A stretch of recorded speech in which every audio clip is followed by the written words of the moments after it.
Well, thank you very much, Edward, for the very, very kind introduction, and it has been so great spending time with Ed and Alyssa and their wonderful, wonderful family. It's so great to be with so many dear friends here this morning. I'd like to begin by just remembering those who were murdered in San Bernardino yesterday.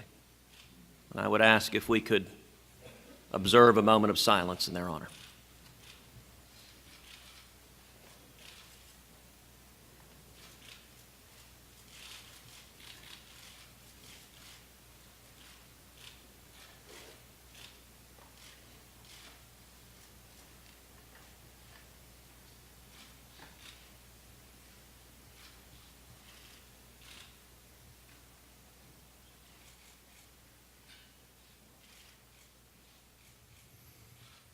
At this point, the details of what happened in San Bernardino are still unclear. But our prayers are with the families of those who were murdered, of those who were shot. And all of us are deeply concerned that this is yet another manifestation of terrorism, radical Islamic terrorism here at home. Coming on the wake of the terror attack in Paris, this horrific murder underscores that we are at a time of war. Whether or not the current administration realizes it or is willing to acknowledge it, our enemies are at war with us. And I believe this nation needs a wartime president to defend it.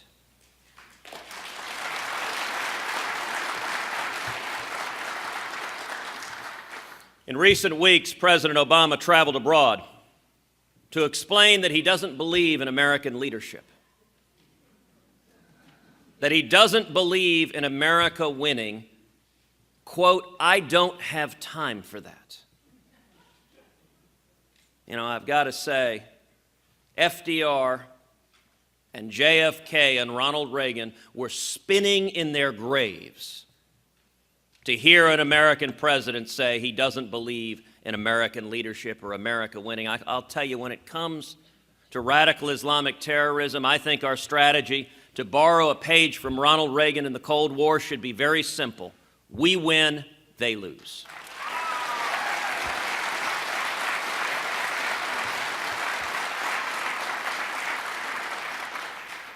And there are three things the next president should do to keep this nation safe.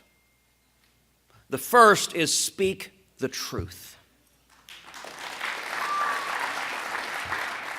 The truth has power. And at this point, the politically correct doublespeak that comes from the Obama administration has gone beyond the point of ridiculous. When the president stands up and says the Islamic State isn't Islamic, that's just nutty.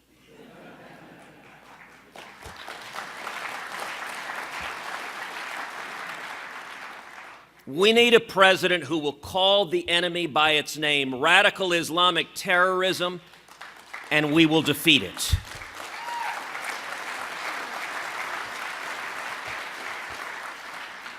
You know, there's a power to speaking the truth. Back when Israel was facing daily rocket fire with Hamas, I joined with New York Democrat Kirsten Gillibrand in introducing a resolution condemning Hamas's use of human shields as a war crime. That resolution passed both houses of Congress unanimously as we came together to speak the truth. Likewise, following the terrorist attack that occurred in Fort Hood over 5 years ago, the Obama administration refused to speak the truth, refused to acknowledge that Nidal Hasan, who had communicated with Anwar al-Awlaki, a known radical cleric who had asked about the permissibility of waging jihad against his fellow servicemen, who in walking through Fort Hood murdering 14 innocent souls yelled out, "Allahu Akbar," as he committed that act of terrorism. The Obama administration inexplicably characterized that instead as workplace violence.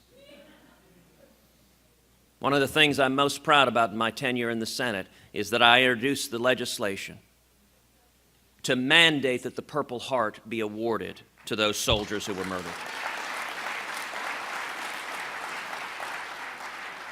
The Obama Pentagon fought tooth and nail against that legislation, yet I'm proud to say on the Senate Armed Services Committee I was able to earn the support of Republicans and Democrats. We passed it into law in December and in April. I was at the ceremony where those Purple Hearts were awarded, and to each of the family members I simply shook their hands, looked them in the eyes, and said, I'm sorry. I'm sorry it took 5 years to acknowledge the sacrifice of your loved one. You know, when it comes to speaking the truth, this administration does precisely the opposite. We have a president right now who at times operates as an apologist for radical Islamic terrorists.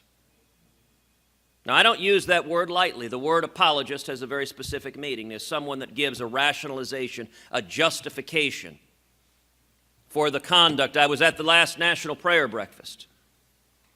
You'll recall the day before, ISIS had lit a Jordanian pilot on fire. The king of Jordan, who was supposed to attend the prayer breakfast, had to fly back to Jordan. And President Obama gave a speech in which he said, yes, ISIS commits terrorist attack. But so do Christians and so do Jews. And he then invoked the Crusades and the Inquisition. Now, the last I checked, those ended about 900 years ago. And I don't think it's asking too much for the President of the United States to stay in the current millennium.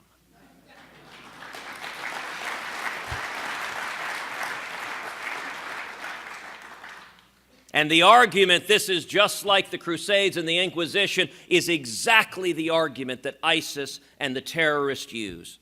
And it is not beneficial, nor is it beneficial, when the Secretary of State, John Kerry,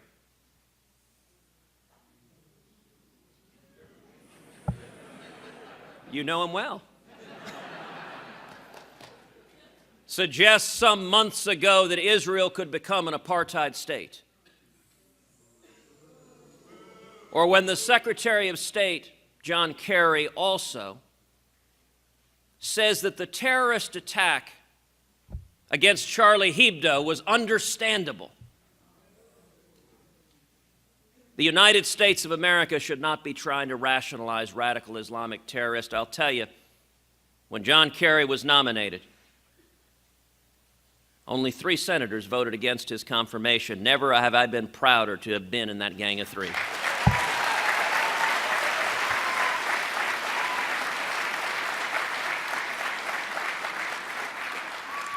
And when Kerry called Israel an apartheid state, I went to the Senate floor and called for Kerry's resignation. And when he...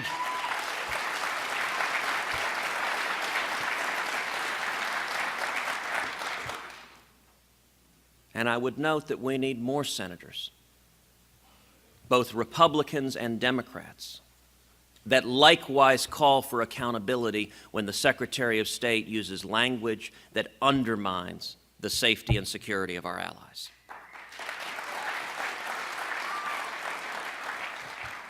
And that's the second thing we need to do, is we need to stand by our allies. You know, all of us knew early in the Obama administration there were warning signs when in the opening weeks the president sent back to the United Kingdom the bust of Winston Churchill. That was just a foreshadowing of things to come, and after 7 years, we have not seen an administration more antagonistic and hostile to the nation of Israel in the entire history of this country. If I'd have suggested to you 6 years ago that the elected Prime Minister of Israel would come to America, would address a joint session of Congress, and he would be boycotted by the President of the United States, the Vice President of the United States, and every member of the Cabinet, our friends in the media would have dismissed that as crazy conspiracy talk. That would never happen. I'll tell you, on the eve of that speech, I organized a panel discussion with Elie Wiesel to discuss the threat of the Iranian nuclear deal. Elie Wiesel wanted that to be a bipartisan discussion.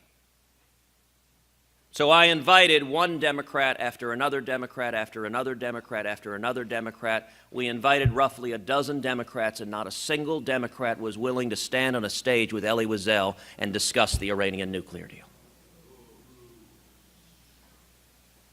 I will tell you, it was truly humbling and powerful to be on that stage with a man who has seen the face of evil and can speak truth with a moral gravity that when Elie Wiesel said as he did that never again must mean never again, and the one threat of that happening is a nuclear Iran.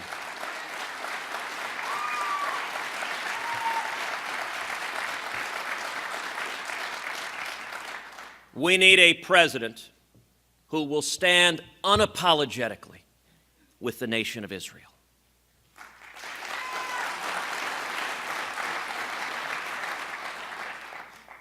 When Hamas murdered 3 Israeli teenagers,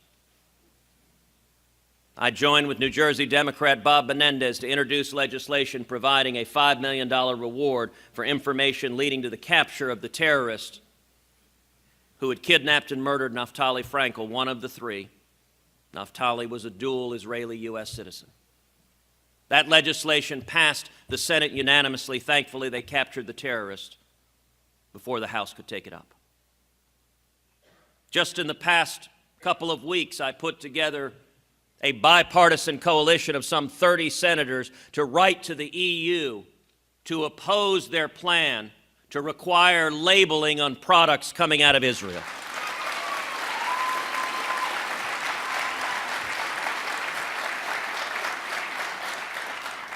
And I have pledged that if I'm elected president, on the very first day in office, we will begin the process of moving the American embassy to Jerusalem, the once and eternal capital of Israel.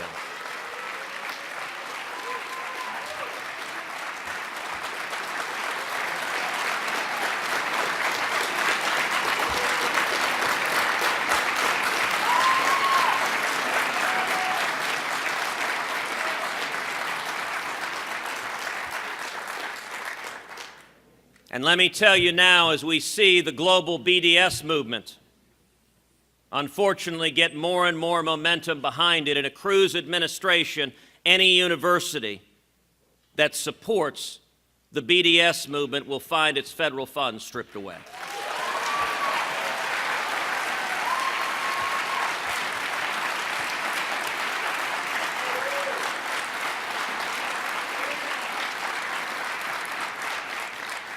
And the third thing we need is we need to defeat our enemies. Not to weaken them, not to degrade them, but to defeat them. 2 years ago, the nation of Iran named as their ambassador to the United Nations Hamid Abu-Dhabi, a known terrorist who participated in holding Americans hostage. Everyone in this town wrung their hands. They said, "This is terrible. There's nothing we can do." I introduced legislation barring Abu-Dhabi and other known terrorists from coming to America. It passed the Senate 100-0. It passed the House 435-0, and President Obama signed it into law.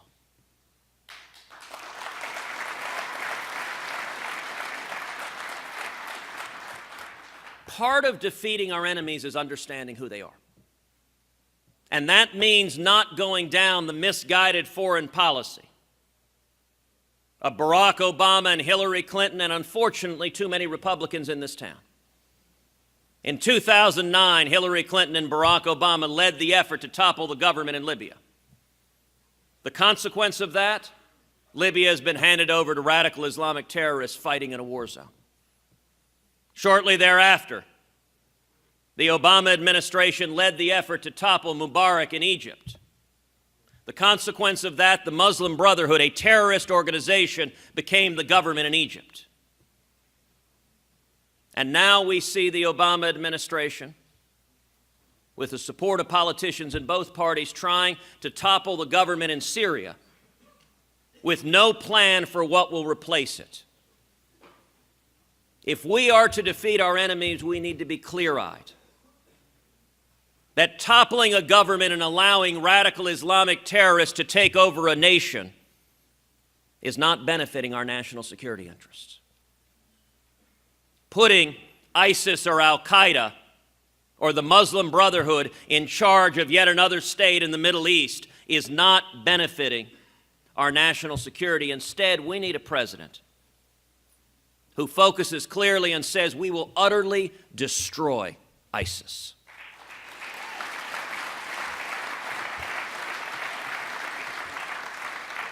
Who makes abundantly clear to any militant on the face of the earth, if you go and join ISIS, if you wage jihad against the United States of America, you are signing your death warrant.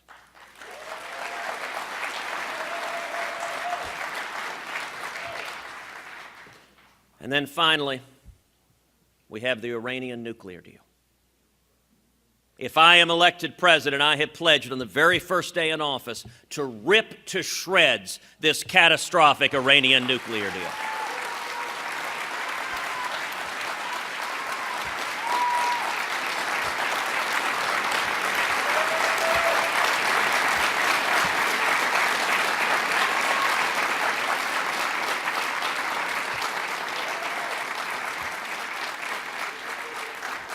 You know, at some of these Republican debates, there have been other Republican candidates for president who've said, gosh, that's not a very sophisticated approach.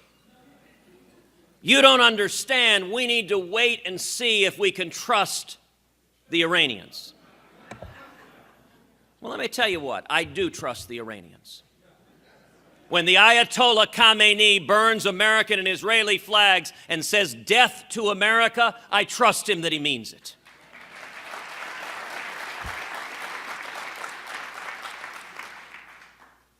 And I believe in peace through strength.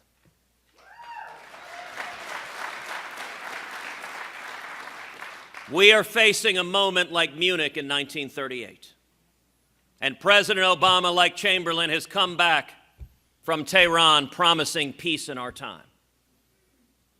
Yet history has not been kind to those who have facilitated the gathering storm of homicidal maniacs who tell us they want to kill us.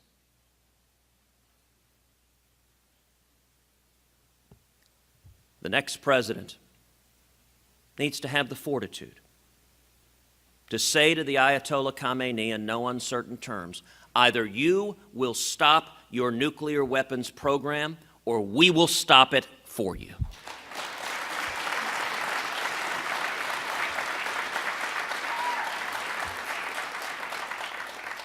And I want to give a word of hope and encouragement on all of this. I've said many times, this election, this moment in time, is eerily similar to the late 1970s. The parallels between Barack Obama and Jimmy Carter are uncanny. The same failed economic policies, the same misery, stagnation, and malaise, the same feckless and naive foreign policy. In fact, the exact same countries, Russia and Iran, openly laughing at and mocking the President of the United States. I believe this next election, 2016, is going to be an election like 1980, that we are going to win by painting in bold colors and not pale pastels.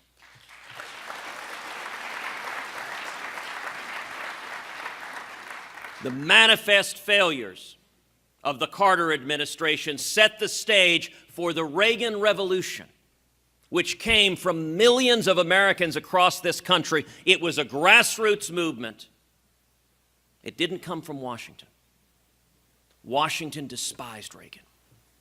It came from the American people, and it transformed this country. And the word of optimism I will give you is the same thing is happening all over this country. People are waking up incredibly, and when it comes to foreign policy, The difference a strong president can make is underscored by the simple fact that this very same nation, the nation of Iran, released our hostages the day Ronald Reagan was sworn into office.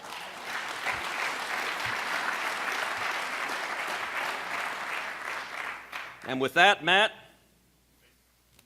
happy to answer or dodge any question you like. First of all, Senator, thank you. On behalf of the Republican Jewish Coalition,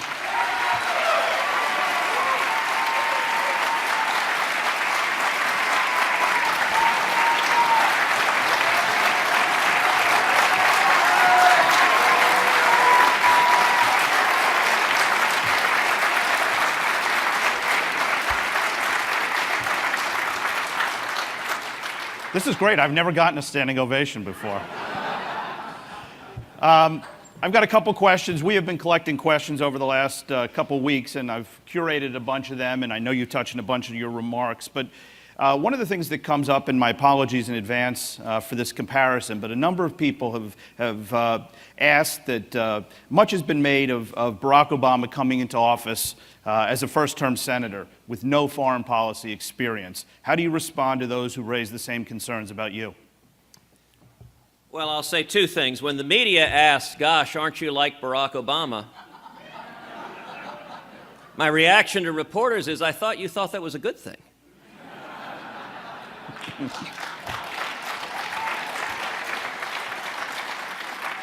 Last I checked, he won 2 presidential elections.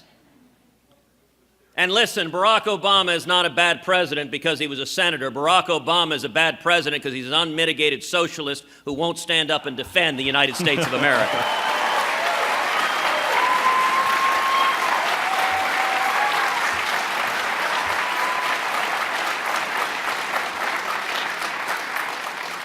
But there's a broader point in this. If you look in the last 50 years, and at the 2 moments that had the greatest impacts on human liberty, I would suggest it was in 1980, the election of Ronald Reagan, and in 2008, the election of Barack Obama, the first in a very positive way, the second in a very negative way. Now, they both shared something in common. Both Reagan and Obama believed profoundly in their principles. They had the courage to fight for them. When Barack Obama said he wanted to fundamentally transform this country, he meant it.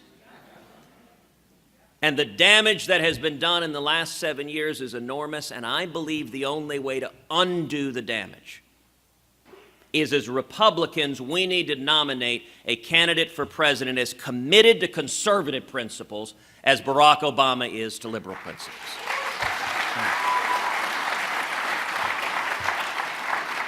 So this dovetails into the next question, which is, how would you convince staunchly pro-choice voters who love your views on security, on Israel, that they can still be pro-choice and vote for you?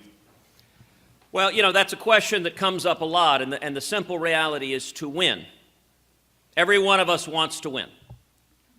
At this point, desperately, and it's not just a question of our team winning, it's a question of saving this country. I believe the stakes have never been higher than they are right now. That we are at the edge of a precipice. We're bankrupting our kids and grandkids. The safety and security of this country is hanging in the balance. And if we continue another 4 or 8 more years down this road, we will lose this country. So we should all look with a stone-cold seriousness at how we win. Now, in Washington, there are political consultants who tell us over and over and over again the way you win is you run to the middle. And this is no longer an abstract theory. We have now beta tested this theory. And every time we follow that advice, we get clobbered. It doesn't work, and the reason it doesn't work is very simple. If you compare 2004, the last race we won nationally, to 2008 and 12, the biggest difference is the millions upon millions of conservative voters who showed up in 04, who stayed home in 08, and stayed home in bigger numbers in 12. And I believe if we're going to win, the central question in this general election is, how do you motivate and inspire and bring back to the polls the 54 million evangelical Christians who stayed home in 2012? How do you motivate and bring back to the polls the Reagan Democrats, the blue-collar Catholics across the Midwest and up into New England who stayed home in the polls? And the one thing that is abundantly clear is if we nominate another candidate in the mold of a Bob Dole or a John McCain or a Mitt Romney, all of whom are good, honorable, decent men who love this country, but what they did didn't work. And if we do it again, the same millions of voters who stayed home in 08 and 12 will stay home in 16, and Hillary becomes the next president. So how do we win? If you look since World War II, the only Republicans who have ever won have run on all three legs of the conservative stool. They have run as fiscal conservatives, social conservatives, and national security conservatives. If you chop off one of those legs, we don't get to 51%. And so the trick is to speak in a way that energizes. So, for example, you asked about the question of life. I'll tell you the context in which I most like to discuss life, and that is the Little Sisters of the Poor. The Little Sisters of the Poor are a Catholic charity of nuns who've taken vows of poverty. They spend their lives caring for the poor and elderly, and right now the Obama administration is litigating against the Little Sisters of the Poor, trying to force the nuns to pay for abortion-inducing drugs and others. Now, I've joked many times, a really good rule of thumb: if you're litigating against nuns, you've probably done something wrong.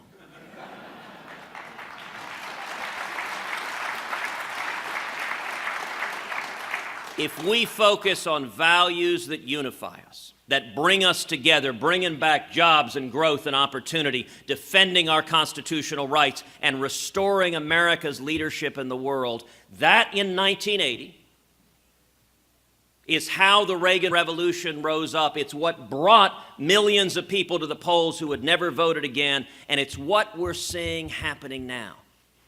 There is a reason why in 6 months we've had over 500,000 contributions at tedcruz.org. Our average contribution is $63.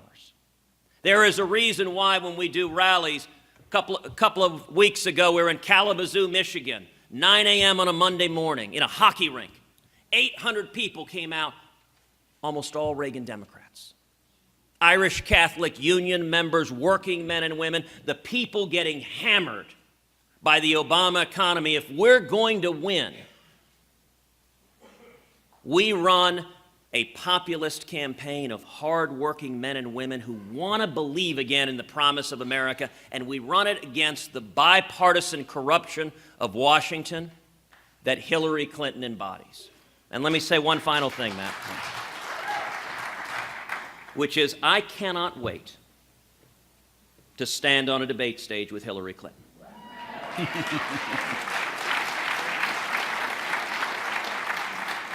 Reagan understood that you win elections by making choices that are meaningful choices. You don't blur the difference. There's a reason there's only one Republican in the last 50 years who has a group of Democrats named after him. Reagan Democrats. We need to nominate a candidate who has the clarity to stand up and say, if you vote for Hillary Clinton, you are voting for the Ayatollah Khamenei to have nuclear weapons. And if you vote for me, Iran will never have nuclear weapons. If you vote for Hillary Clinton, you are voting for 12 million people who are here illegally to be granted amnesty. If you vote for me, we will secure the border and stop illegal immigration. If you vote for Hillary, you are voting for Obamacare to be a permanent feature of our economy in perpetuity. If you vote for me, we will repeal every word of Obamacare. That, I believe, is how we win, with a cheerful, clear, meaningful distinction that makes a difference to working men and women across this country. Right. Thank you, Senator.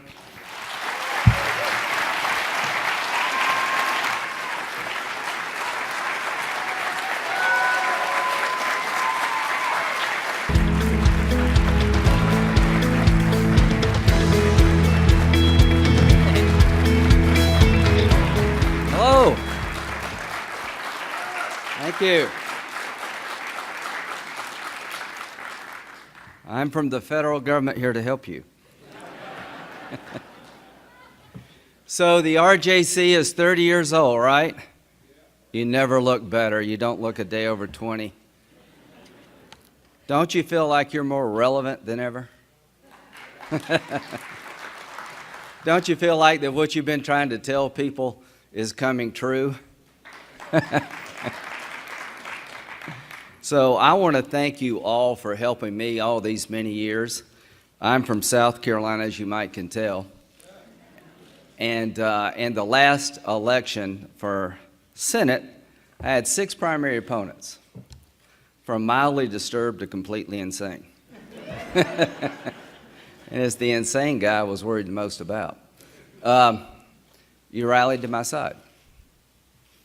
The pro-Israel community on both sides of the aisle invested in Lindsey Graham's campaign with a ferocity that made me feel like family.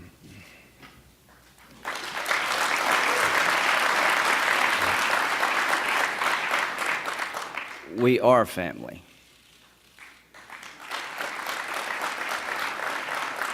If elected president, I may have the first all-Jewish cabinet in America. Ken, thank you for introducing me. Thank you for being my friend for so long. This journey we started together with Lindsey Graham was well over 20 years ago. I had a guy show up at my office when I was running for Congress, the first Republican to win the 3rd Congressional District since 1877 in South Carolina. Strom Thurmond knew the guy, I didn't. He said he was a nice fella. We change senators every 50 years in South Carolina where we need to or not. There's a guy that showed up in my office and said, I'm from AIPAC. I said, that's great. What's AIPAC? I'm here to help you. And they did. The bottom line is that the pro-Israel community, AIPAC, RJC, and others, have been very, very helpful to making sure those of us in Congress who understand the commonality between Israel and the United States are elected. Shared values, shared enemies.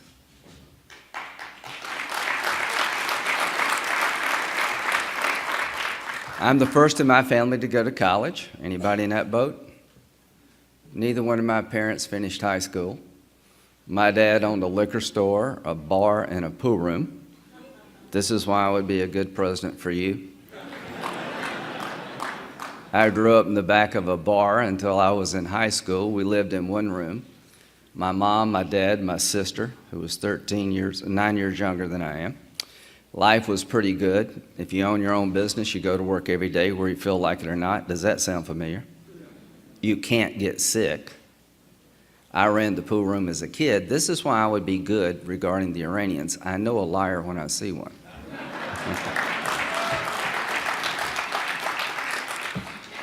So the bottom line is that is my worldview from the back of a liquor store, living in a small town in South Carolina,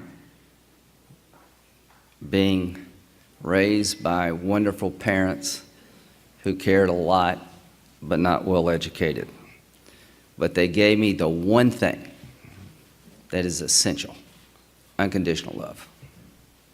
They loved me and they loved my sister unconditionally, and they didn't leave us a lot of money, but they left us the one thing that every kid should get from their parents: love, encouragement, and respect. So, when I'm 21, I'm at the University of South Carolina, where we just got beat by the Citadel a couple of weeks ago. Long, struggling Gamecocks. I'm a sophomore in college. My mom gets diagnosed with Hodgkin's disease. 15 months later, she passes. We get wiped out financially because we're underinsured. 15 months later, my dad dies. I'm 22. My sister's 13. We move in with an aunt and uncle who worked in the textile plants in South Carolina and never made over $25,000 in their lives. If it wasn't for Social Security survivor benefits coming to my sister as a minor for my parents' contribution, we wouldn't have made it. I don't need a lecture from a Democrat about Social Security. If it weren't for college loans, my sister would not have gone to school. I don't need a lecture about how hard it is to send your kids to college. I paid the medical bills until I got out of the Air Force. I don't need a lecture about what happens if you get sick and you lose everything because you're underinsured. The Republican Party has the best chance to win the White House in a very long time. Do you agree with that?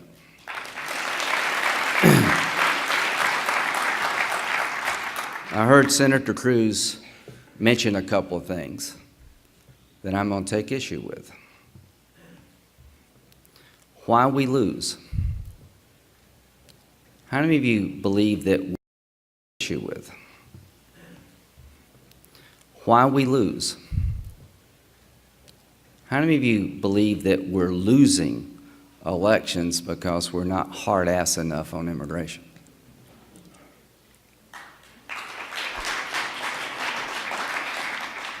Well, I don't agree with you. I believe we're losing the Hispanic vote because they think we don't like them.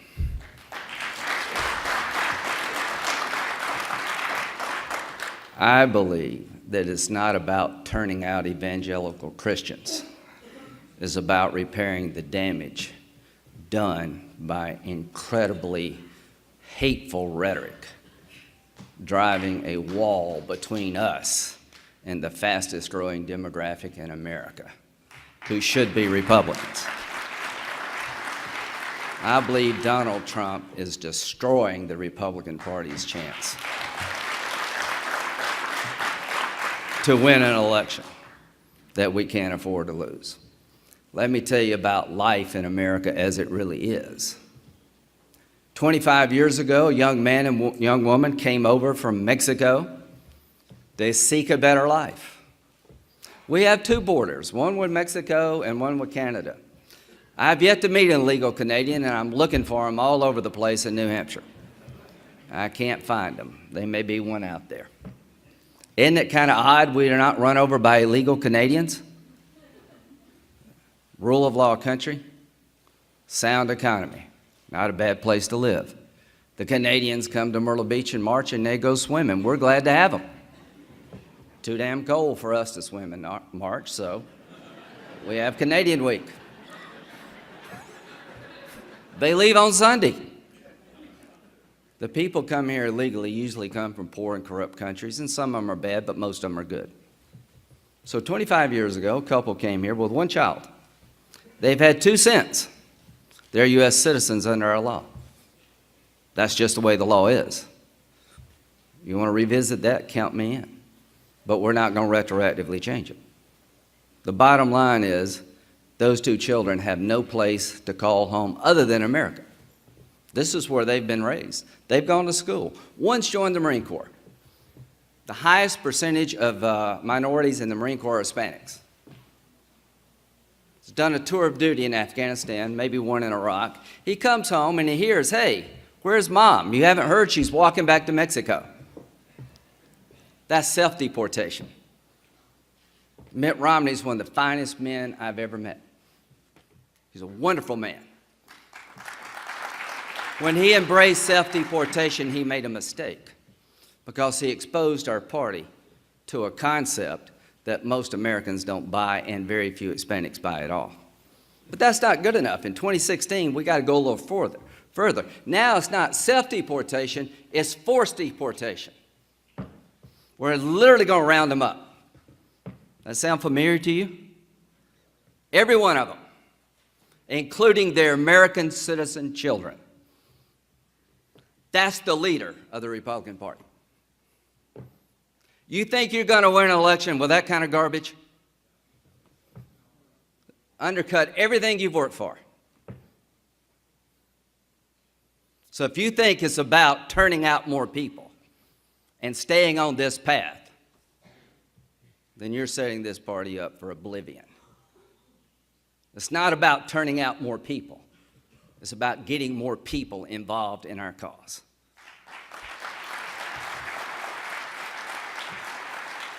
It's about looking the Hispanic American in the eye and say, we get it.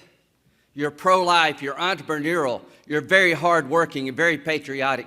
Be part of our cause. Is the Marine Corps legal American citizen going to vote for a party that wants to deport his mother? I don't think so. And if you do, boy, I'm your worst choice. You really want to win this election? Do you really want to win this election? Well, start taking everything that we say seriously and push back when we make absolutely no sense. I wanted to come here and talk about foreign policy, my 36th trip to Iraq, to tell you how bad things are, and I'll get there in a minute. But after Mr. Cruz, I'm going to talk to you about winning an election. How many of you believe we've got a problem with young women as Republicans? What do you think that problem is? Any idea? What? It's a variety of problems. How about abortion? Any of you think that that does create a problem for the Republican Party? I think you can be pro-life as you want to be, as long as you're sincere and as long as you have a reasonable approach to the pro-life issue. I am pro-life. We're not going to lose this election because you're pro-life. Hispanics as a group are pro-life.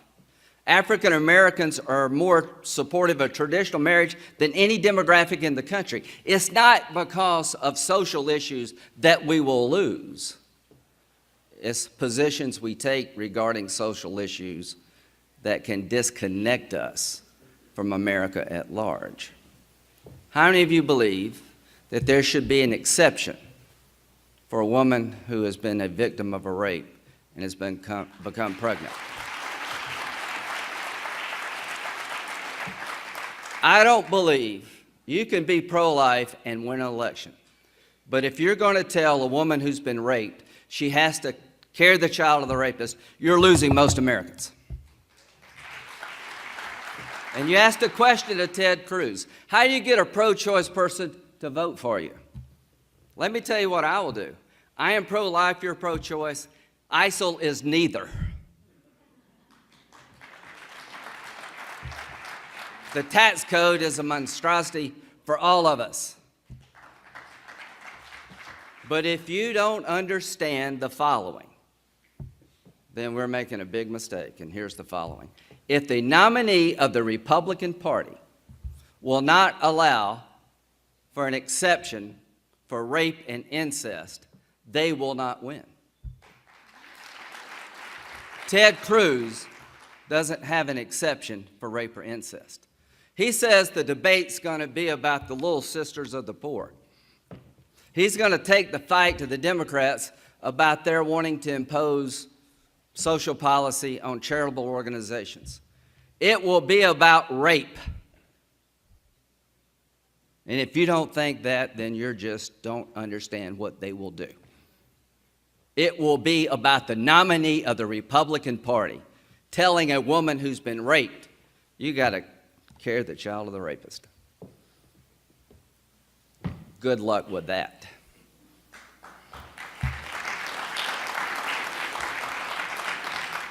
Not the speech you thought you were going to hear, right? Not the speech I thought I was going to give. But he didn't answer the question. He did not answer the question. I'm going to answer the question. We will lose if that's the position of the nominee of the Republican Party. We will lose young women in droves. And if we continue this garbage about illegal immigration and everything is amnesty, we're going to go from 27% to single digits. And if you want to ask Hispanics why they've gone from 44% of support for the Republican Party to 27%, they'll tell you, we don't think you like us. And given what I've heard, I would be in their camp too. So a little bit about me. I've come from the reddest of red states. I was called Lindsey Gomez, Lindsey Dramnesty. My whole primary was around me working with Democrats 3 different times to find a comprehensive solution to a broken immigration system. I've come to conclude that securing your border is required, controlling who gets a job is essential, but you're not going to deport 11 million illegal immigrants. You can't do it. You shouldn't do it. The people who we want to deport are crooks. As to the rest, you can stay on our terms. Speak our language. I don't speak it well, but look how far I've come.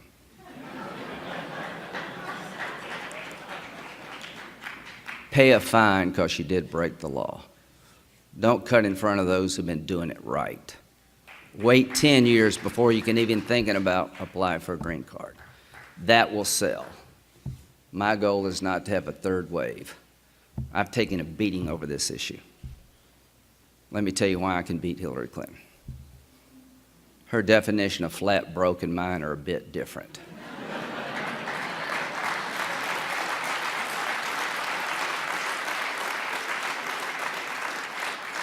If you think after being in the White House 8 years you're flat broke, maybe you've lost your way of what flat broke looks like.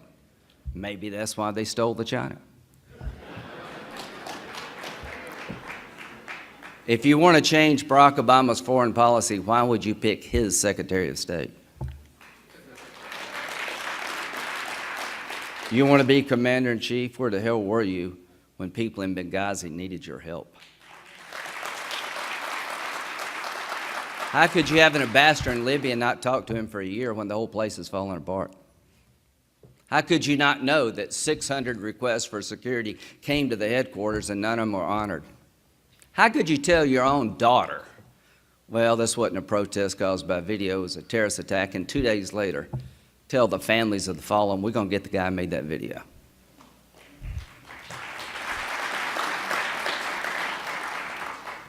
Put me in the ring with her. Give me a chance. I'll win. Then I'll govern this country in a way that it should be governed. I will bring us together. I will work with Democrats to fix a broken immigration system. I will work with Democrats to get us out of debt before we become Greece. I'm running as a Republican and am proud of it, but I am here to tell you the next president needs to be a better American than a Republican or a Democrat.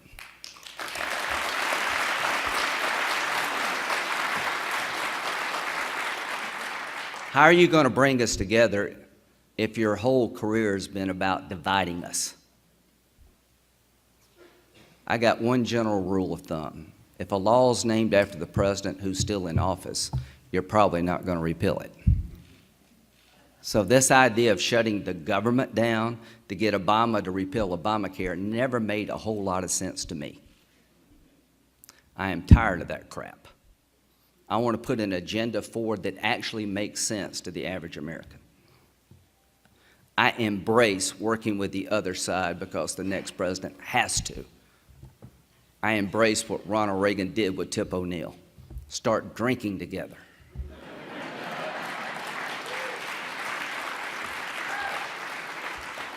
And find a way to save Social Security. Here's what I would do. I'd ask everybody in this room to give up some of their benefits because most of you can afford to do it. I would ask younger people in this room to work a little longer because you have to. I would do revenue because the Republicans have to give some too. I wouldn't raise rates, but I'd eliminate deductions and credits, and I'd pay down debt to get the Democrats in a room to have a discussion about getting us off track in terms of becoming Greece. 80 million baby boomers are going to retire in the next 25 years, and we better have a plan to deal with it. If we don't, we lose our way of life. We can't defend ourselves because all the money goes to Medicare, Social Security, and interest on the debt. That is a ticking time bomb. Have you heard of Simpson Bowles? I'm ready to do something like that. I'm ready to challenge you, and I'm ready to challenge the Republican Party. Are the Democrats ready to be challenged? I hope so. Because I get to be president, they're going to be challenged. I'm at 1%.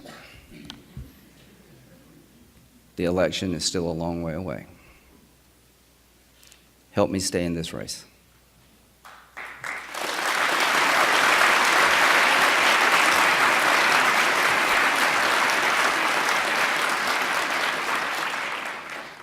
You want to talk a little bit about foreign policy?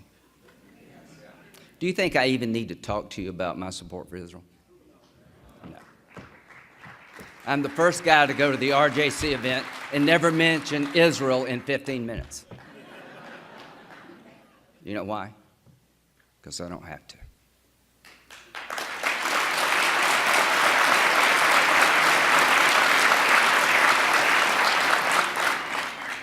Because you know where I'm at. Don't you really want me to be president of the United States?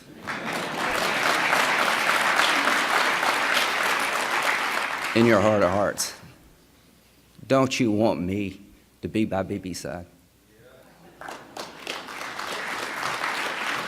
Don't you want me across the table from the Ayatollah? Don't you want me to be commander-in-chief because I've walked in their shoes? How many of you believe that I would go on offense on day one? How many of you believe that if I told the Iranians I'm going to tear this deal up, they would believe it? And if somebody running for president on our side says, I wouldn't tear the deal up, then you don't understand the deal. Because if it's fully implemented, it's a death sentence for Israel. They don't even have to cheat. Who in their right mind would give the Ayatollah $100 billion to do anything he wants to without changing his behavior? John Kerry. Never let someone negotiate with the Iranians who's never bought a car.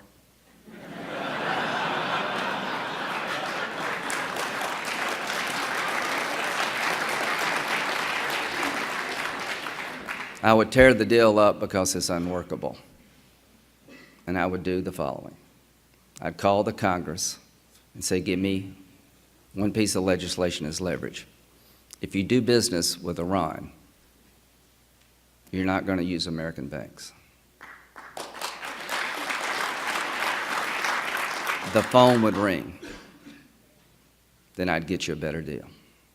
I'd tell the Ayatollah, if you want a nuclear power plant, you can have it, but you're not going to enrich uranium because we don't trust you. Mexico and Canada have nuclear power plants, but they don't enrich. We're not going to let a religious Nazi enrich uranium if I'm president.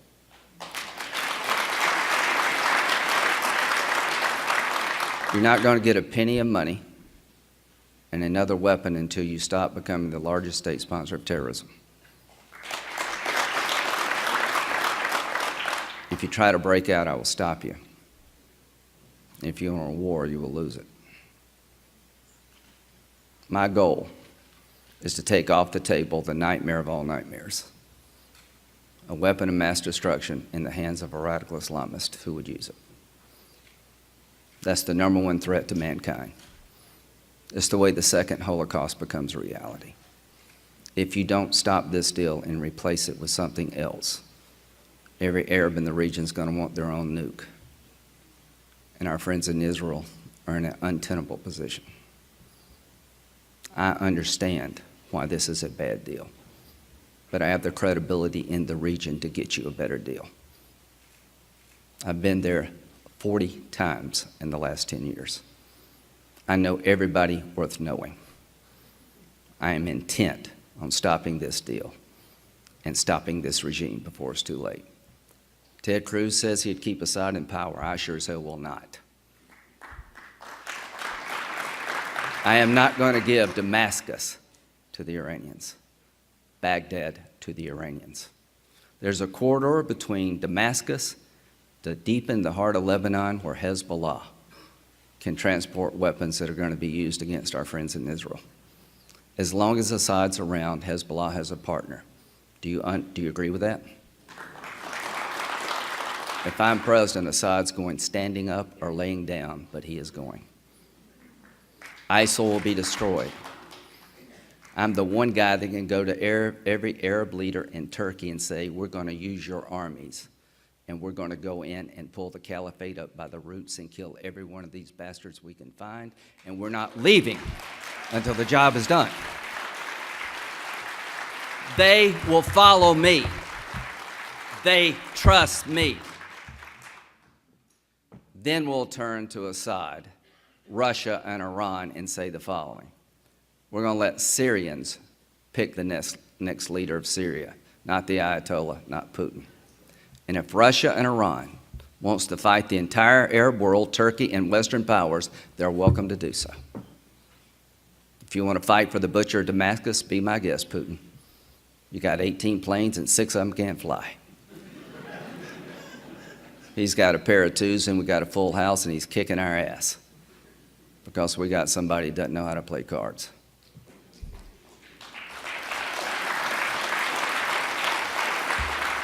If I am president of the United States, ISIL will be destroyed.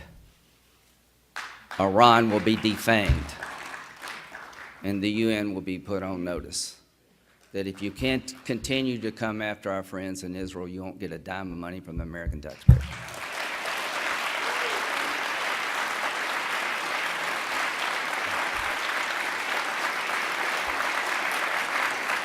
There are 3 threats to the state of Israel and the United States. 2 to common, 1 unique to Israel. Iran with a nuclear weapon is the nightmare of all nightmares for the world, but particularly the one and only Jewish state. ISIL and other forms of radical Sunni Islam are about to take the king of Jordan and all of our friends down in the Mideast. They would attack our homeland if they could. I'm going to stop them, and they represent an existential threat to our friends in Israel. ISIL in the Golan Heights is not a good deal. The third is the marginalization of the Jewish state by international bodies like the United Nations and the International Criminal Court. To the United Nations. If you take the French Security Council resolution and try to pass it, taking over the peace process, I will defund the UN if I'm the President of the United States. To the International Criminal Court, if you bring one IDF member before that court as a war criminal, I will shut you down. To the Palestinians, pick and choose who you want to be. If you want to be Hamas's friend, you're not my friend. If you reject Hamas and live in peace with Israel, maybe we can do some business. All I can tell you, folks, that we better not lose this election. I've given you a way forward. Almost anybody can beat Hillary Clinton as long as they're right on 2 good issues, immigration and having a sensible position on social issues. If we don't have those 2 positions right, we're going to get creamed. We got a demographic problem with Hispanics that can be repaired because they've been left behind more than anybody else in the economy. Young women will look to us for a better way because their children are at risk under Obama's policies, and Hillary Clinton's more the same. We can win this election. You know how you win this election? You don't lose it. Thank you very much. Whoa. Thank you. Big round of applause for Senator Graham.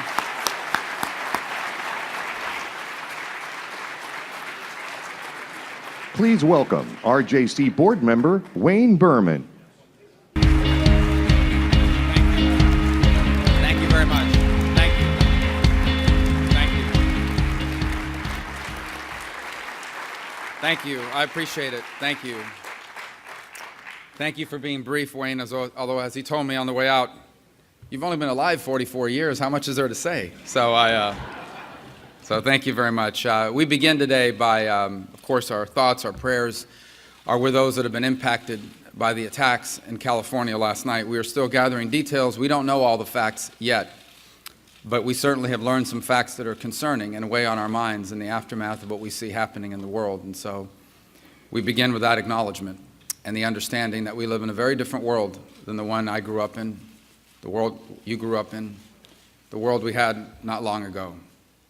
And I want to thank you. It's great to be back here with you today. Each time that I return to this gathering, The urgency of the topic at hand has increased since the year before. And I believe that's true this year more than ever before.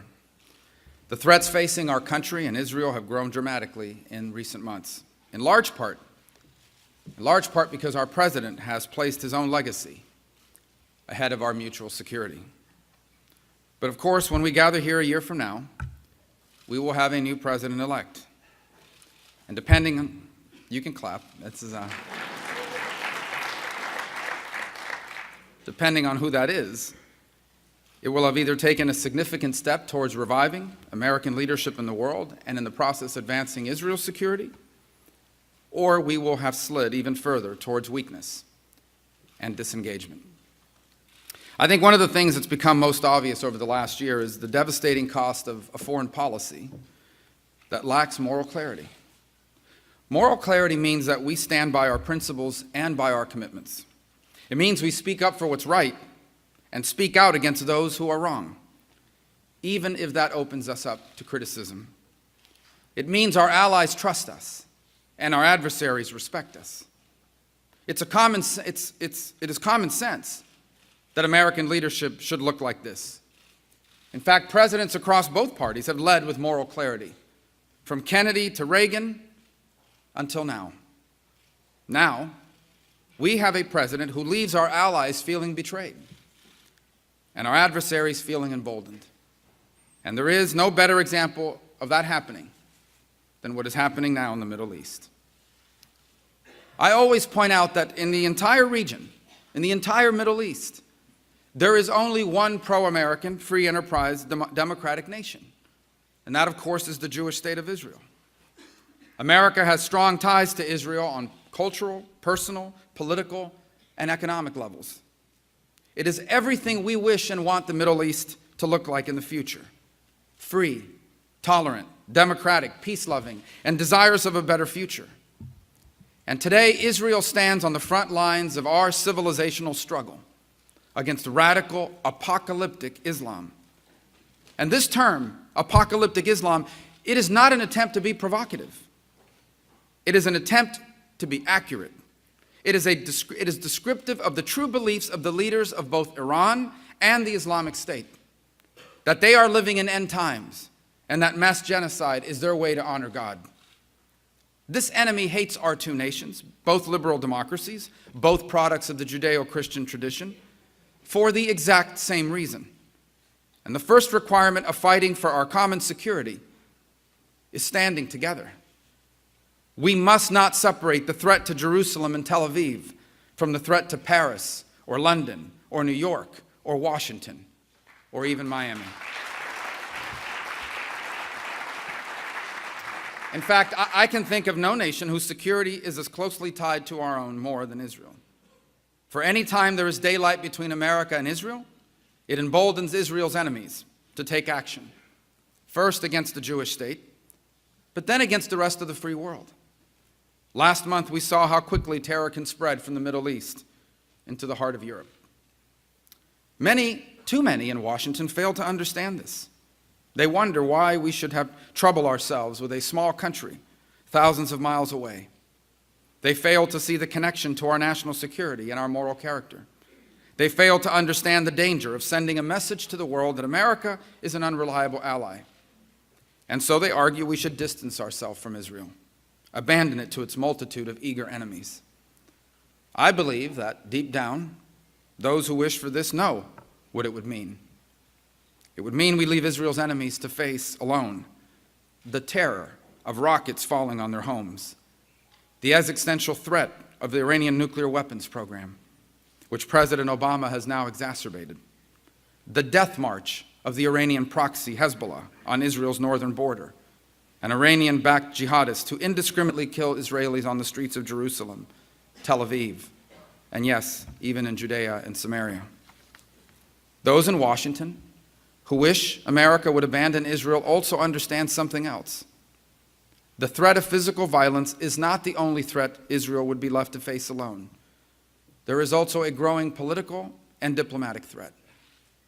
In one international forum after another, Israel is attacked by despotic regimes and even free nations throughout Europe that should know better given their histories.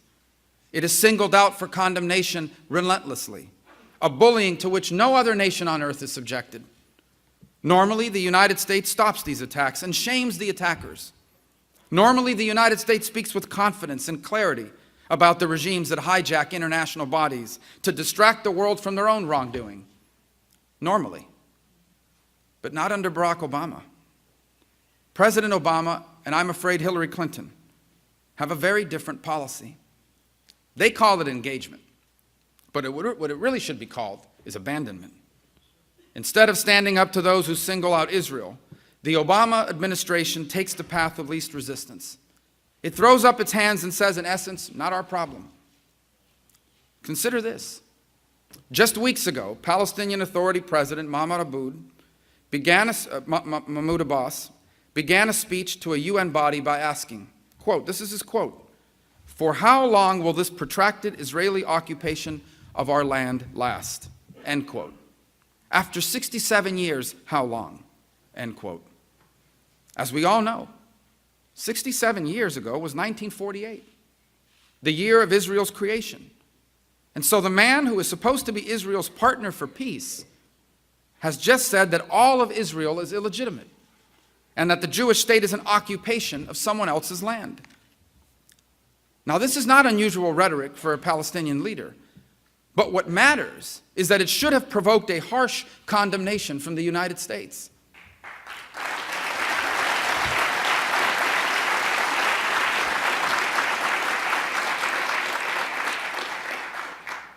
But our current president said nothing.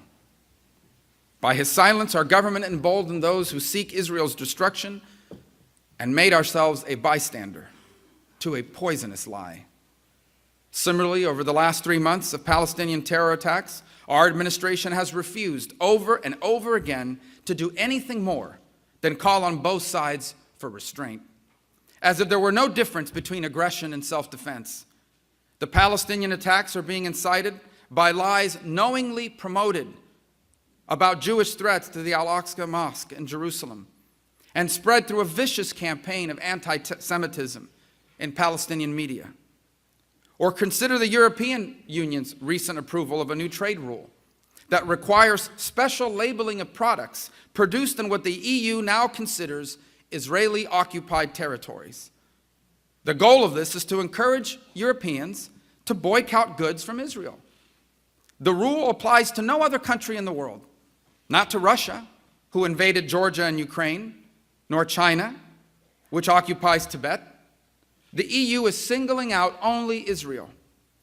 Let's take a step back and realize what this means. Discriminatory laws that apply only to Jews are now being written into European law for the first time in more than half a century. I believe we need a president who is not afraid to call this out for what it is. This is anti-Semitism.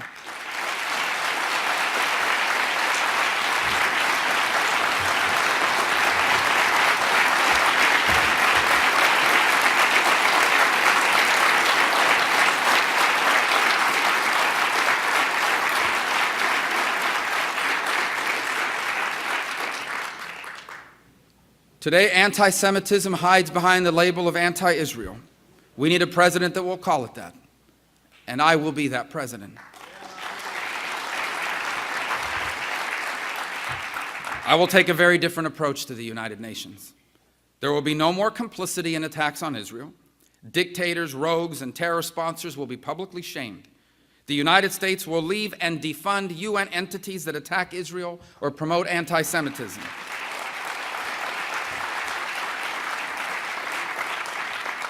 And I'll also speak out against anti-Semitism here in America. One important example is the movement that calls itself BDS, for boycott, divestment, and sanction. This coalition of the radical left thinks it has discovered a clever, politically correct way to advocate Israel's destruction. BDS couches hatred in the language of human rights and social justice. But this movement reeks of hypocrisy. Boycotters do not seek to punish Cuba, North Korea, Iran, Syria, or Russia, all actual human rights violators. Their campaign is only aimed at Israel. They make wild, false accusations in the hopes of inciting so much hatred of the Jewish state, especially on our campuses, that eventually support for Israel will become politically taboo. As president, I will repeatedly and openly call on university presidents, administrators, religious leaders, and professors to speak out with clarity and force on this issue, the same way they speak out against racism.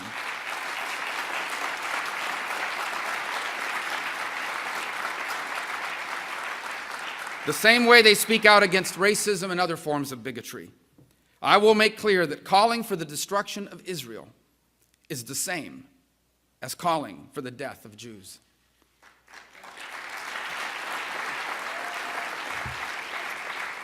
I will bring moral clarity to the White House, but I will also back it with strategic and military strength.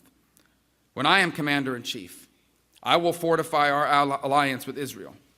In doing so, I will send a message to our friends and enemies alike that America is back, that we will never again confuse our adversaries for allies or allies for adversaries.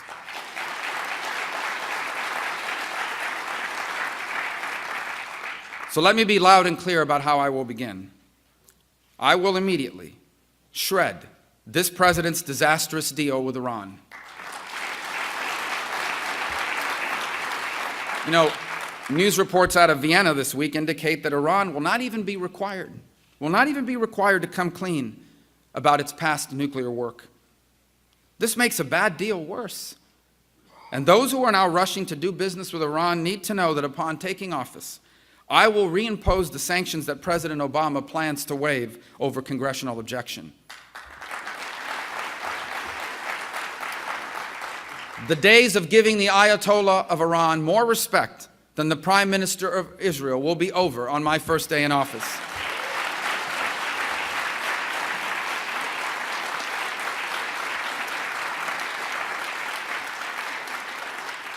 I will hold Iran accountable for American hostages it has taken and for its arming and funding of terrorist groups. Like Hezbollah and Hamas. I will impose crippling new sanctions against the Iranian Revolutionary Guard Corps. When I'm president, I will speak out against Palestinian terror in no uncertain terms, and I will never confuse the victim for the victimizer.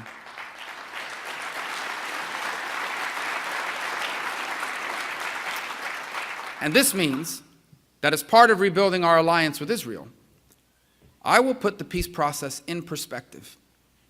Barack Obama and Hillary Clinton have made it the defining feature of the relationship between our two countries. It should not be, for the simple reason that Israel currently has no viable partner for peace. In fact, the so-called partner that this administration claims is interested in peace, this so-called partner rewards Palestinian terrorists with up to $3,500 for every month they spend in an Israeli prison, which is more than 5 times the average Palestinian makes per month. They get tens of thousands more upon their release from prison, and the entire level of payment is directly tied to the number of Israelis they have killed. Does this sound to you like a group interested in peace? Some in our own party, in the news today, have actually questioned Israel's commitment to peace. Some in our own party have actually called for more sacrifice from the Israeli people. They are dead wrong, and they don't understand.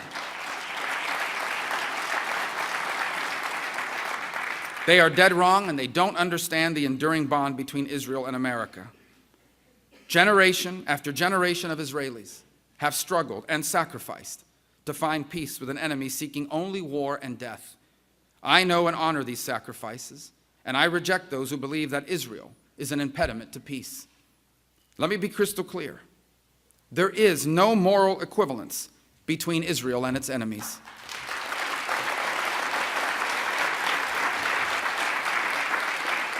And I'll say it again. There is no moral equivalence between Israel and those who seek to destroy her. Understanding that fundamental truth is essential to being the next commander-in-chief. This is not a real estate deal where two sides argue over money. It is a struggle to safeguard the future of Israel. And as president, I will challenge the real impediments to peace in the Middle East, and I will stand up for Israel. Instead of pressuring Israel to make unreciprocated concessions, I will work with the Prime Minister on areas of mutual interest. I will finally move our embassy from Tel Aviv to Jerusalem.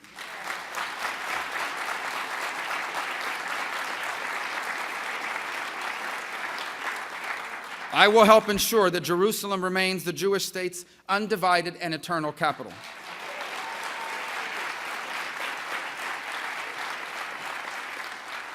I will revive the common sense understandings reached in the 2004 Bush-Sharon letter and build on them to help ensure Israel. And I will build on them to help ensure Israel has defensible borders, including through its continued control of the Golan Heights.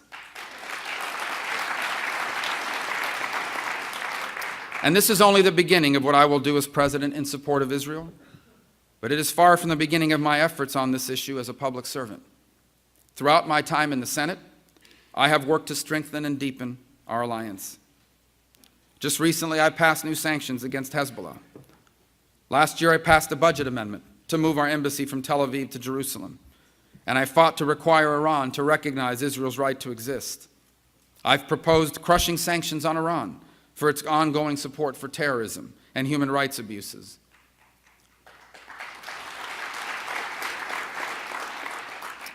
As Speaker of the Florida House, I pioneered what became a national effort by requiring the Florida pension program to divest from companies linked to Iran's terrorist regime. And earlier this week, I introduced a resolution with Senator Kirk to ensure that states like Florida can continue to divest from Iran.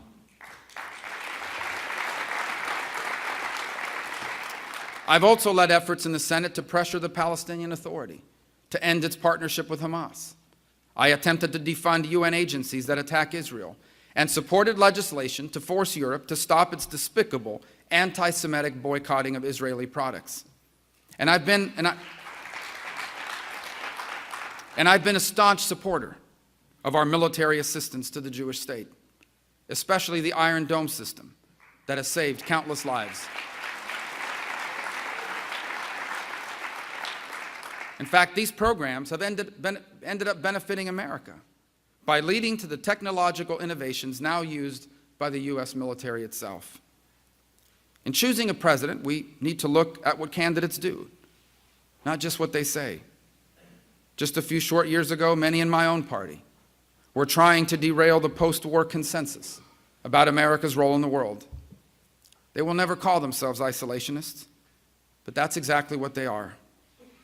I believe those who speak about their pro-Israel views, but carelessly support a gutting of our international affairs budget, including assistance to Israel, or who vote against legislation funding U.S.-Israel defense programs, I believe they need to check their priorities. You cannot be pro-Israel while also attempting to eliminate assistance that Israel uses to defend itself.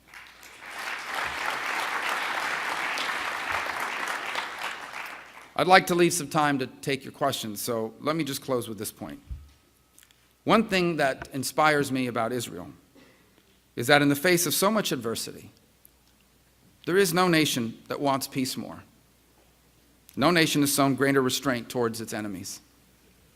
And even as the current administration has turned their back on them in recent years, no people have stood by our nation on issue after issue more than the people of Israel. I encourage all of you to go back and look at the United Nations roll call votes. Time and again, when the interests of America are challenged, Israel is one of the few countries that votes with the United States over and over and over again. Like our own country, the state of Israel is an extraordinary story in the history of the world. I believe our nations share a moral foundation and a common moral destiny. And so let us stand with them as they have stood with us. Let our nations together serve as beacons of light in an ever-darkening world. Thank you for having me today. Thank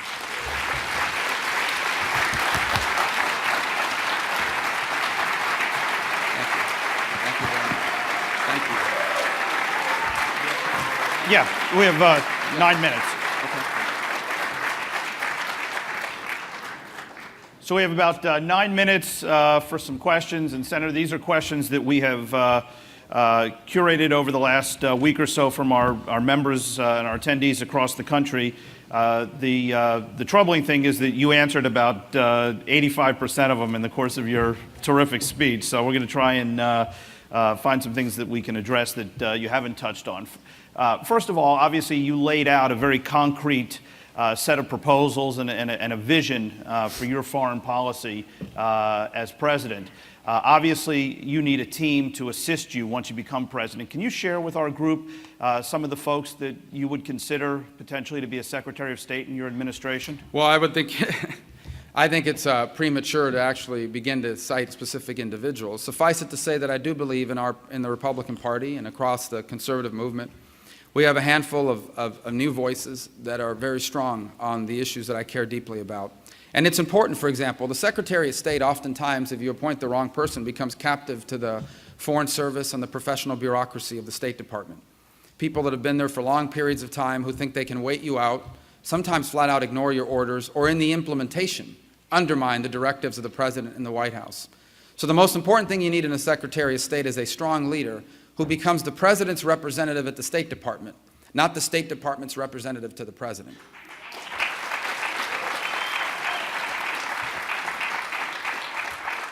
In that context, it has to be someone that shares our view that that the world is a safer and better place when America is the strongest country in the world.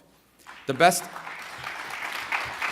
And when people hear me say that, they say, well, does that mean military engagement? I think they underestimate the amount of power and influence America has well beyond simply its military capabilities. Most certainly our military capabilities are important, but they are not the only source of power America has. America is the only nation on earth that can convene collective action. What you're seeing in the Middle East now is an example of it. We have not spent enough time describing to the American people the true nature of ISIS, and our next Secretary of State needs to be someone that understands it. ISIS has a monthly publication. It's called Dabiq, D-A-B-I-Q. It's an online publication. I don't encourage you to subscribe, because then people might wonder about you. But Dabiq is not some name they pulled out of a hat. Dabiq is the name of a village, of a small city in Syria. And the reason why they named it after that city is because according to their interpretation of prophecy, they believe that there is going to be a final apocalyptic showdown between the West and Islam in the city of Dabiq. They believe that it is their calling to trigger this apocalyptic showdown. And therefore, when they recruit fighters, what they are recruiting them for is to be a part of this army that is going to trigger this final showdown between the West and Islam, that Islam will win, and then the whole world will be governed under their set of rules, led by the emergence of the 12th Imam, the Mahdi, their messianic figure. Why is this important for us to understand? And why is that important for the next Secretary of State to understand? Because when you understand it, you realize these are not people you can negotiate with. These are not people that are going to go out of business. These are not individuals that are disgruntled or unemployed. These are not people that are upset because American troops were deployed in Iraq. These are individuals with an apocalyptic vision of the future, and they will not stop until they feel they have succeeded in triggering this apocalypse. It, by the way, is similar to the views held by the Ayatollah in Iran. And so when people that have an apocalyptic vision of the future are growing in their capabilities in the case of ISIS, or trying to acquire a nuclear weapon in the case of Iran, you understand why it is that in many cases diplomacy and engagement does not work, and in the case of ISIS has no chance of working. We face a very fundamental choice. Either they win or we win. There is no other possible outcome. And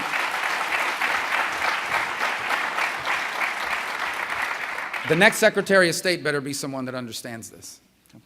If I can, I'd like to sort of probe a little bit into sort of having you sort of share with us how you philosophically approach an issue. Obviously, the presidency, you know, it's not the easy decisions that are important, it's the tough decisions. And you've been criticized by some of your opponents because you've advocated the removal of Assad in Syria. Others within the party have opposed taking out Saddam Hussein. They've opposed removing Gaddafi. As president, how would you weigh the challenges and the balance between the issues of human rights versus stability? Well, in fact, the bigger issue is you need to have foresight about what these things will mean if you do nothing about them. And Assad is an example of it. So the uprising against Assad, we didn't start the uprising against Assad. The uprising against Assad were everyday Syrians, not jihadists initially. It was largely made up of everyday Syrians, mostly Sunnis, who rebelled against an Alawi, which is basically a minority within the Shia minority, that they felt had been brutal and discriminatory towards them. And so they rose up. Some of them were Syrian army defectors that were a part of that effort. When that uprising began, I repeatedly warned that if we did not identify non-jihadists that we could help empower, then the vacuum would be created in the aftermath of this civil war, or in the midst of this civil war. And that vacuum would be filled, the way vacuums are always filled in the Middle East, by radical jihadists, made up largely of foreign fighters. And that's exactly what happened. The non-jihadists were either defeated, killed, or exiled. The only groups that were growing were the the jihadist groups. Initially, Jabhat al-Nusra was actually the group that was growing the fastest, and then ISIS really took off. And the result is that vacuum has now been filled by this group and has used Syria as an operational space to spread into Iraq, to grow now in Libya. They're beginning to grow their influence in Afghanistan significantly, conducting attacks in Lebanon. They're coming after Saudi Arabia, Jordan, Israel, Egypt. They've been very clear about the global caliphate they want to establish. As long as Bashar al-Assad is in power, you're going to have in power two things. Number one, you're going to have in power an Iranian puppet who serves not just as a conduit to Iranian influence in the region, but someone who has actively facilitated anti-Israeli, anti-American terrorism in that region. But the second thing you're going to have in place is an irritant. As long as Assad is in power, you're going to have in place someone that creates the conditions for the next ISIS to pop up, for the next ISIS to emerge. So this simplistic notion that leave Assad there because he's a brutal killer, but he's not as bad as what's going to follow him, is a fundamental and simplistic and dangerous misunderstanding of the reality of the region. As long as Assad or someone like Assad remains in power, not only does Iran have a proxy state that they control, but also it will serve as an irritant that will allow the next radical Sunni Islamist group to rise up and replace what ISIS is today. And so you need a president with a foresight to understand this. A president that doesn't just understand what's in front of you, but understands what it's going to turn into in 2, 3, or 5 years if you don't do something about it. And that's why I repeatedly warned about what's happening in Libya. I repeatedly warned about the premature withdrawal of troops from Afghanistan. I repeatedly warned about what happened in the aftermath of the drawdown in Iraq. And I repeatedly warned about what would happen in Syria. Time and again, I warned about these things before they happened. And I think what it shows is insight and foresight into what can happen on these issues when America fails to lead. Right.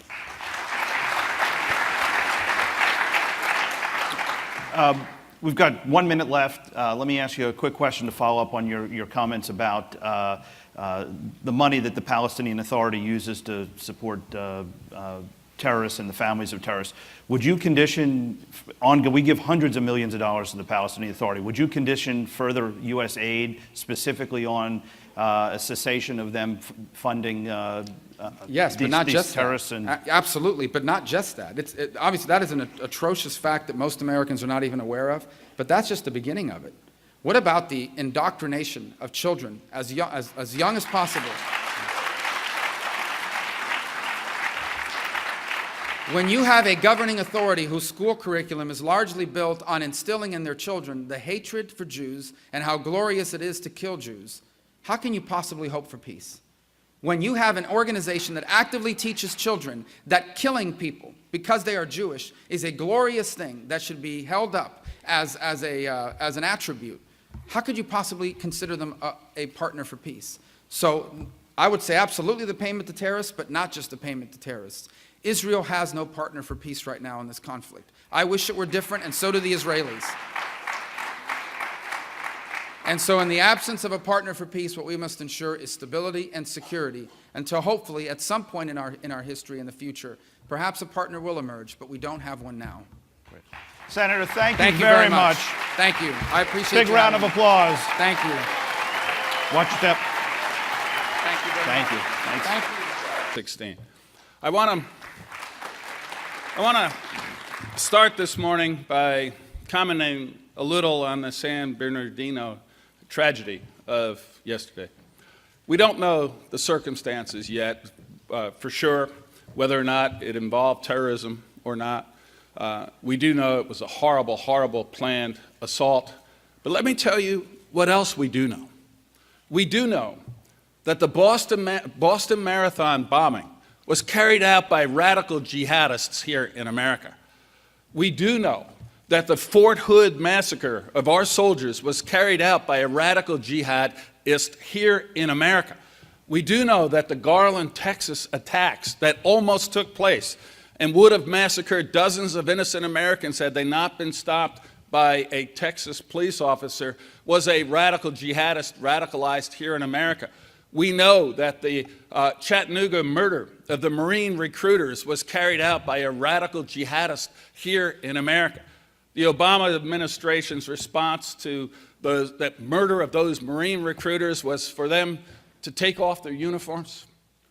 My reaction would be, don't take off your uniforms, put on your guns. You're Marines, this is America.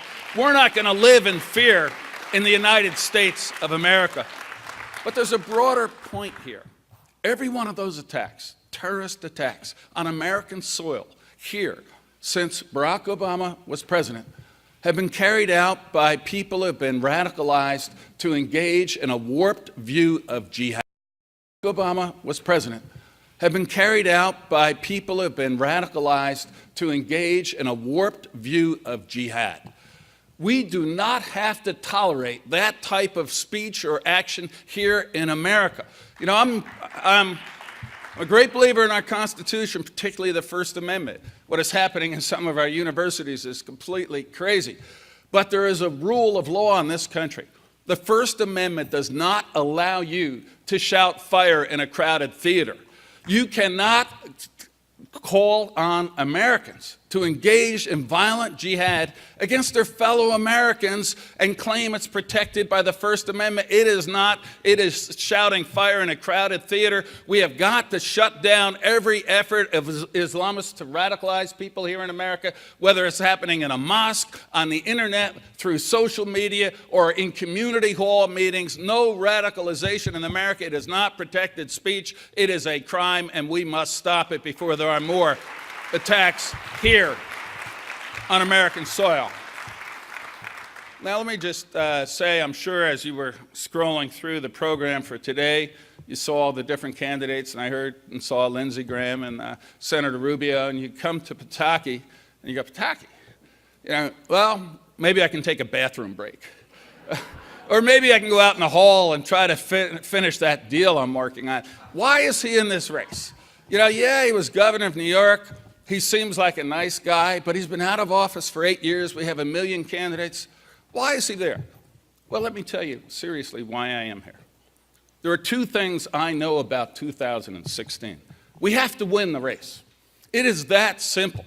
We cannot nominate somebody and think the job is over because we love our nominee. We have got to nominate someone who will actually beat Hillary Clinton and be the next president of the United States.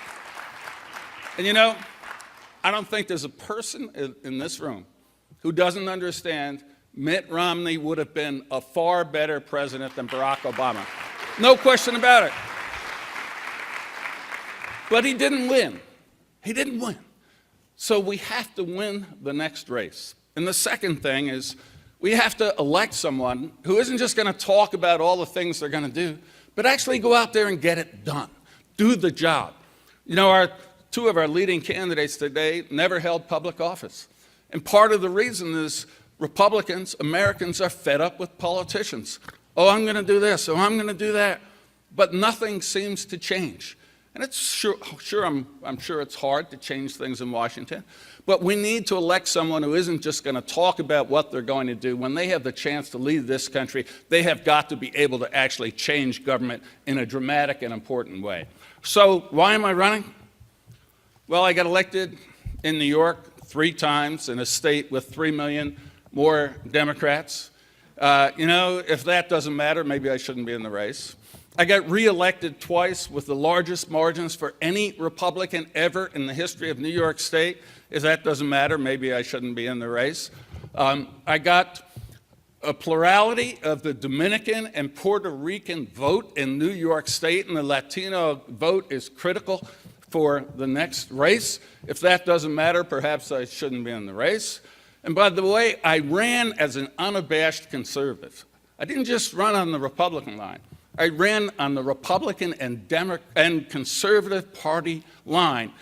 And I'm the only person in the history of New York State elected governor running as a conservative. So if those things don't matter, if we nominate somebody we love but can't win the race, then maybe I shouldn't be in the race.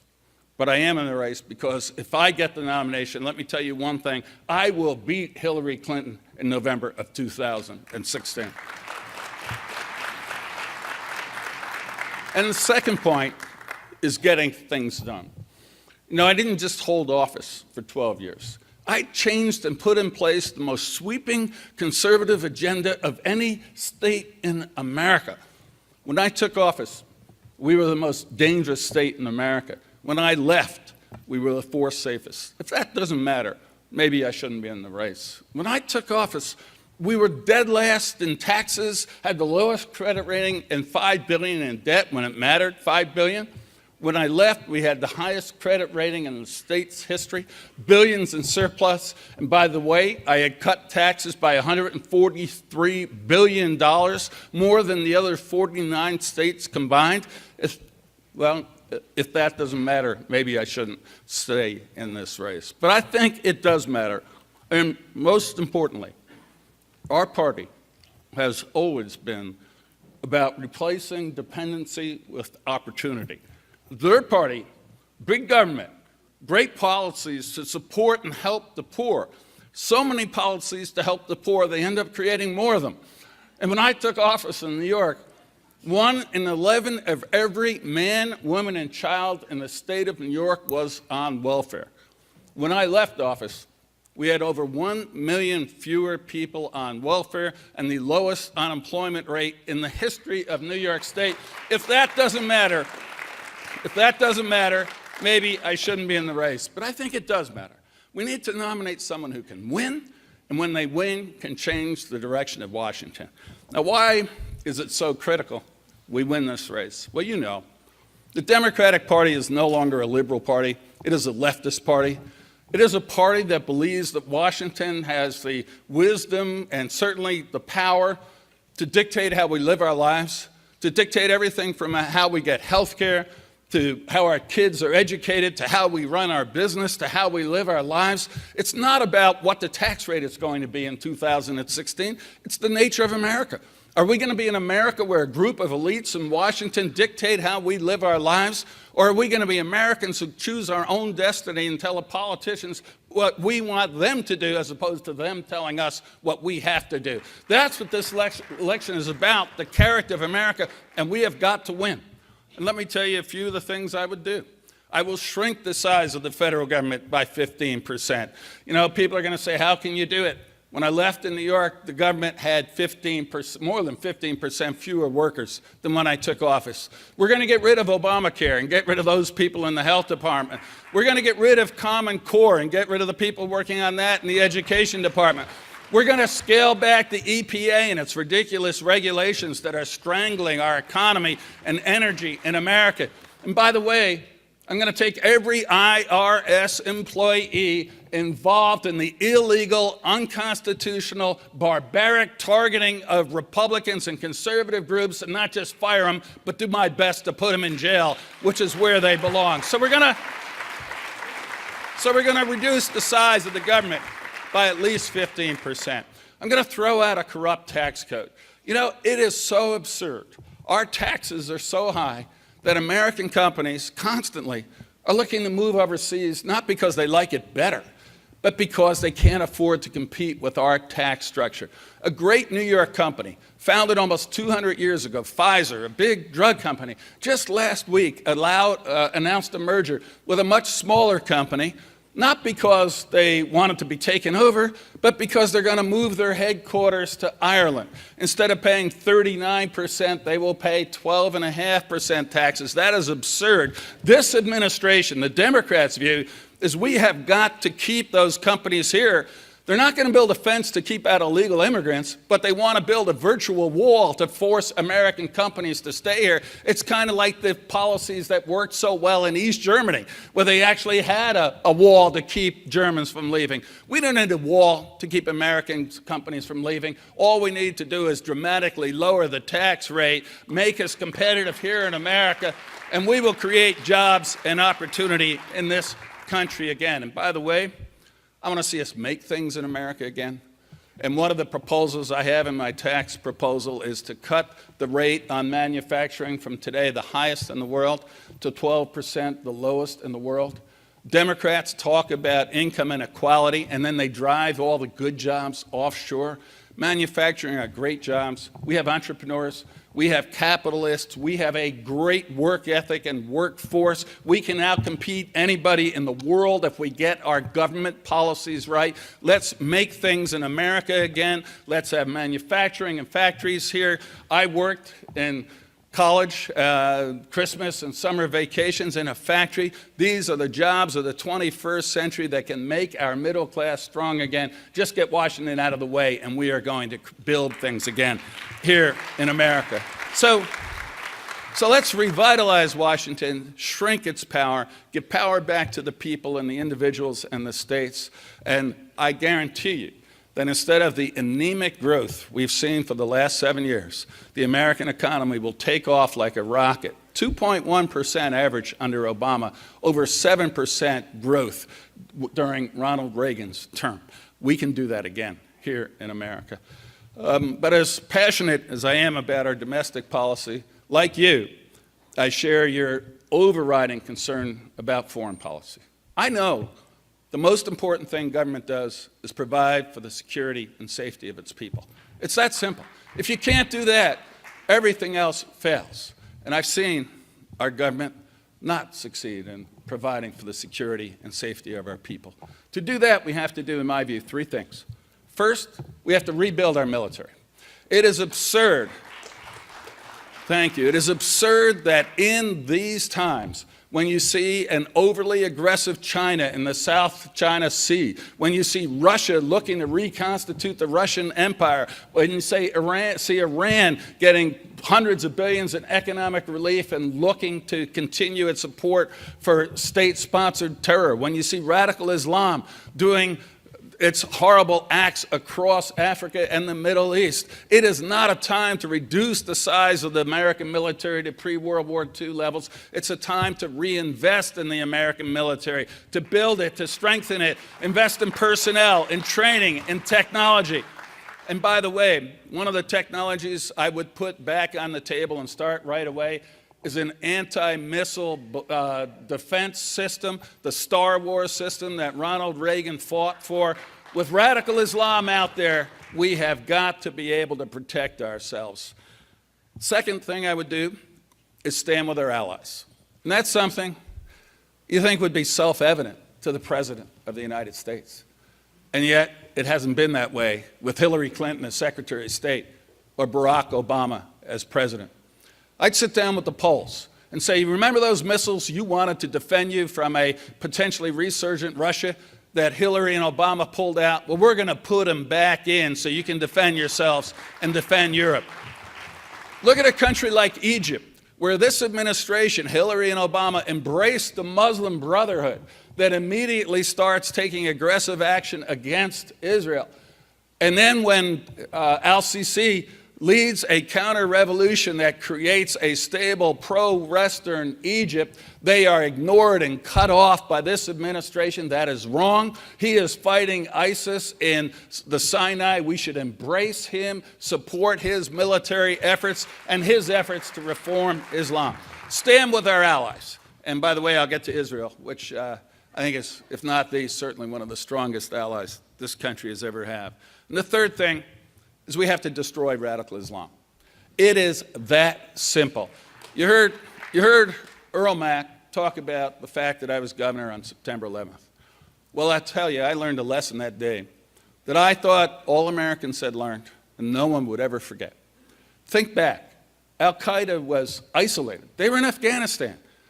They didn't have territory they controlled.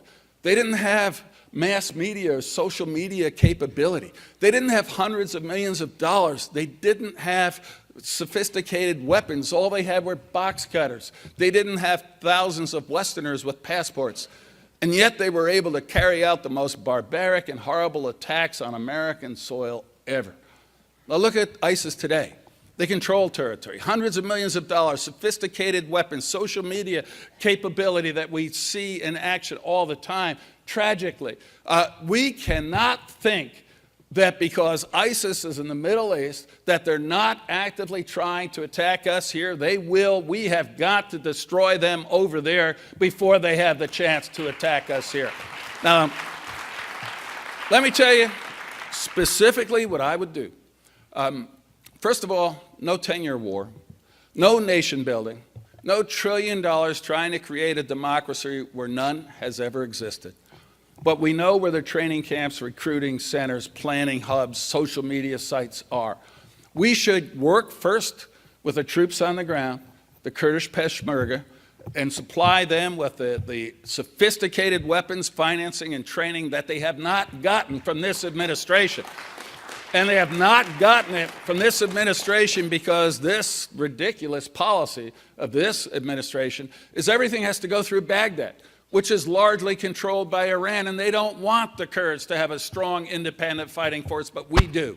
And we have got to arm, supply, support, and help them take the fight to ISIS. The same thing with the Yazidis, almost 1 million Christians who were barbarically massacred when ISIS attacked them. They are fighting now. They are part of the reason that Sinjar is being taken back from ISIS, but they don't have the training, the support, the weapons, the finance, and the help from the Americans. If I'm president, they will get that. And most importantly, though, are the Anbar Sunni sheiks. We defeated al-Qaeda back when President Bush was president because the Sunni sheiks realized that al-Qaeda was so radical that even though they shared a Sunni faith, they didn't share the philosophy or the radicalism, and they fought with us to destroy al-Qaeda. They are now seeing that same experience with ISIS. But Baghdad doesn't want an independent, strong, Sunni, Anbar-based force, whether they're fighting ISIS or not, because they're not controlled by Baghdad.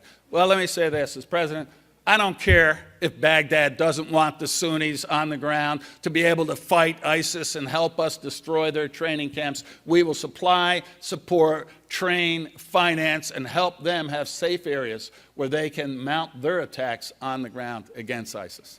And by the way, if that isn't enough, we should send in American troops. Send in American Special Operations Forces, destroy their training centers, destroy their planning hubs, destroy their social media capability centers, and then get out.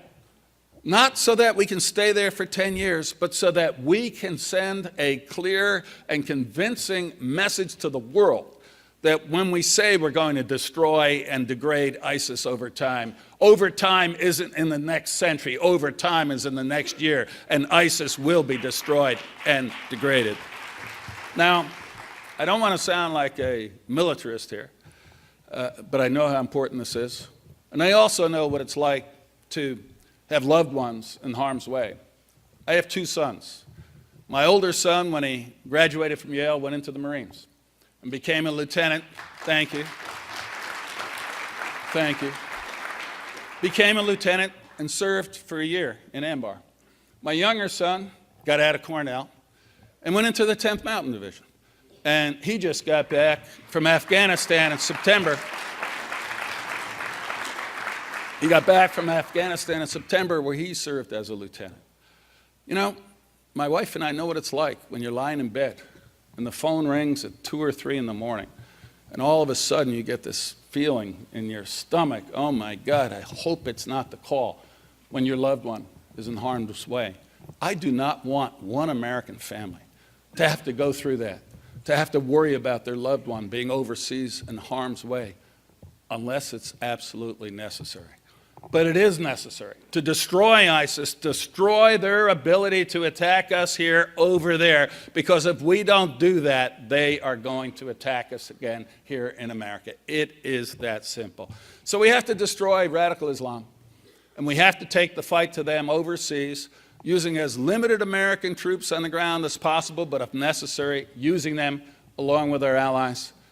But there's one other thing that I know is important to you, and it's important to me, and that is when I said we have to stand with our allies. We have no better ally than the State of Israel. And I have known that. I've known that for some time, and I just want to tell you one story that I actually showed to my kids. Think back to the first Gulf War in 1989, when President George H.W. Bush put together an extraordinary coalition to take out Saddam Hussein's conquering of Kuwait. We had many Arab nations in that coalition, and it was a very important war for the Americans in the West to win. And when that fight started, what did Saddam do? He sent Scud missiles. Yes, he sent them into Kuwait, and yes, he sent them into Saudi Arabia. But he sent them into Israel, a non-combatant, not part of the coalition. He launched Scud missiles on Tel Aviv, on Jaffa, on Israeli civilians, simply because he was trying to provoke them into joining the fray, because he knew that would destroy the coalition that President Bush had put together. I remember that night, that first night, seeing pictures from Tel Aviv of old men and young children wearing gas masks in their homes, in their basements. I don't know if any of you remember that, because people didn't know if Saddam Hussein's rockets, his Scuds that he was firing into Israel, had chemical weapons or not. And I looked at it, and I actually went upstairs and woke up my two oldest kids. And I said, look at this. This is less than 45 years after the end of the Holocaust. These are old men and young children wearing gas masks to protect themselves. And you know why? Simply because they're Jews. And because Saddam Hussein thinks that by attacking Jews, he can undermine the American coalition. Never forget this moment. Anti-Semitism is a toxic feeling, and whenever you see it raise its ugly head, you must stomp it down wherever that happens. But what happened? Thank you. But what happened? Israel didn't go into Iraq to defend its civilians. And there's not one person here who doesn't know that the IDF could have taken out those Scud missiles and prevented those attacks on its civilians. But the Israeli leadership said, this is a horrible thing to see our civilians going through this. But we are America's friend. We are America's ally. We will let our civilians suffer this attack because that is the strongest way we can support America in its effort. Have you ever heard of an ally more committed to helping you succeed than Israel was during that time of war? And since that time, I've had the opportunity over and over again to go to Israel. First time, I opened a trade mission in New York, from New York in Israel, and I couldn't believe there hadn't been one, but there hadn't. But I opened it, and people said, well, go to Tel Aviv, that's the commercial capital. We opened the trade mission in Jerusalem, the capital of the Israeli state. And we did it. We did it for a simple reason. It is the capital of Israel. It has got to be recognized by the United States as the capital of Israel. It is absurd that our closest ally is the one country whose capital we refuse to put our embassy in.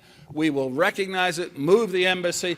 Jerusalem is the eternal, undivided capital of Israel and the Jewish people, and it has got to stay that way. But there's so much more we have to do. And I heard Senator Rubio's comments about the PLO, and I remember speaking in Las Vegas back in the spring. And I said then, two other things.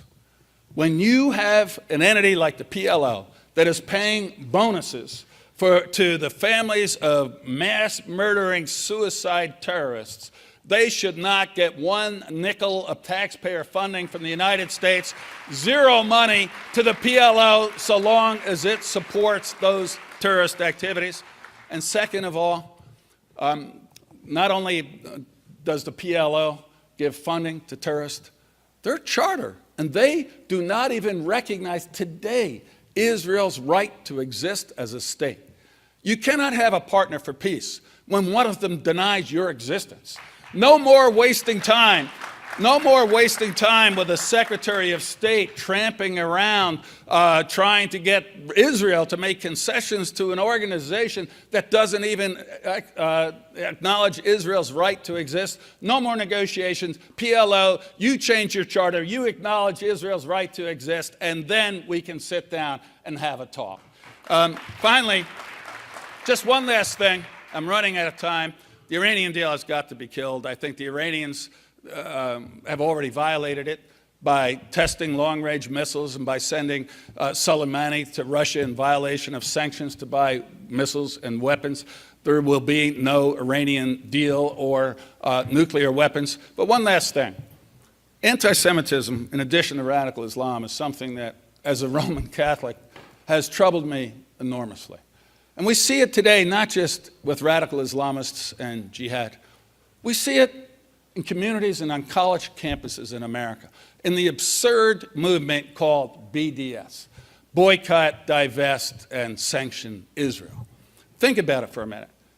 The left, these people advancing this absurd cause, think it's okay to trade with Iran, where women have essentially no rights.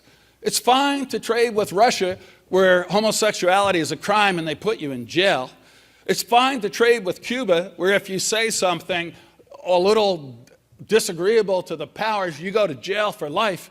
But you can't trade with Israel, that has a democracy, freedom of speech, freedom to choose its leaders, freedom of the press, freedom of religion. Oh no, they're the ones we have to boycott, divest, and sanction.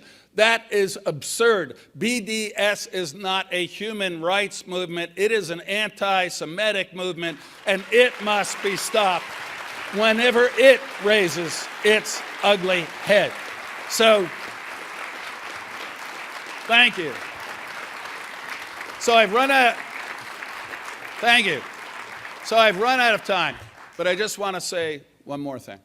Thank you for all that you have done and continue to do for our party and our country. Thank you for standing strong through these last 7 years when the world seems to have gotten to be a more and more dangerous place. This is still America. This is still the greatest, innovative, freest country in the world.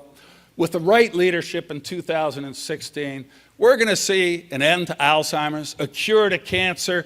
We're going to travel in cars that drive us. We're going to be going in trains faster than planes. Your grandchildren are going to be living to 110 years old. This is still America. All we need to do is get Washington right, and the next century will be right. You are fighting that fight. You are with us. Thank you. Hazak, Hazak, Vanit, Hazak. Be strong, be strong. Give your strength to others. We must win this race in 2016. Thank you very much. Thank you. Thank you, Governor. No worries.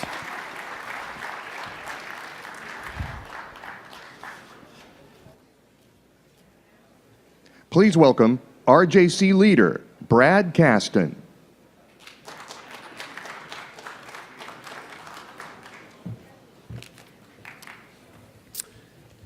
I am honored to introduce to you Governor John Kasich, a man who has a proven track record of strong friendship with the Jewish community and unwavering support for the Jewish state. His appreciation for Jewish culture and tradition is grounded in his work with some of Ohio's leading Jewish families, including the Meltons, the Schottensteins, the Wexners, and the Ratners. Their ongoing friendship and support has helped to enrich his knowledge of the diversity, scope, and richness of the Jewish experience in America and around the world. During his 18 years in Congress, John Kasich was the go-to person in the Ohio congressional delegation, especially when it came to matters of Israel's security. Governor Kasich's unwavering support for the unique partnership between the United States and Israel has been steadfast for more than 35 years, and he believes, without reservation, that there can be no daylight between the United States and Israel. John first visited Israel as a new member of Congress. His tour guide was none other than Gordon Zaks, one of America's most prominent pro-Israel leaders and one of this organization's founders. It is safe to say that John Kasich is the only candidate here today who has been meeting with and learning from Israeli leaders since Ronald Reagan's first term in the White House. This past year, Governor Kasich cleared his schedule to fly here to Washington to stand in solidarity with the Prime Minister of Israel in opposition to the disastrous Iran deal. As members of the Republican Jewish Coalition, it is our goal and mission to hold our party's leaders accountable. John Kasich's history with the American Jewish community runs so deep that on more than one occasion he has challenged us and held us accountable. Allow me to tell you about one such occasion. As in other states, Ohio's governors have traditionally held annual Holocaust memorial services.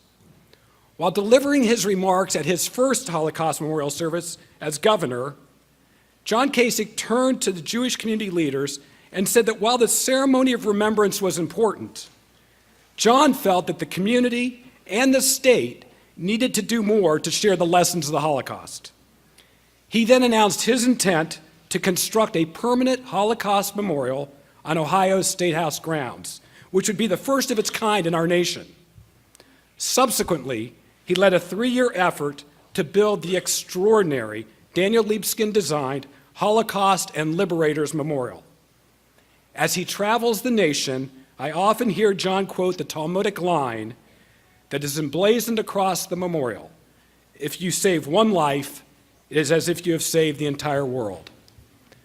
To quote my friend Bruce Saul, who introduced John to this organization's annual conference in Las Vegas last year, "I want everyone to know what Gordy Zaks knew.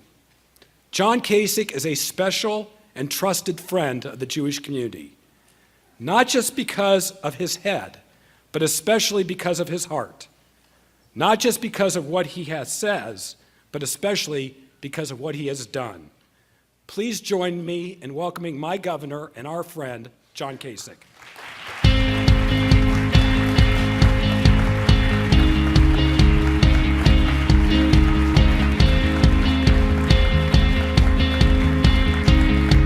Thank you. Well,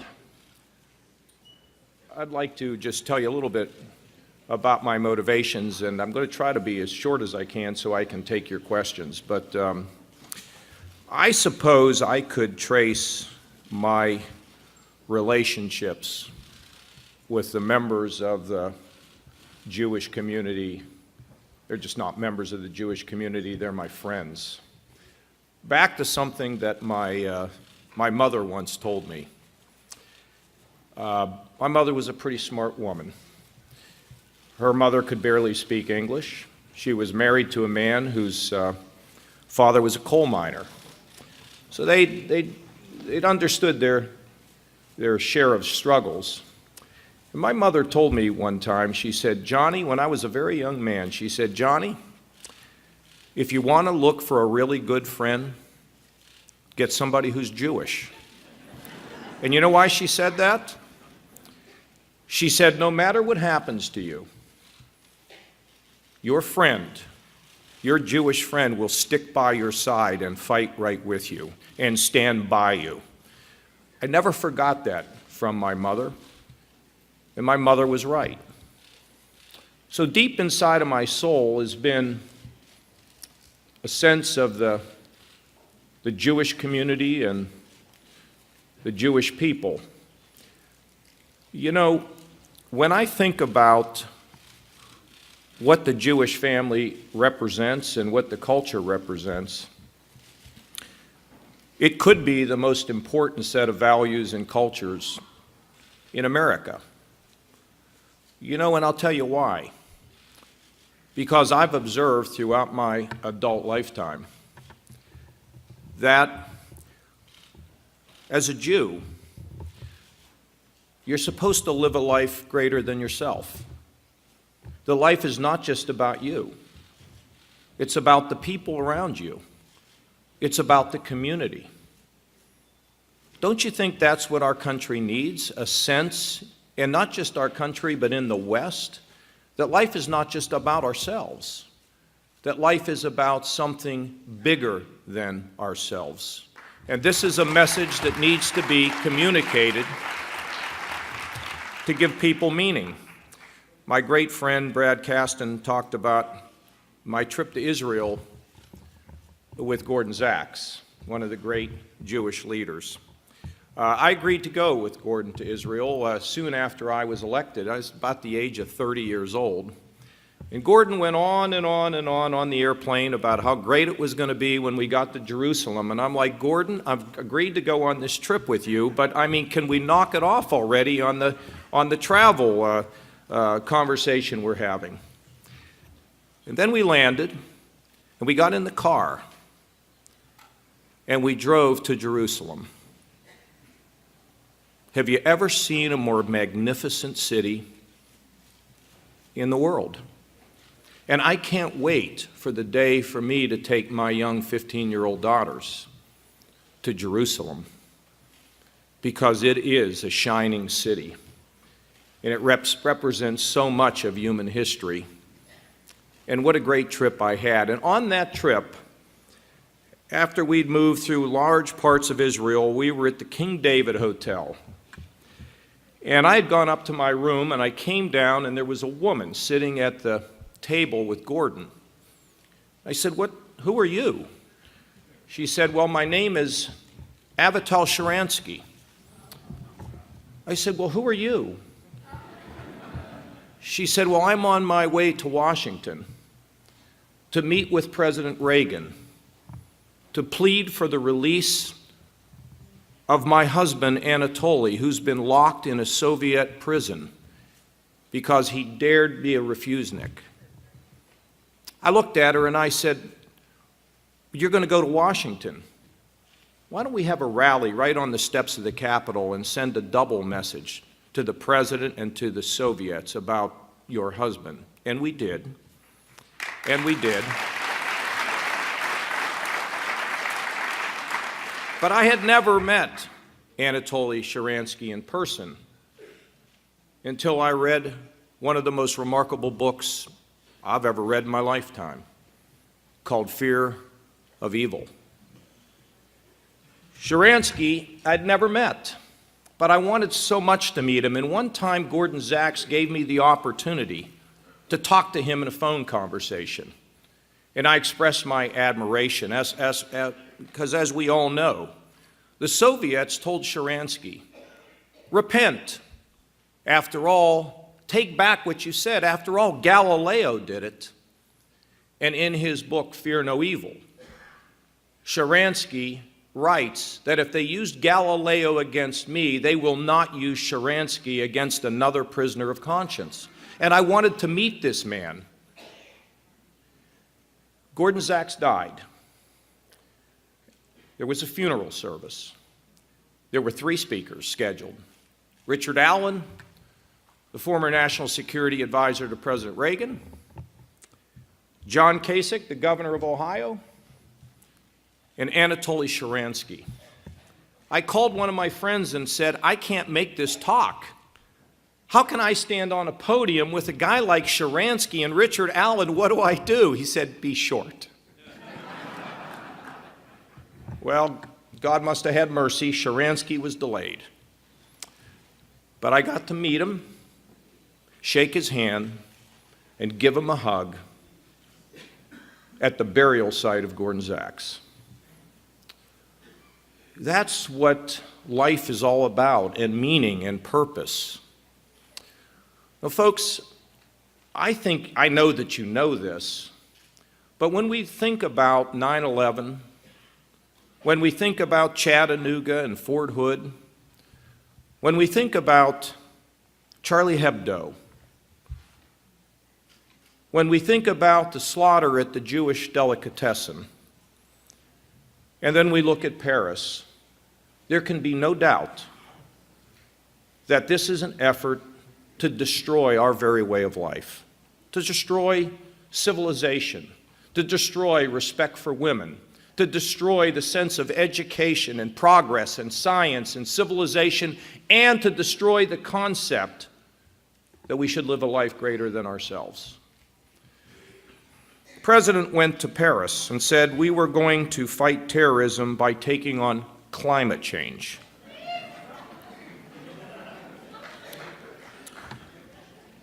If I were president, I would be at that meeting, and I would be talking to all of our allies in NATO, and I would be seeking out our friends or people who have the same purposes in the Middle East. Because I remember when the ambassador from Egypt to the United States stood in the Rose Garden and announced a coalition of people to push Saddam Hussein out of Kuwait. That was a serious matter. But it pales into comparison to what we face today. The President of the United States needs to lead, and he needs to lead a coalition to stop the delay, to stop the politics, put people in the air and on the ground, and for once and for all, go and destroy ISIS where they exist.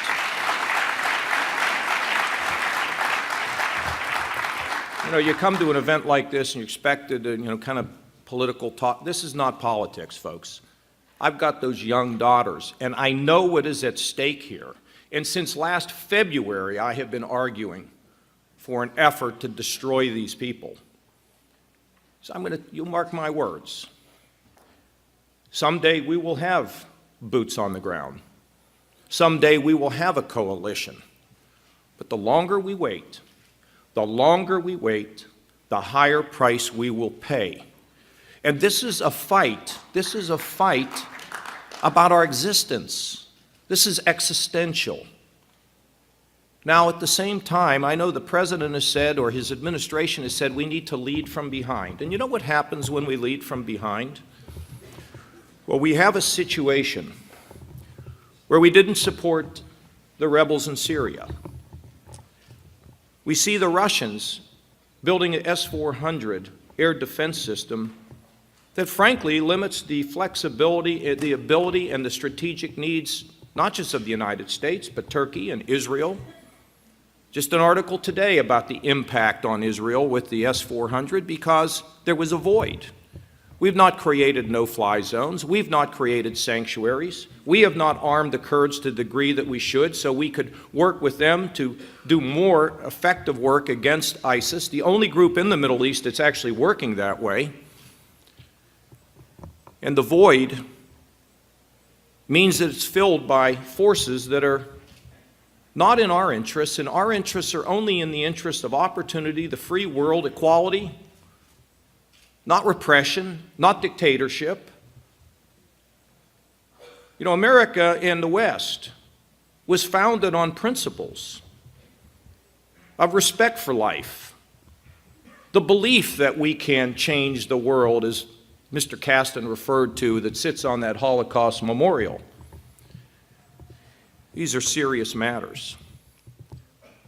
Over in the Ukraine, the people there just ask for support from the United States to defend themselves. We're absent. The Russian bear bears down on the Baltics, on the Finns, on the Swedes. Very serious matters.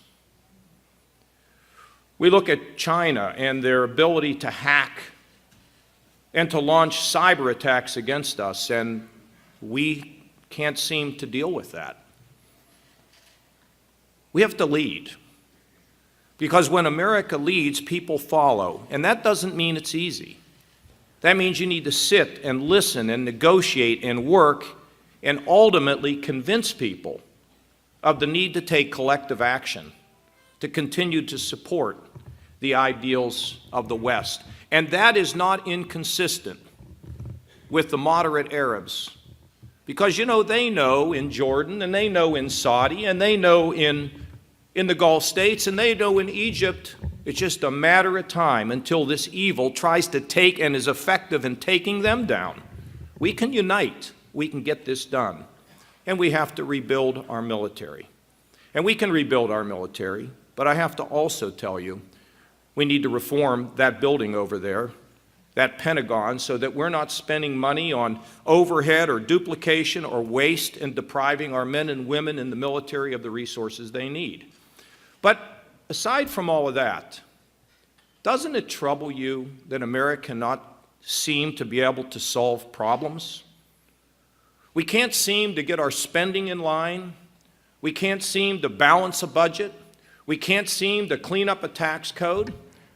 We can't seem to deal with this regulatory morass that is shutting down the efforts of small business people to create jobs and strengthen our families. You know, the world looks at us and they wonder, what's happened to America? Now, this is a Republican gathering, but our friends in the Democratic Party are not our enemies. We can disagree with them on a number of issues, but we don't need to hate them. I served in Congress when it was possible for Republicans and Democrats to disagree 80 or 90% of the time, but then we came together at times because we put America first. Well, I was there when we balanced the budget. I spent 10 years of my life to get that done because I didn't think we should put a burden on our children. And I knew that by putting ourselves on the path to cutting taxes and balancing budgets, we'd have jobs. And we all know that jobs are the most important thing for all of us because that's what strengthens our families and gives our children opportunity. Well, ladies and gentlemen, we need to fix it. We need to come together. I became governor of Ohio. Oh, it was a mess. Down 350,000 jobs and credit going down the drain, and today we're up almost 400,000. We are running surpluses, we have cut taxes, and as a result of our growth, today we leave no one in the shadows. The mentally ill, the drug addicted, and the working poor all have a place in our society. Now, I don't tell you that record to brag. I tell you that record because we need to be in a position of have somebody who's actually demonstrated their ability to achieve significant things. Brad Caston mentioned that I flew in here for the Netanyahu speech, and it was the first time that I had sat on the House floor since I'd left Congress in 2000. When I left, somebody said, "Why did it take you so long to come back here for a session?" I said, "Well, when you graduate from high school, you shouldn't drive around in the parking lot." And you know why I came in? Netanyahu, Israel. Could you imagine that a prime minister of one of the greatest allies we have comes into town to make a talk, and the president decides not to meet with him? Any prime minister that comes to America, if I happen to be President of the United States, will have a significant, great meeting with me if I'm president, and we will hold them up.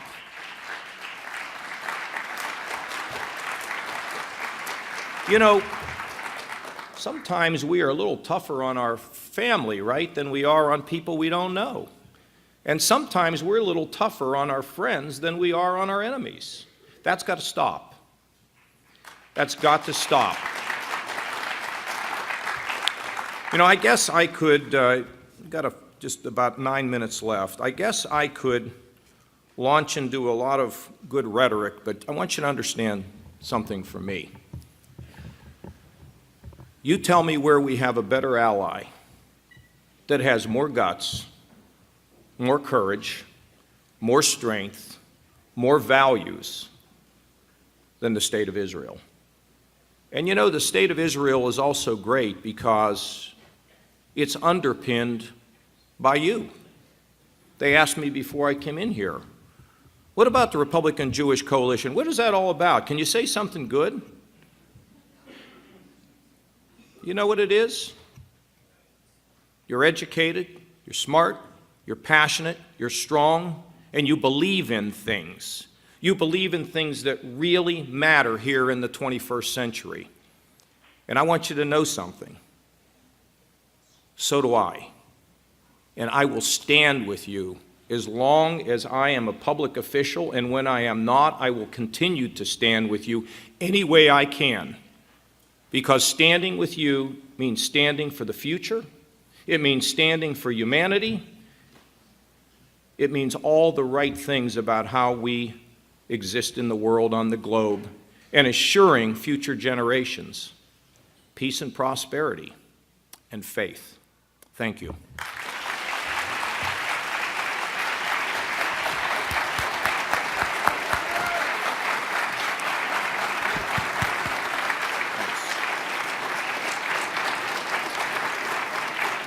So thank you, Governor. We have about 8 minutes. In all the questions that came in for you, they really came, there were two main questions. I'm going to leave the more wonky question to the end because I figured you could probably take all 8 minutes with that. So let me go to one of the main questions that was on people's mind, and has to go back to one of the previous debates. And there was an exchange about Iran. And you had questioned some of of your opponents, some of the other candidates, who say that they're going to rip up the Iran deal on day one, and there was some back and forth on that.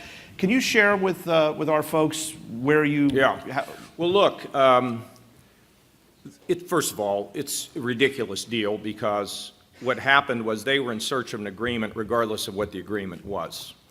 But I don't know why I would be trying to be able to telecast, at that time, about 18 months ahead of what I might do in regard to that agreement. Now, here's the other thing that I think is really, really important.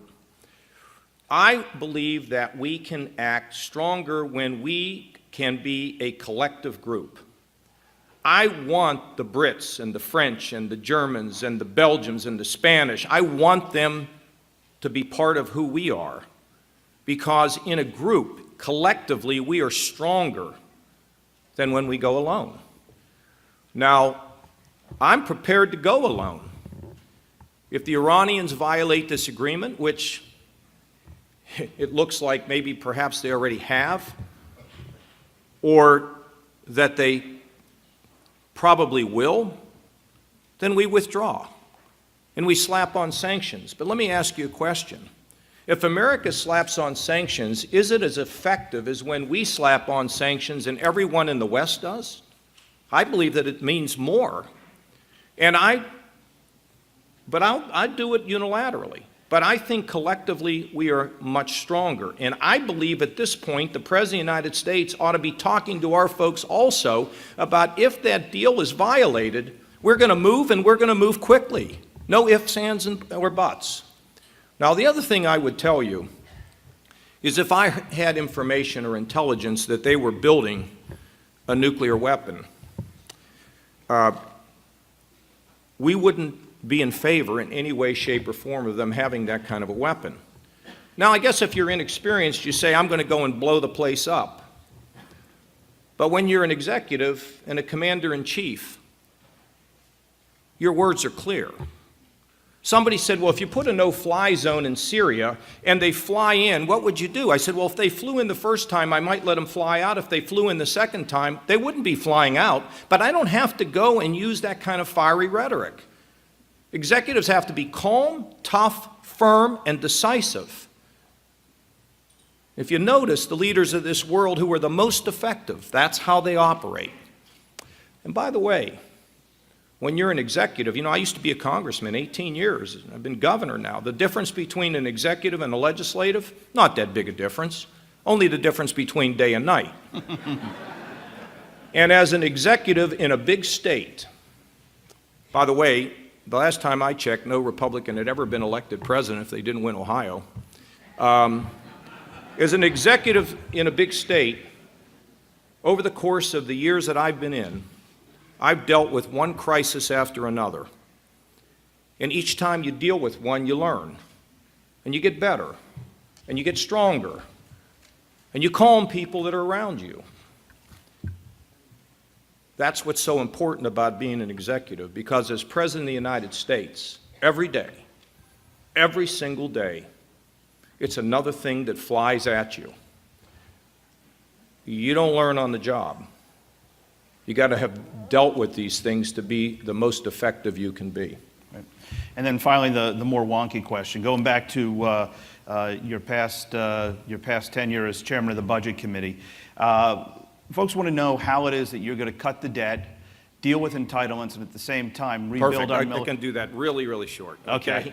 Here's what you do. First of all, you have an economic plan. I've done this now twice, in Ohio and in Washington. The formula is simple. You reduce taxes to a point where it's going to provide economic growth. When people say they're going to have a 10% flat tax, I mean, we got one candidate running, his tax plan would increase the debt by $12 trillion, okay? You just can't do that. You can't grow your way out of everything. You reduce those taxes, 28% top rate, 15% capital gains. I've cut capital gains in Congress. We have reduced income taxes and killed taxes on small business in Ohio. You reduce taxes. Corporate taxes down to 25%. Do not double tax. Bring the money home from Europe so people invest in America and they're not investing in Europe. And give them the ability to write off the investment in plant and equipment. As those investments have shrunk, that is why our economy is not growing. Businesses have not invested in plant and equipment, and it has to happen. So you get the corporate rate down, you get the personal rates down, which are achievable because they're not way out of the ordinary. And then what you do is you restrain spending. You take your Medicaid program from 5 to 3. My Medicaid program went from 10 to 2.5 with no one being cut off the rolls and without the loss of a benefit. You get your Medicare from a growth rate of about 7 to 5 with a whole series of things that we were able to do in Medicaid to still provide services but at a lower price.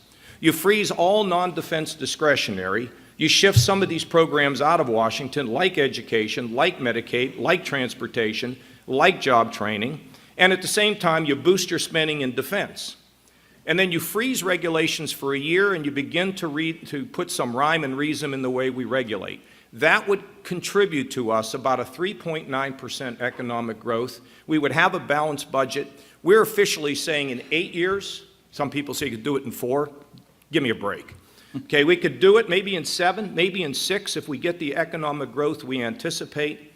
But I don't make false and phony promises to people. I want you to know that we will have a plan in the first 100 days to rebuild the military, a plan in the first 100 days to fix the taxes, to balance the budget, to control spending in a reasonable way that I believe people can sign on to. And maybe at the same time, we also could work to secure our borders, create a guest worker program, and people who broke the law to get here, if they haven't broken the law since then, we can put them on a path to legalization by forcing them to pay a penalty. And that could settle this issue once and for all, and we'd control that border.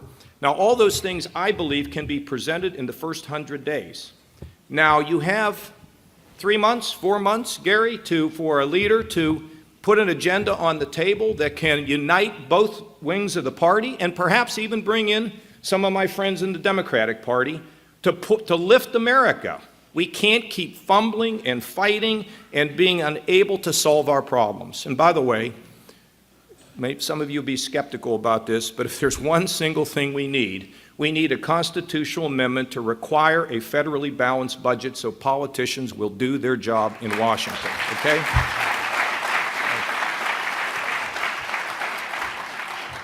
So I guess we're out of time. Thank you all very much, and we'll see you Governor, again. thank you. Watch that. Thanks so much.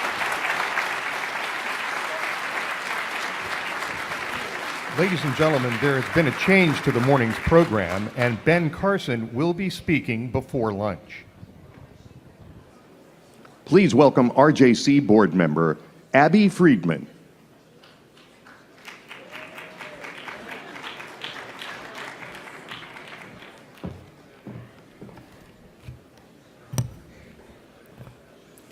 Good afternoon, and welcome to the RJC Presidential Candidates Forum.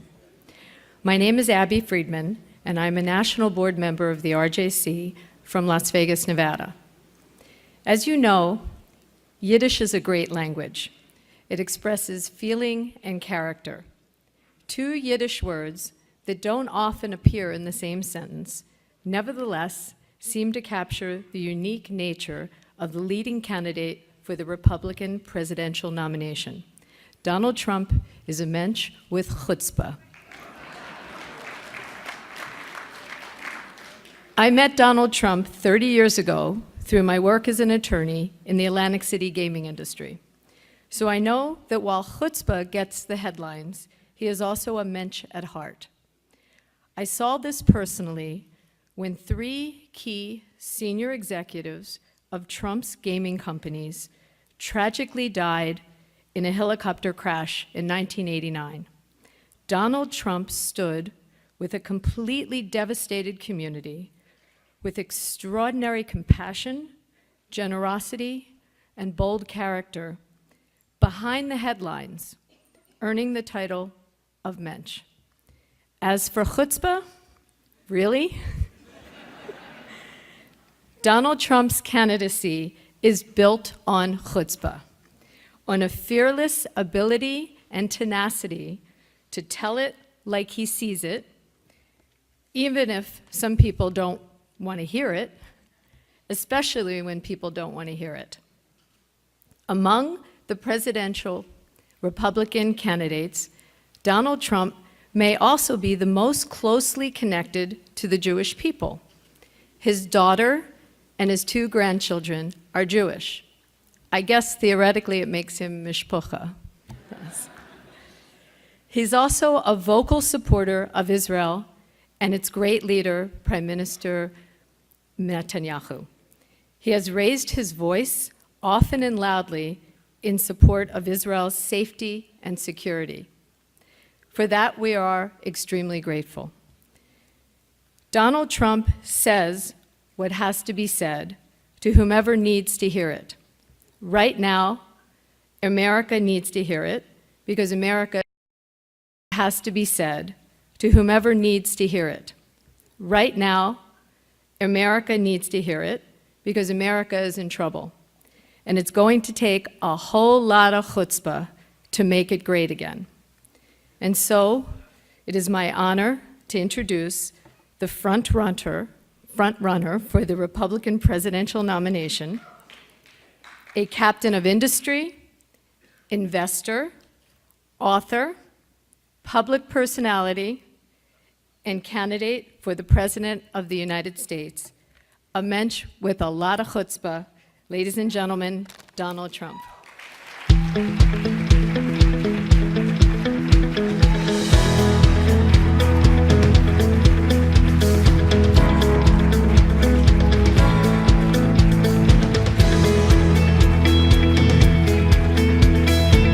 Thank you very much, everybody. You just like me because my daughter happens to be Jewish, right? She has a great husband, Jared, and I'll tell you what, Ivanka could not be happier, and she's very proud. The only bad news, I can't get her on Saturday. I call and call. I can't speak to my daughter anymore on Saturday, but that's okay. It's an honor to be with you, and I've devoted so much time over my life to Israel, and the other politicians, they can talk, but believe me, they haven't done what I've done. I've received many, many awards. I was the Grand Marshal of the Israeli Day Parade at a very dangerous time when people said, don't do it, don't do it. I walked up Fifth Avenue. I'm looking up for lots of trouble. But I said, no way that I'm not going to do it. And it was a rough time, as you know. It was 2004, and it was a tremendously successful parade, maybe the most successful parade that they ever had. So I'm in a different position than the other candidates because I'm the one candidate, I don't want any of your money. I want your support, but I don't want your money. I'm self-funding my campaign. It's been an amazing experience for me because I have very little money invested so far. I thought by this time I'd have about $30 million in ads, and I have none. Although I took a small radio commercial the other day in Iowa. But we have virtually no money invested in ads or advertising. And I think you as business people will feel pretty good about this and respect it. And at first I was embarrassed by it. I said, well, I think we're going to have to spend money just to spend money, but it's not really like a good thing to do because I am in first place by a lot. It's not even close. Every single poll, every single state. The numbers just came in 3 minutes ago in New Hampshire, the PPP poll. Trump at 27. The next one is 13. 10, 9, 8, 5, and the rest are off the board. They have to drop out pretty soon, I guess, right? Most importantly, favorability No, I still like the top number most, but favorability is now at 50 to 39, which is good. And I beat Hillary in the Fox poll, as you see, very easily, 46 to 41. That's ultimately the most important. And, you know, I've been a tremendous fan, and I've been a tremendous contributor. I've given a lot of money recently to Hatzalah, $100,000 emergency response. They do a fantastic job. And my father, Fred, was always a big supporter. So I grew up in that environment. I grew up in Brooklyn, Queens, and Israel was always very paramount in our mind. In fact, I've been sometimes criticized because I receive so many awards from Jewish groups, and they look at my wall. It's loaded up. But now the Christians are catching up, I have to tell you. My Christians are liking me a lot lately, and they've been great. They've been great. So Obama is the worst thing that's ever happened to Israel. The worst. The worst. And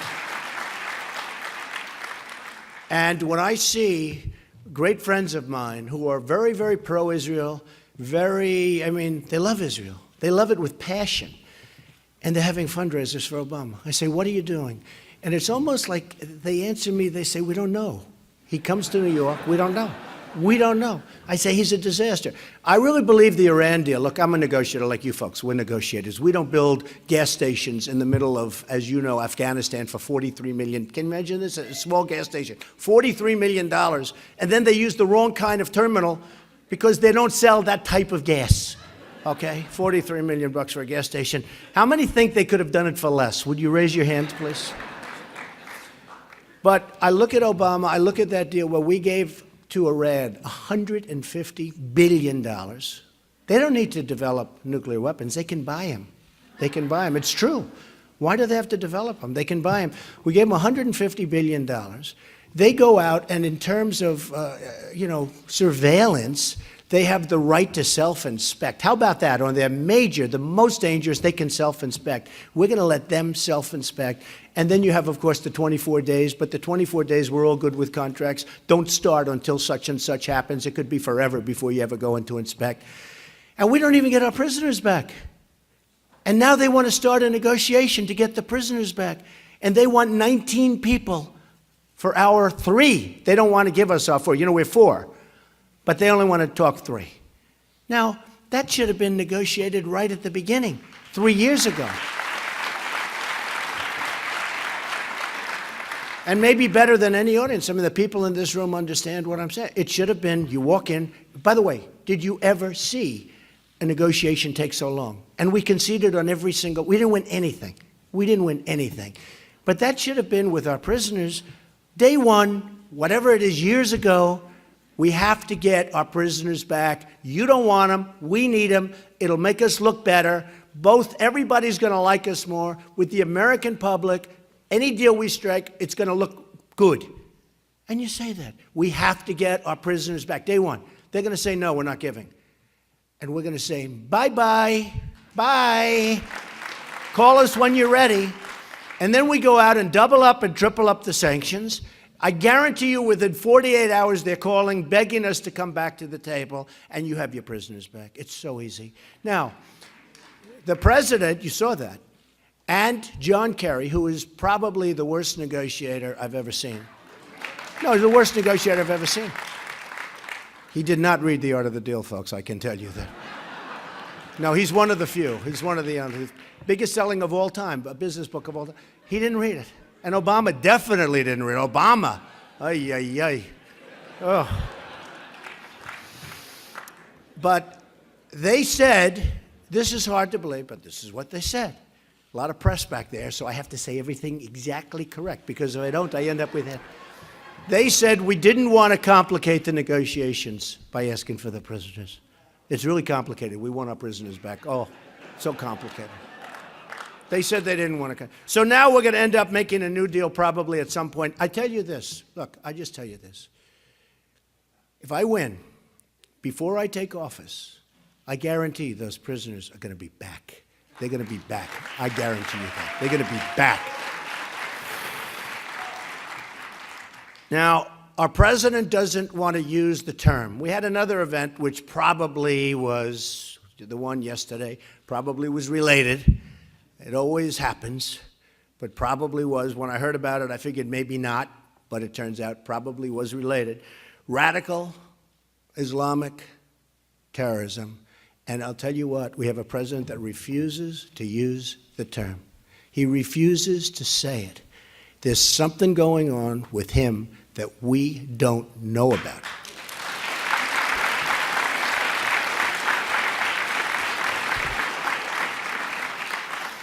Now, as far as Hillary is concerned, she's got to go with what he wants. She shouldn't be allowed to run. What she did is criminal with the emails. Well, she shouldn't be allowed to run. She's going to have to follow his line because she's on a thread. Look, in real life, his attorney general, his U.S. attorney, his attorney general. So his attorney general is going to listen to him, in my opinion. I think it's very dishonest what's going on with our government. General Petraeus was given a life-changing sentence. Other people have been sent to jail. Petraeus was, essentially, look, I don't want to get into it with the poor guy. What he went for nothing compared to what she did, for nothing, for 5% of what she did. And Obama, she can't go against him because all he does, boom, she gets indicted. That's the end of it. That's the end of it. So when you see Hillary backing up virtually everything he says, and he's got control of her, it's just total control. But I'll tell you what, she shouldn't be allowed to run. What she did was a criminal act. And remember, this is a 6-year, you have a 6-year statute of limitations. So she's fighting for her life. If she doesn't become president, she could have a real problem. Does that make any sense to anybody, huh? Does that make sense to anybody? Because what she did was just wrong, okay? And, she's been involved in corruption her whole life, whether it's Whitewater. Her whole life is corruption. She was a horrible Secretary of State. She did a horrible job. Other than travel a lot, she traveled a lot, nothing ever got done. The world blew up around her. It blew up. 500 to 600 calls and emails and everything from our ambassador asking for help, and she didn't respond. The truth is she doesn't have the strength or the energy. She responded to her friends.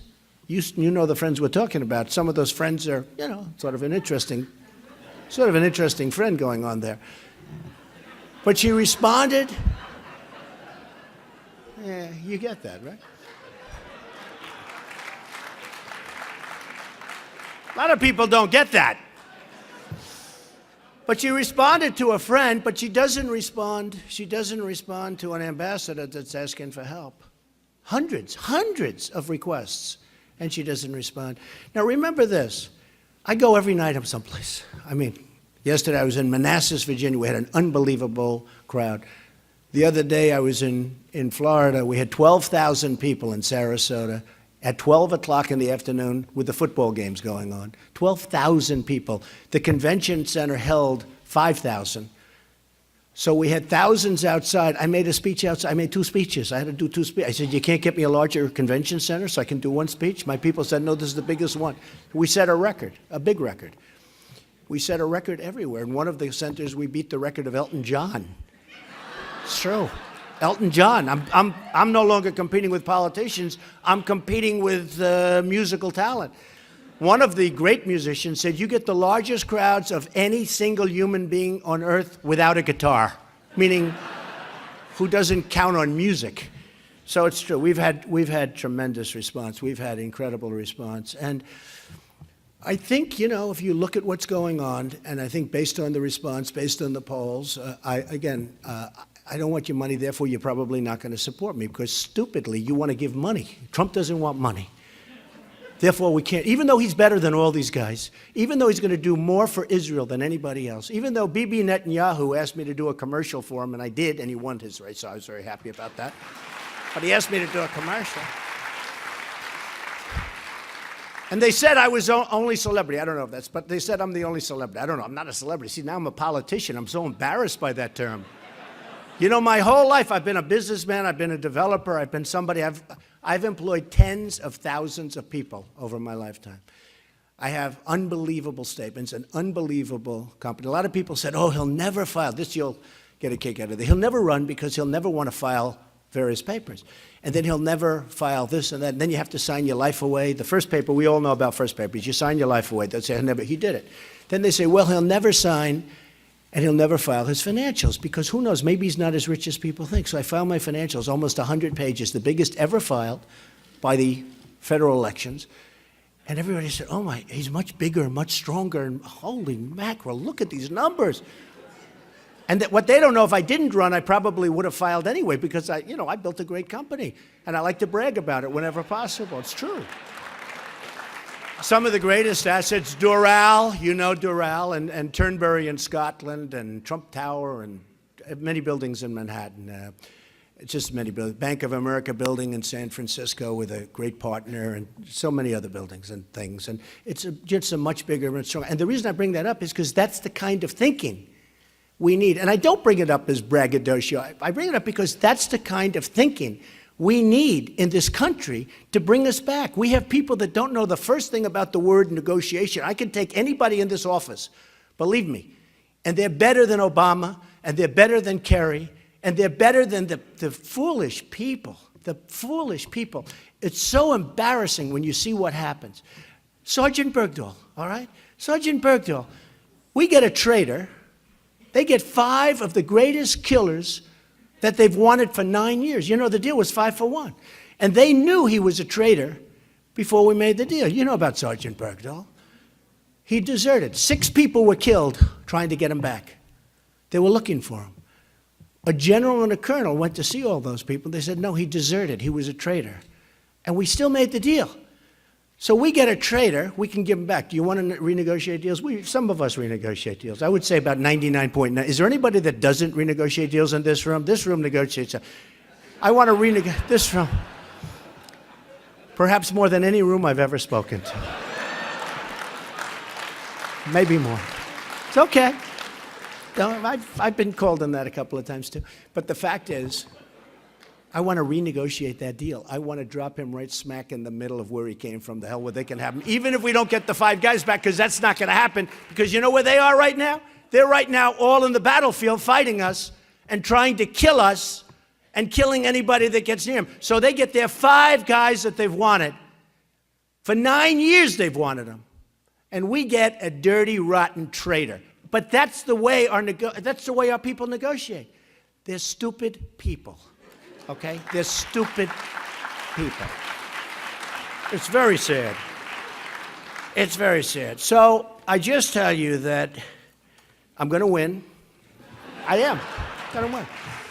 I mean, unless something happens, walk across the street, the wrong thing happens. But I tell you what, I have a great Secret Service. It's nice when you're number 1, they give you a Secret Service. I never saw so many people. Talented people, great people. But I believe I'm going to win. I really have just a great feeling about it. And, my life has been about winning. I've won, and my life has been about winning. And that's what I want to do for the country. And if people say about my company and deals, and you can do this deal, that deal, I have no interest. It's like the other day, Ivanka, she's doing so great. Dad, we can buy this wonderful office building. I said, honey, who cares? How can you talk to me about such trivial things, Ivanka?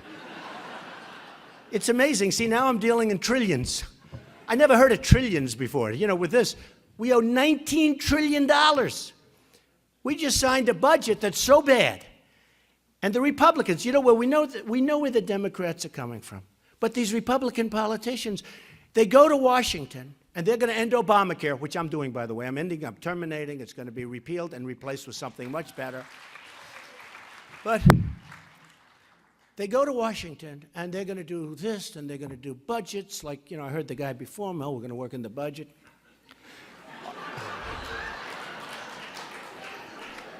It's all about that. What happens is they're going to do budgets, and we're going to do this and that. And I tell the story. Then they walk into the Capitol building, which is magnificent. And they look up. Darling, oh my, look at those columns. Look at the ceiling. Look at the angels. Oh, look at these magnificent floors. They've never seen anything like it. We've arrived. This is incredible. And then they become mainstream. They will vote on Obamacare. Yes, I vote. They don't want to leave.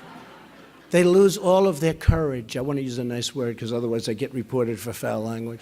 They lose all of their courage. and they've let us down. That won't happen with me. So again, you're not going to support me, even though you know I'm the best thing that could ever happen to Israel, and I'll be that. And I know why you're not going to support me, and you know you're not going to support me because I don't want your money. Isn't it crazy? No, it's true. You know, if I wanted your money, I think I'd have a damn good chance, and I think I'd get more money than anybody else. Do you know the money I have turned down? This has not been my life, turning down money. Guys want to give me millions. I would have made poor Jeb Bush, I mean, this poor guy with this low energy, it's sad. No, it's sad.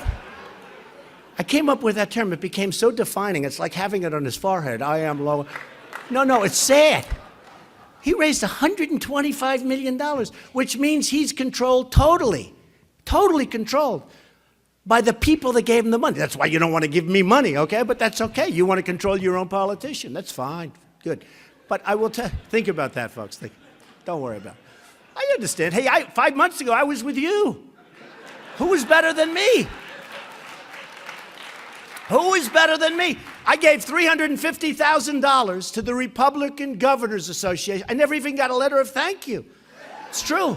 $350,000. I didn't receive one letter, not one letter from one governor. Stupid. The good thing is I don't give any. Why would I give any more? You don't get a thank you letter?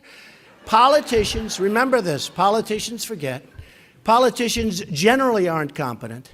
And the one thing they are good at is getting elected, and that's what you're going to end up having.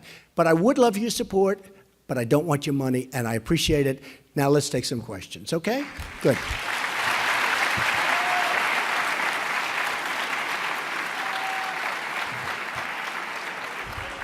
He's saying that was a little bit different than the other guys, right?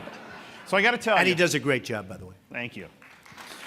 So I got to tell you, you don't want their money, but you cost me $10. I had a side bet that somehow you were going to work out into your speech the hotel you were building right next door to this property. I'm glad he reminded me. And you disappointed. You cost me $10. I didn't want to do that. You know what? Honestly, I'm building a tremendous hotel down the road. You know what? He's actually giving me it's a much better plug, but I'm going to go there right after this. I have to go through. You know, you have to watch to make sure the contractors aren't stealing and ripping you off and everything else. So, but to show you how important this all is, and how important the country is to me, and how important Israel is to me, it's so important. I don't mention my projects. I don't. It's not like very important to me anymore. What's really important to me is the United States and making it great again. My theme is Make America Great Again. I mean, it's taken off like crazy. The hats, it's going crazy. But it happens to be a great, you know, some of these guys tried to copy it, but I had it trademarked because we're smart. A couple of them got up. No, they see, I was making a speech and everybody stood up, Make America Great Again. They started to copy, but nobody stood up for them. But we sent them a little notice. Don't use that term, we're trademarked. Can you imagine? I got the approval. But we're building a great hotel down the road. I hope you all stay, and it's going to be wonderful. Come on, let's go get a couple of questions. Let's turn serious for a second. Yesterday you gave some interviews, you made a speech in Manassas talking about an upcoming trip that you're going to make to Israel. Right. You also talked about how you wanted to raise some questions regarding, when in talking about the Israeli-Palestinian issue, you raised some questions about Israel's commitment to peace that I'd love for you to yeah. Well, I raised questions. And yeah, you said Israel's going to have to make some tough sacrifices. Yeah. So to that group, to this group here, those tough sacrifices, does that mean return to the 67 borders, dividing Jerusalem? What does that mean to you? I'll tell you exactly. So I was interviewed yesterday by a whole group of reporters from AP, and they did a very good job, very fair story. And one of the questions was about Israel and the Palestinians, what's going to happen. I said, I use that as an example of some deals that are maybe the hardest deal ever in history to make of any deal. Can we think of any time? We all have tough deals, right? You know, we have some good, some. Is that Sam? How are you, Sam? Good man. Good man. Very nice to see you. I know everybody in this audience. But I said, people are going to have to make sacrifices one way or the other. I believe, because I'm a deal maker, I believe that I can put both sides together. But I said it'll take 6 months. At the end of 6 months, and maybe sooner, because, you know, with us, we have a deal instinct, a lot of us. And you walk into a room, you can tell almost like in 2 seconds whether or not you're going to make a deal. I will know very quickly whether or not I'll be able to put that deal together. I use that in this interview as an example of perhaps the hardest deal in history to put together. There's probably no tougher deal If I could do that, it would make me so happy because there's so much violence, so much death, and just been going on for so many years. Now, I said you have to have a commitment to make it. I don't know that Israel has the commitment to make it, and I don't know that the other side has the commitment to make it. With that being said, you know, I have a good chance of winning because you look at what's going on, and so I have a good chance. I don't like to, as a deal maker, give away a lot of cards by talking about how I feel about this or that. I'd rather save it for that moment when you walk into the room. I don't want one side or the other saying, look, I think people know where I stand, okay? But wouldn't it be great if they could make a deal? But a lasting deal, a real deal, not a phony deal that's going to last a week and then bad things start happening again. I'd love to, and I will give it. You know, Obama's, as you know, he said it won't happen during my, meaning he gave up on this before he even started. But I think it would be a great thing for Israel. I think it would be a great thing, actually, for both sides, if a real deal could be made. And I'm going to give it my best. I'm a great deal maker. That's what I do. I made a lot of money. I'm going to give it my best. It would be great if that deal could be made. Okay? Let me go one point, because President Bush wrote a letter to Prime Minister Sharon in which he basically said the U.S. position wasn't going to be to force Israel back to 67 borders. The Obama administration... Well, by the way, advocated- Israel has given a lot. They have. And a lot of people don't know that. I think the public relations for Israel hasn't been so great because Israel's given a lot, but hasn't been given a lot of credit for what they've given. And I don't know if you agree with that. So, in fact, some things have been given which were unthinkable, and a lot of turmoil it caused in Israel. There were things given. But I'd like to go in with a clean slate and just say, let's go, everybody's even, we love everybody, and let's see if we can do something. But I do think this, and I do think right from the beginning, and that one of the reasons I'm saying it now, even though perhaps it comes back to haunt me later on, it has to be said that Israel has given a lot. I don't know whether or not they want to go that final step, you know, and that's going to be up to them. But Israel has not been given the credit that they deserve for what they've done. I will say that. I will say that. So that's it. Okay. Can I at least try and pin you down on Jerusalem as the undivided capital of Israel?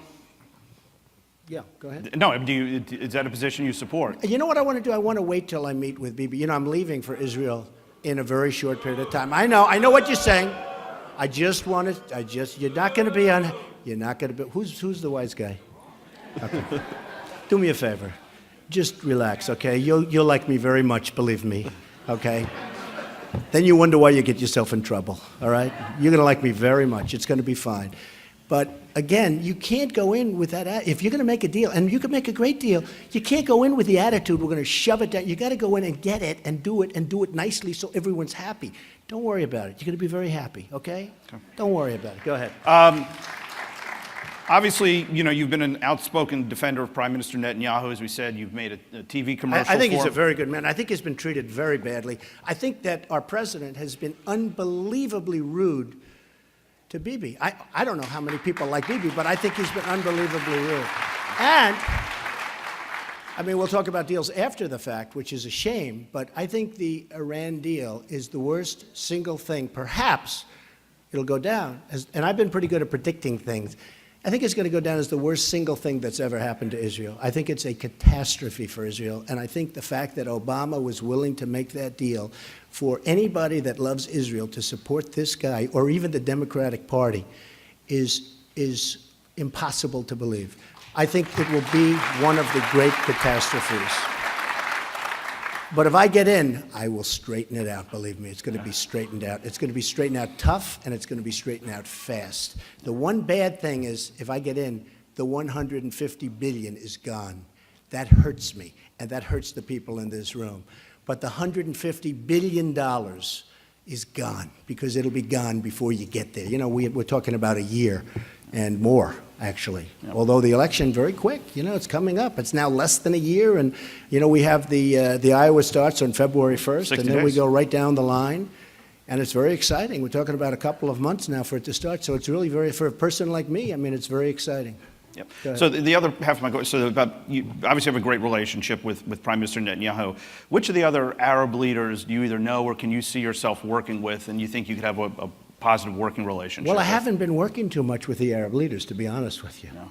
Okay? Yeah, I told you I made commercials for BB. I don't know if that's going to help me in the negotiation. I can tell you.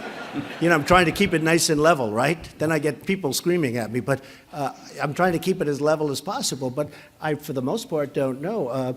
The King of Jordan it seems like a nice man. I mean, I don't know. We're going to see. We're going to see. A lot of people like him. Some people don't. But I think I will probably be able. What my history is, I took some heat because I get along with Democrats, I get along with liberals, I get along with conservatives, I get along with Republicans, I get along with everybody. That's what I was. I'm a business person. I get along with everybody. We have to get along with everybody. And I took some heat, and I always explain it. I say, wait a minute, I'm a business person. I got to get along with everybody. I live in Manhattan. It's all Democrat. I mean, it's virtually all. Republicans don't even run people for the most part. And if they do, they're going to get, they're 5%. They get a very small percentage of the vote. Got to get along with everybody. I think that's going to be a tremendous asset because right now we have gridlock in Washington. We have people that they don't talk. I remember years ago, because I've been a very political person, always on the other side, but always very political. But years ago, the Republicans and the Democrats, they used to like each other. They'd get along, they'd have dinner together. They'd argue and they'd fight and they'd disagree and we'd have, different views on things. But in the evening, they'd go out and they'd have dinner together with their families. You don't see that anymore. There's total hatred and there's total gridlock. I'll give you one point, which I think is important. Corporate inversions, right? So you have companies leaving the United States, and they're leaving because of better taxes and a lot of things. A lot of things are better. But they're leaving. Pfizer, how good is Pfizer? Thousands and thousands of jobs are going to be lost. But they're also leaving because we have $2.5 trillion, at least, I think it's a much higher number than that, $2.5 trillion that's out of the country that these companies can't get back because of bureaucracy and horrible agreements, but because the taxes are too high. They're so onerous that nobody in this room would agree to pay that much money to get your money over. So they leave it over there, and they actually take the company, and they move the company to the money because that's how much money. The Republicans and the Democrats totally agree that the money should come back. For 3 years, they can't get a deal. There's no leadership. It's gridlock. There's an example of something where everybody agrees. All the people that you see up here, they all agree, but they can't get it done because they're politicians. They're all talk, they're no action. So there's something, and it's so important. It's not like something where they don't agree, like there's big disputes and we understand that. This is something everybody agrees the money should pour into this country and we should use that money and all the things, taxes paid. But they agree and they can't get it done because of gridlock and incompetent leadership. Okay. Hillary Clinton, is she a friend of Israel? Honestly, I don't think anybody can say. She says she is, but now she says all of a sudden maybe less so than you thought because she's going very, very far over to the other side. I mean, Bernie Sanders has brought her to positions that she didn't want to be at. You look at some of the things she's saying right now. But I'll tell you what, whether she is or not, she doesn't have the strength or the energy to help Israel. I'm telling you, she doesn't. And I said it, but just take a look. She'll come out and do an event, and you don't see her for another 4 days, 3 days, 5 days. No, it's true. Think of it. We don't need, some people would say it's not nice to say, she doesn't have the strength or the energy. Israel needs more than just our support. They need strength. They need real power behind them. Because, you look at, as these countries fall over there, Israel's looking more and more Israel has some difficulties. And one thing, and I think you'll all admit it, these people are fighting really dirty, but they fight a lot better than we used to think, right? We used to think, oh, that was easy. 15 years ago, with my friends from Israel, because I have a lot of friends from Israel, they used to smile and laugh. Oh, don't worry about it. Now they're saying, these guys they're dirty fighters. And they're not bad. They're tough. They're not the JV. Okay? Obama said they're the JV. They're not the JV, folks. We need tough. We need General George Patton.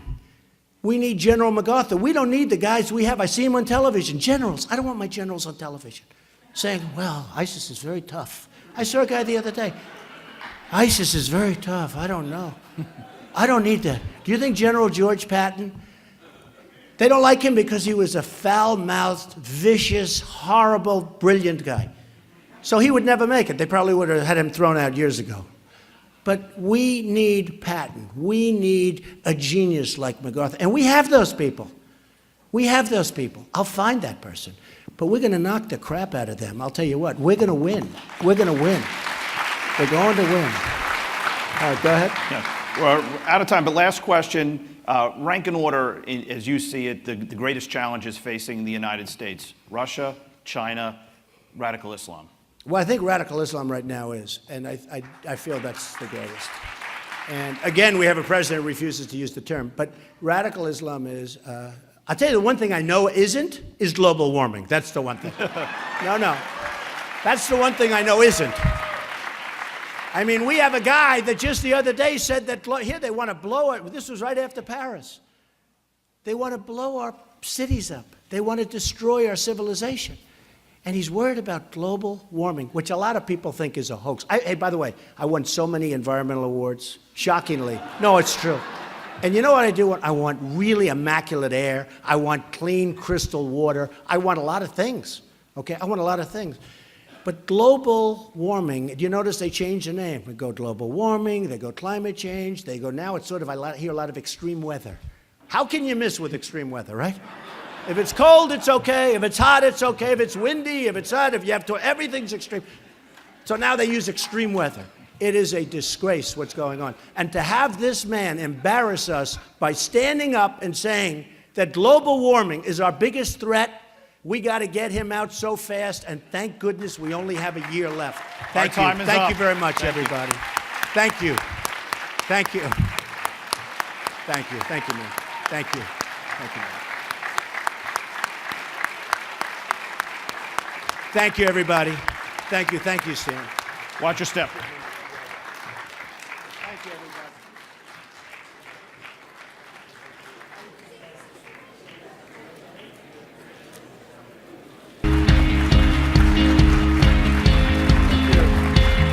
Thank you very much. Thank you. Thank you so much. I'm absolutely delighted to be here. And, last year was the first time I had an opportunity to go to Israel. And it was such an incredible experience because, as a student of the Bible, to actually be in the place where so many events occurred that were so noteworthy. But what really impressed me was the fact that the people, absolutely surrounded by all kinds of horrors, refused to allow their lives to be dictated by terrorism. And I think it's a wonderful example for us here in America. I normally am a spontaneous speaker, but I want to make sure I get all my points in today, so I will actually be using a script. It might be the first time anybody's ever seen me doing that, but I don't want to miss any of the points that I really wanted to make. After serving for 2 terms as the first president of a new nation, born from the ashes of European colony, George Washington, in his farewell address to the nation, warned the citizens of the United States that it is our true policy to steer clear of permanent alliances with any portion of the foreign world. Now, Washington, of course, was concerned about the constant changing and realignments of various countries and empires in Europe and what that would mean for the United States. Now, if we fast forward to 2015, I'd like to call your attention to a passage by Ambassador Oren, Israel's most recent former ambassador to the United States. He recently wrote a book that looks at the relationship between the United States and Israel. And I was taken by the paragraph early in the foreword of the book describing why he entitled the book Ally. Ambassador Oren wrote the following: "Ally is a simple, beautiful word. It evokes warmth, indeed fraternity, and its meaning is invariably positive. One may be a partner, but never an ally in crime. Allies, Hebrew counterpart, is even simpler and more stirring. Ben Britt, literally the son of the covenant, recalls the circumcision rite, and beyond that, the Jewish people's special relationship with God. Fittingly, a special relationship is said to exist between Israel and the United States, and like its biblical precedent, that Brit is both physical and eternal. Any American president or candidate for president formulating policies toward Israel will be well served to look back at what makes the relationship between the United States and Israel so special and eternal. And if we examine history properly, it is easy to see that the special bond between these two nations existed well before either country existed as a country. We should look back to the establishment of the modern state of Israel in 1948. And even before our founding fathers gathered in Philadelphia and decided to change the course of human history, the first settlers founded towns in this land with names like Bethlehem and Zion. They, in fact, saw the New World as the new promised land and a land of religious freedom. It is interesting to note that the first committee that was established to decide on the coat of arms for the newly formed nation had amongst its members 5 signers of the Declaration of Independence: George Washington, Benjamin Franklin, and John Adams. These members of the committee were asked to deliver their ideals independently for the seal of the new nation. In an amazing coincidence, the 3 members of the committee all submitted the same images of the Jewish exodus from Egypt. For these 3 founding fathers, no image better represented the ideal of freedom on which the United States was founded. Could you imagine President Obama standing today in the White House press room with an image of Moses and Jewish people in front of him? Throughout our history, American presidents have had a special view of the Jewish people and the state of Israel, even well before Israel existed.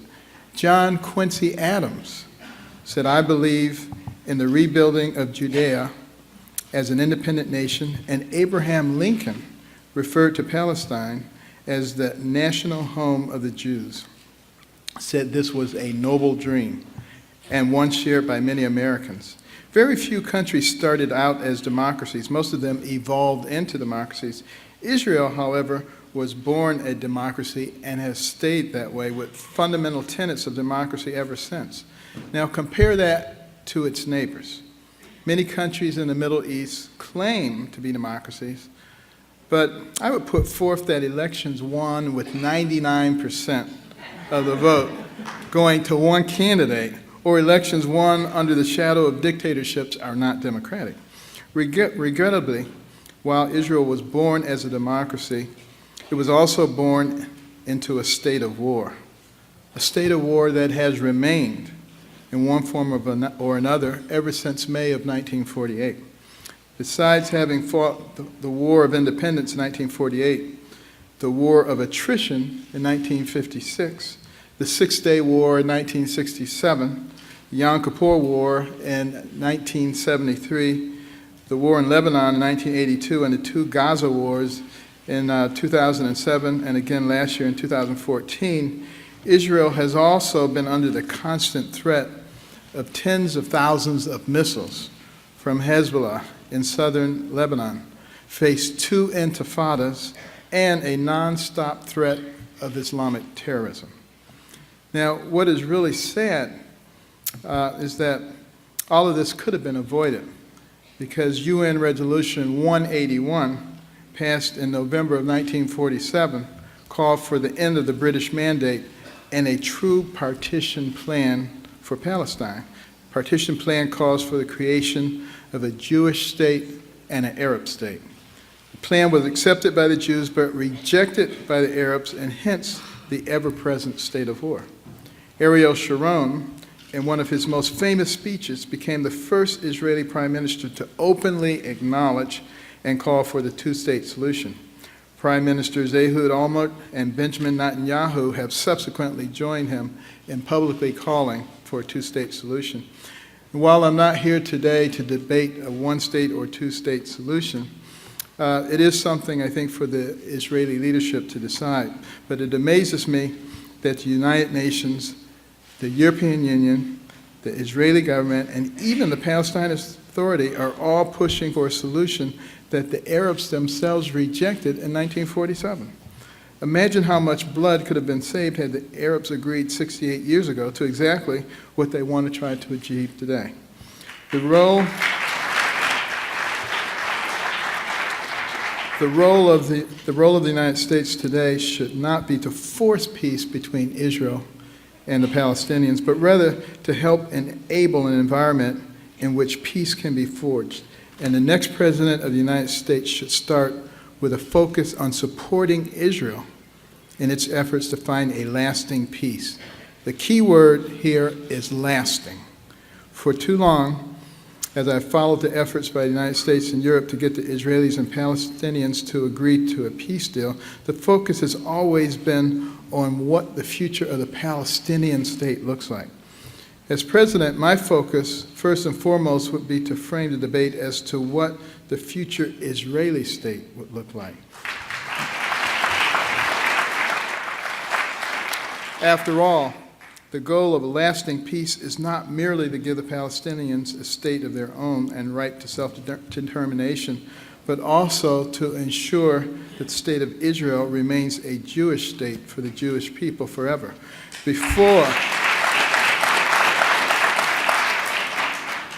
Before I go into more detail about that, let's just focus for a moment on the issues of a Palestinian state. One of the main problems, as I see it currently, is that Palestinians are a people divided by territory and by ideology. We know that there's a geographic challenge in trying to unite Gaza and the West Bank. These territories are separated by a mere 25 miles, and between lie some major Israeli cities with large populations like Beersheba. Uniting these two territories would literally split the state of Israel in half. But beyond the territorial challenge, a much bigger challenge exists. The challenge is the split between Fatah and Hamas.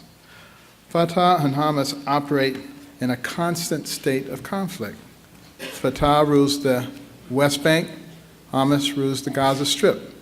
These two groups are constantly arresting each other's political foes in their respective territories. They reportedly torture each other's cooperatives and are continually vying for the support of the Palestinian people.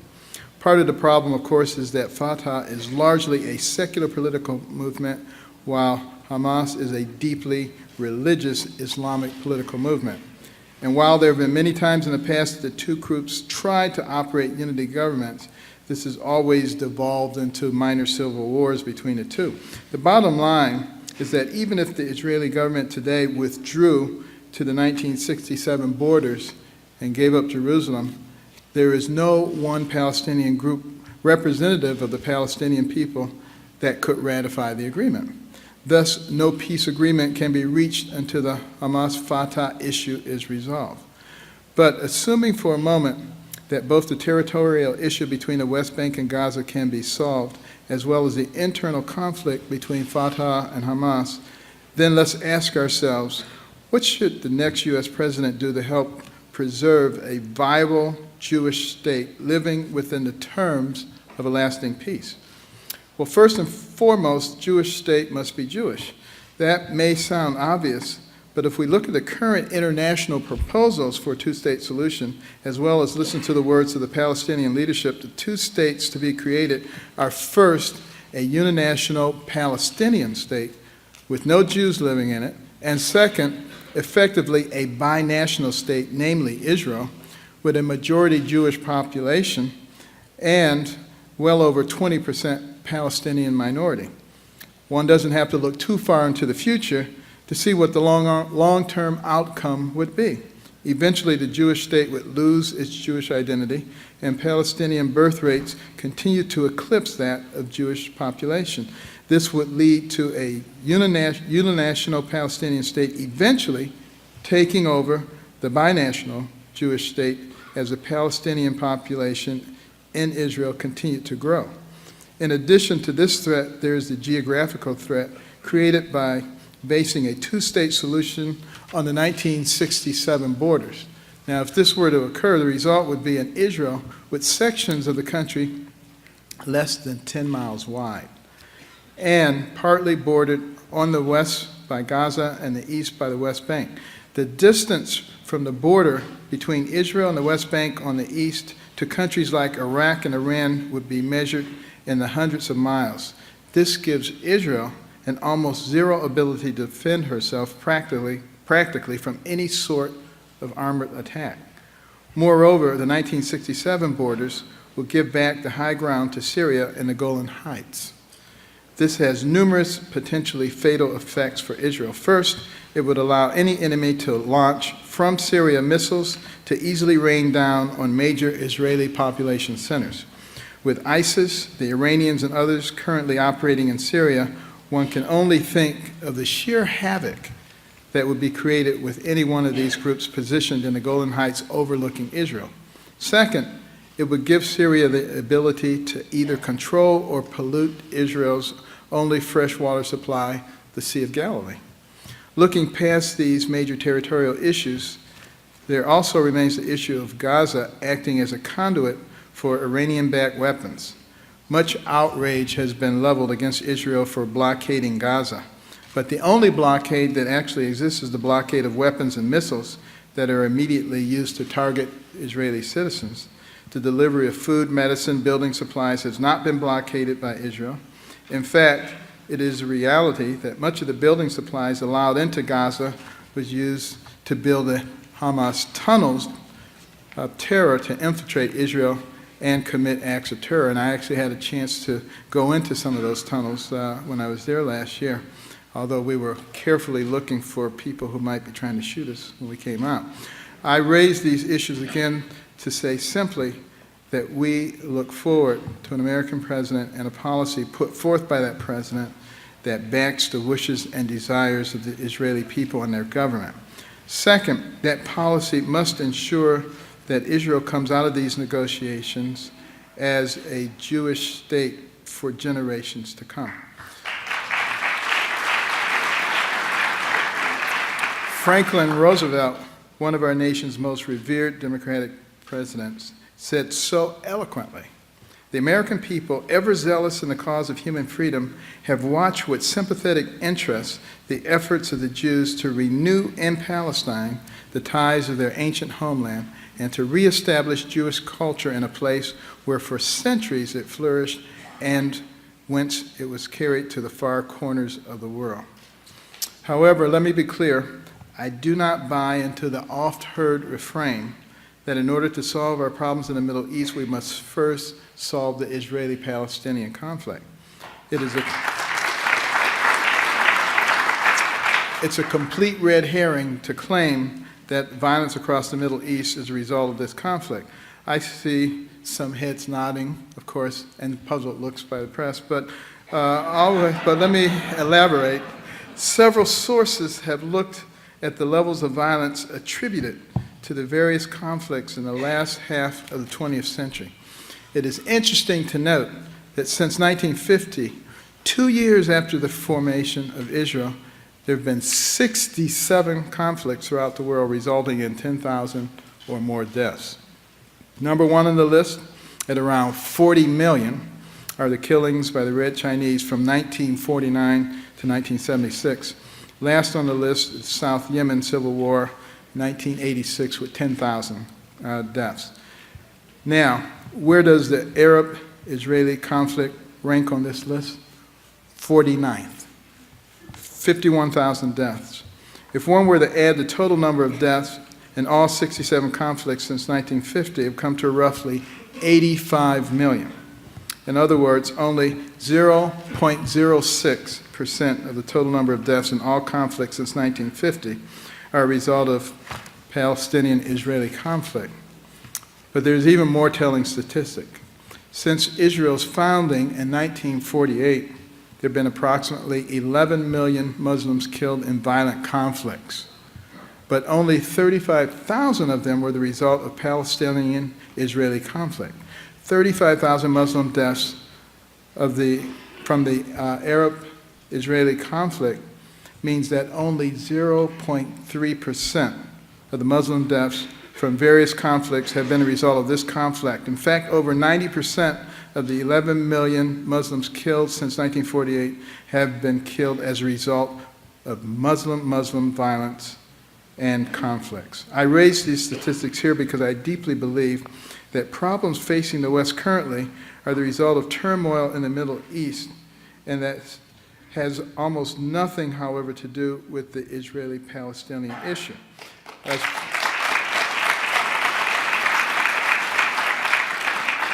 as president, I would do what I could to try to create the kind of peace that I've previously outlined between Israelis and Palestinians. However, America needs to understand and acknowledge that peace in the Middle East is not predicated on peace between Israelis and Palestinians. The Middle East is certainly one of the most complicated regions in the world. I mean, really complicated. It is clear to me that the Obama administration has zero understanding of this region, and hence, due to the policies of our president and his State Department, the situation in the region has really gone from bad to worse. Let me give you a perfect example of how much President Obama misunderstands about this region and our allies and allegiances in the region. As the Arab Spring was unfolding, President Obama and Secretary Clinton saw this as a movement of democratic uprisings throughout the region. While I don't have the time to discuss how wrong this assumption was, I do want to highlight one of the misguided outcomes that our current administration precipitated. There has always been a power struggle in modern Egypt between the religious and secular factions. For decades, the United States backed Hosni Mubarak, a dictator, yes, but someone who also regularly waged war against the Islamic fundamentalists in his country. After the Arab Spring, President Obama and Secretary Clinton chose to back the government of Mohamed Morsi, a leader of Egypt's Muslim Brotherhood. In essence, the president decided to back a leader who represented the essence of Islamic fundamentalism. Well, we all know how that worked out. And in the end, thankfully, due to absolutely no part efforts by the president, a more moderate anti-fundamentalist party got elected and took over power in Egypt. Now fast forward to last year during the Israeli-Gaza war with Hamas. As the war dragged on for almost 50 days, a war started by Hamas and its relentless firing of missiles into Israeli civilian population areas, President Obama and Secretary Kerry searched for an intermediary to negotiate a truce between Israel and Hamas. Now, you and I know full well that the most important party in not only negotiating a truce, but in helping to implement a truce is Egypt. Simply because Egypt shares a border with Gaza, and Egypt can help enforce a weapons embargo both on the land as well as in the seas. Also, trade and freedom of movement between Gaza and Egypt can only be enforced by Egypt themselves. But to whom did President Obama and Secretary Kerry turn to try to negotiate a truce? Turkey and Qatar. Besides the fact that Qatar is host to Hamas on a regular basis, and Turkey had prior and during the Gaza war called Israeli policies worse than those of Nazis, it just so happens that Egyptians see Turkey and Qatar as regional rivals and hold them in great disdain. So Obama and Kerry chose to alienate the most important partner for a truce by asking the exact wrong countries to get involved. My point in highlighting this example is again to say clearly what you already know. The world is complicated. The Middle East is even more complicated. And because it is so complicated, the next president of the United States has to adhere to a few key principles when deciding on foreign policy, particularly as it pertains to the Middle East. As president, here are 3 core principles that would formulate the foundation of my approach to these affairs. Principle number 1, national security of the United States and her citizens is the single most consideration when determining foreign policy.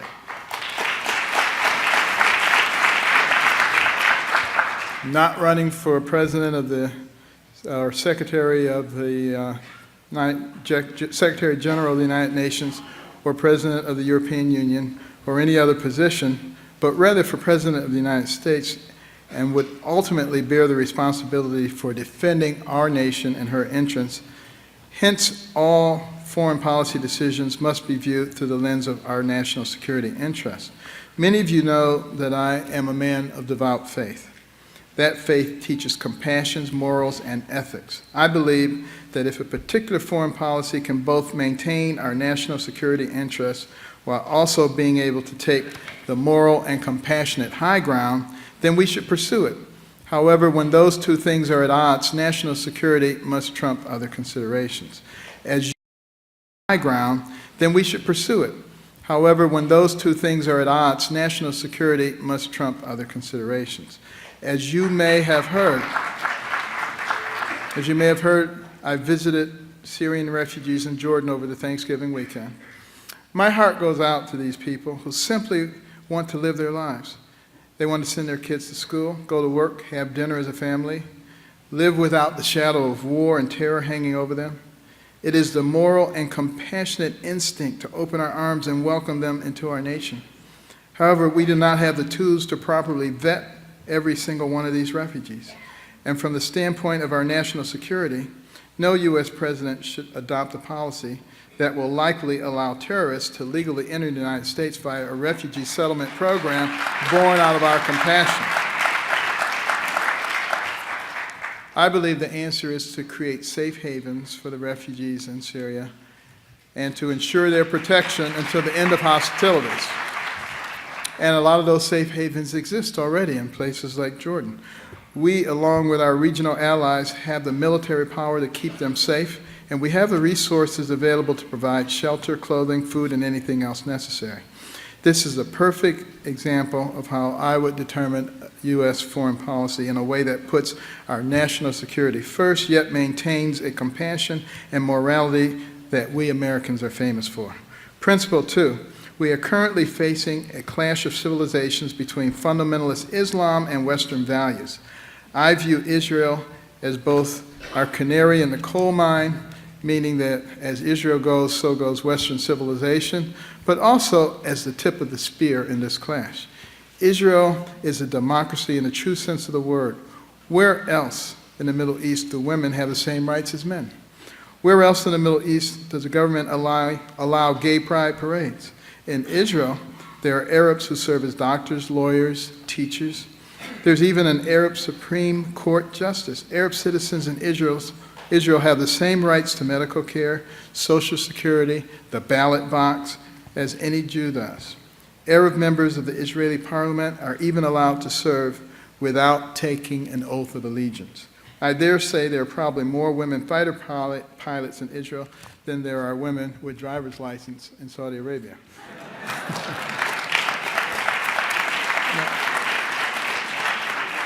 Israel is a true symbol of a pluralistic democracy, and quite frankly, Israel is the only one that exists anywhere in the region.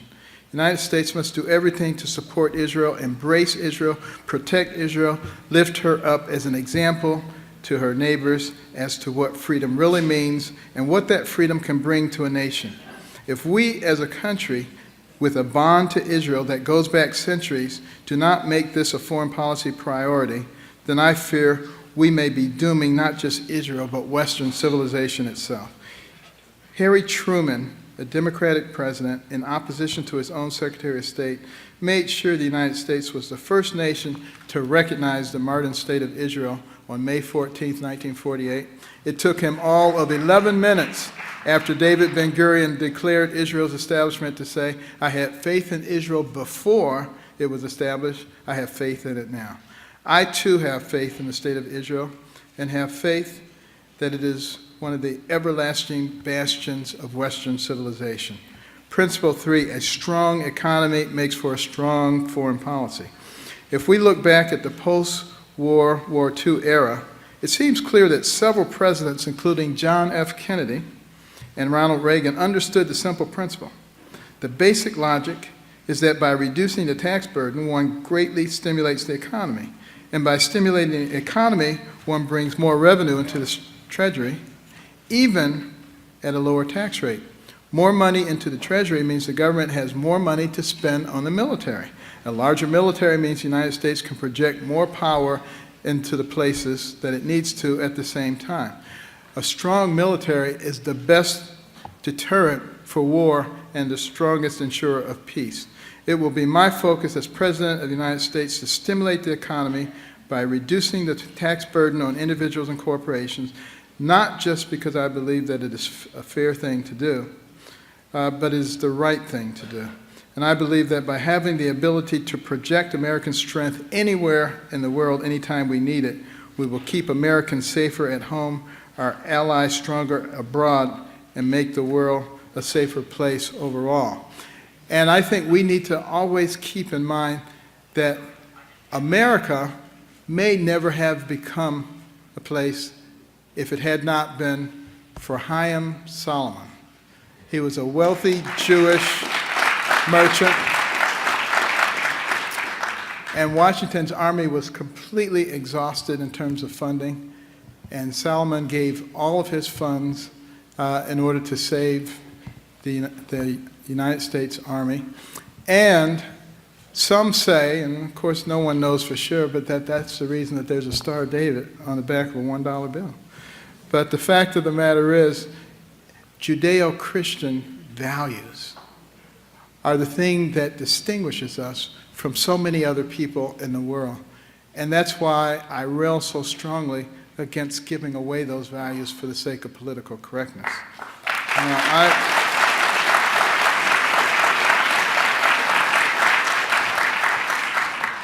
I once heard an old Jewish proverb that says, even in a room of complete darkness, a single flame can illuminate the entire room. We are indeed in the middle of a clash of civilizations, a war against the forces of darkness. But in this war against those forces of darkness, there's not one, but two flames illuminating the room. The state of Israel and the United States. We're going to leave it now to take you live to the Ronald Reagan Building in Washington, D.C.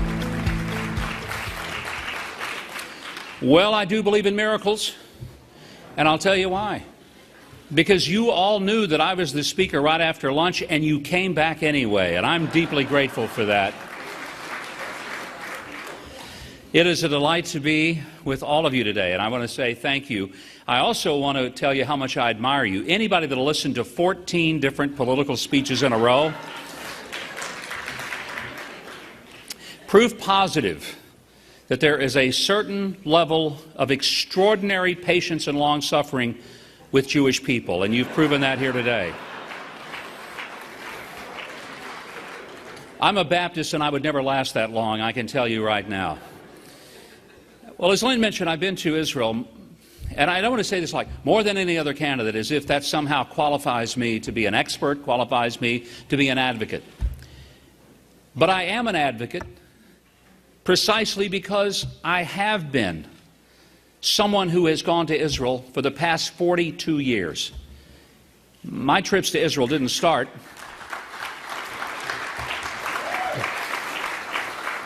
I thought for a moment there it was going to be the definition of one-hand clapping. But my interest in Israel, my relationship with Israel, is not something that happened as a result of my running for office and feeling that I somehow had to appeal to a segment of the Republican audience that would be very happy that I was a supporter of Israel. It happened quite naturally. At the age of 17, just a month before my 18th birthday, a gentleman who was to become my college roommate in 2 months and I went to the Middle East, and we traveled all over the Middle East, places that I probably couldn't and wouldn't go today. Syria, Lebanon, Jordan, Turkey, and Israel. And when I went to Israel, something happened inside of me that I can't explain, but you'll understand it. And that is, it's a place I'd never been in my life, but I felt like I was at home. Now keep in mind, in 1973, the modern Israel was 25 years old. It was a struggling little country that frankly was still trying to get up on its feet. Its economy was tough. Many of the people lived in the Kibbutzim. Very few people had a real sense that it would be what it is today in terms of the economic and technological powerhouse that it is. Israel's economy was largely selling some oranges and bringing some tourists over. But it was very evident that the pioneer spirit that existed in that nation was as close to anything that resembled the American spirit that I had ever witnessed, for sure. And I realized from that point on that the United States and Israel don't merely have an organizational relationship because we have mutual interest. We have an organic relationship because both of our countries were founded by people who had the vision to give their children and their future generations something of liberty and of freedom, and to give them the ability to have religious liberty so that their beliefs would not be trampled out by voices of tyranny.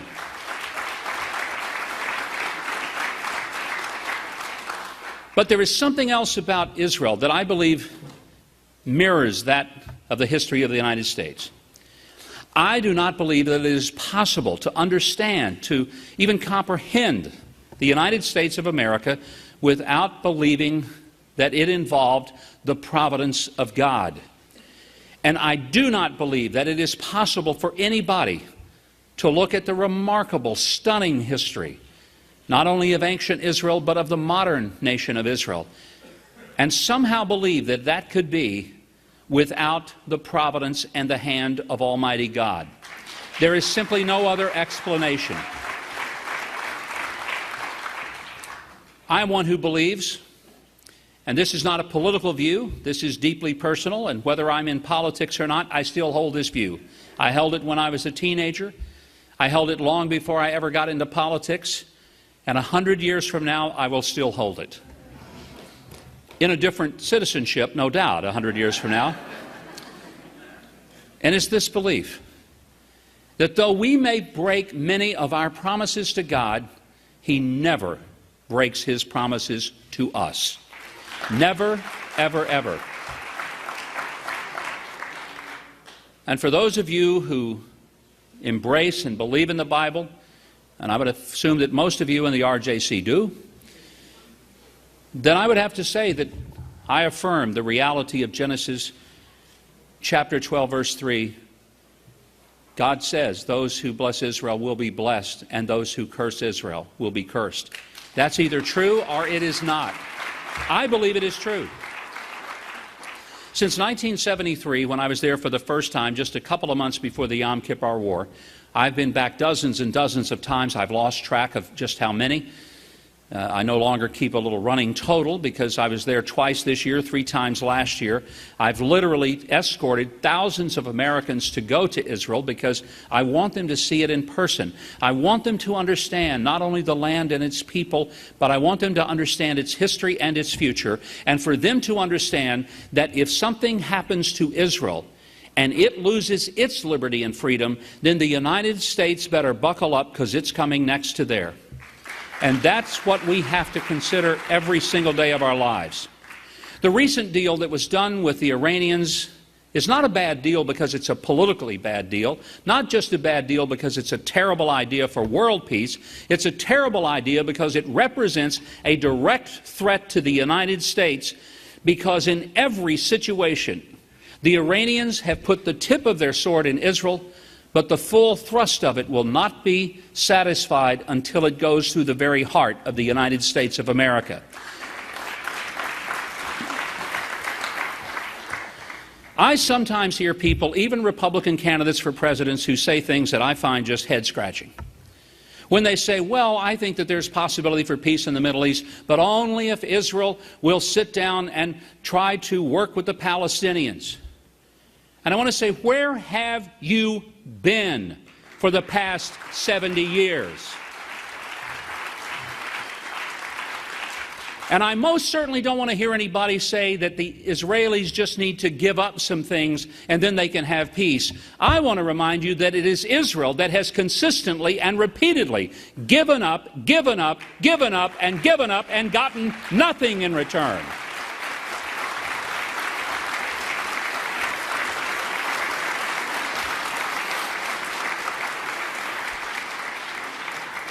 Last June, Naftali Frankel, one of 3 young Israeli boys, was going home from school, was kidnapped at a bus stop, and was savagely murdered by Palestinian thugs.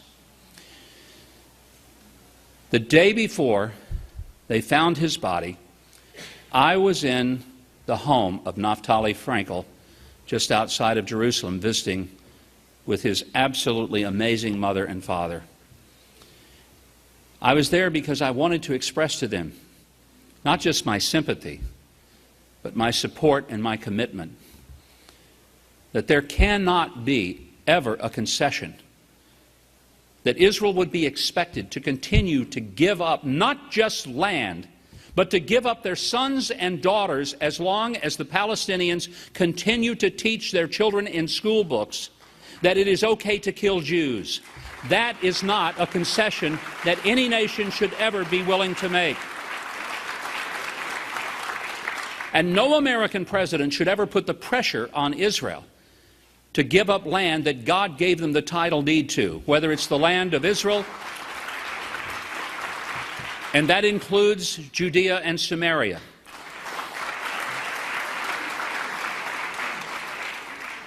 And I don't want to hear a Secretary of State or a president give a lecture to Israel in the midst of them defending themselves against unwarranted, provocative rocket attacks and somehow say both sides need to settle down.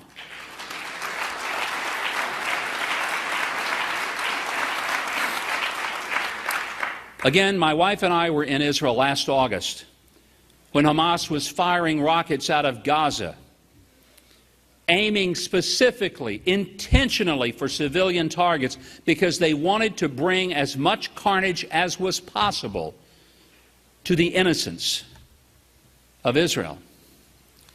And my blood boiled because I was there when John Kerry gave a press conference in which he called for both sides to tamp down the violence.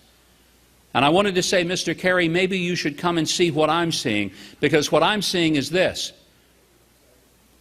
Hamas is putting children and unarmed women in front of their weaponry. The Israelis are putting their weaponry in front of their children and their women, trying to protect them.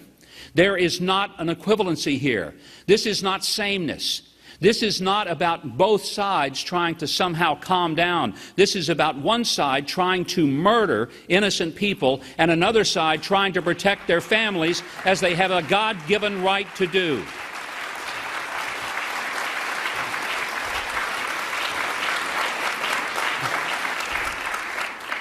I realize that for the past several years there has been, both on the Democratic and Republican side, the notion that we would be able to achieve Middle East peace by something called the two-state solution.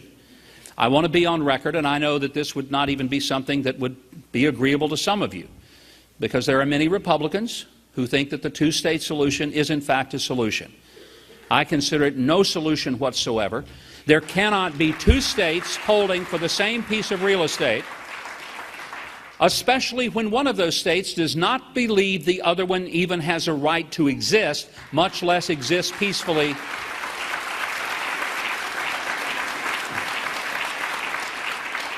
In fact, when I take groups to Israel, and I take Americans, most of whom are there for the first time, I always get a Palestinian map, easily found in the old city. And I'll get the map out and I'll show some skeptical American who says, well, I think we should have a two-state solution. I said, really? Well, let's take a look and see what the Palestinians say about it. They said, why don't you find Israel on this map? And they look and they look, and I said, well, where is it? And they say, well, it's not there. And I said, and that's the problem. If it were left to the Palestinians, it wouldn't be there.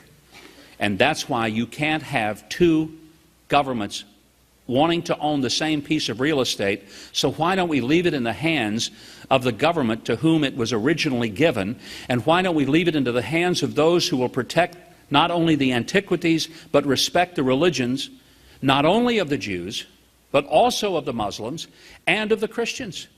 I ask you, how many synagogues are being built in Saudi Arabia? I ask you today, how many churches are being allowed for construction in Tehran? And we know the answer, none. But today, as a Christian, I am free to go to Israel and to express and experience my own spiritual journey, as are Muslims, as are Jews.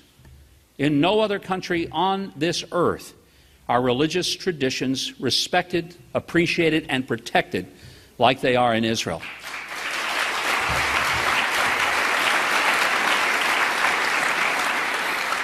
And this is why Jerusalem can never be a divided city. It must be a unified city.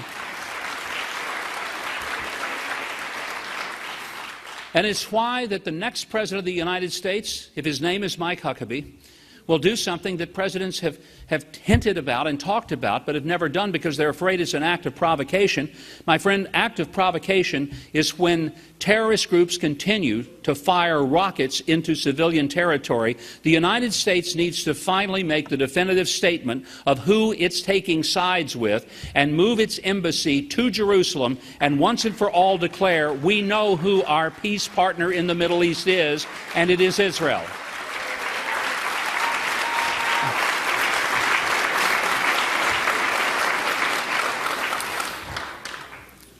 My many trips there have led me to this conclusion.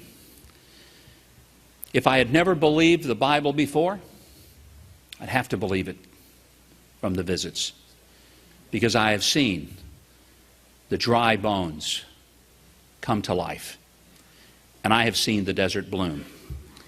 Places in Israel that in 1973 were rocky, barren, earthy nothingness are now lush with vegetation, lush with life and neighborhoods and families. And a nation that once was struggling is now stunningly alive, with some of the greatest levels of technology and advancement that can be found anywhere on planet Earth. This is nothing short of the miracle that I spoke of when I started here today. But this is not a miracle that we should take for granted. And if the United States ever has one strategic foreign policy decision to make, it needs to make the strategic foreign policy decision that it recognizes who its friends are and who its enemies are. And making a deal with the Iranians instead of standing with Israel is an inexplicable and absolutely unacceptable act of idiocy and insanity that we must reverse.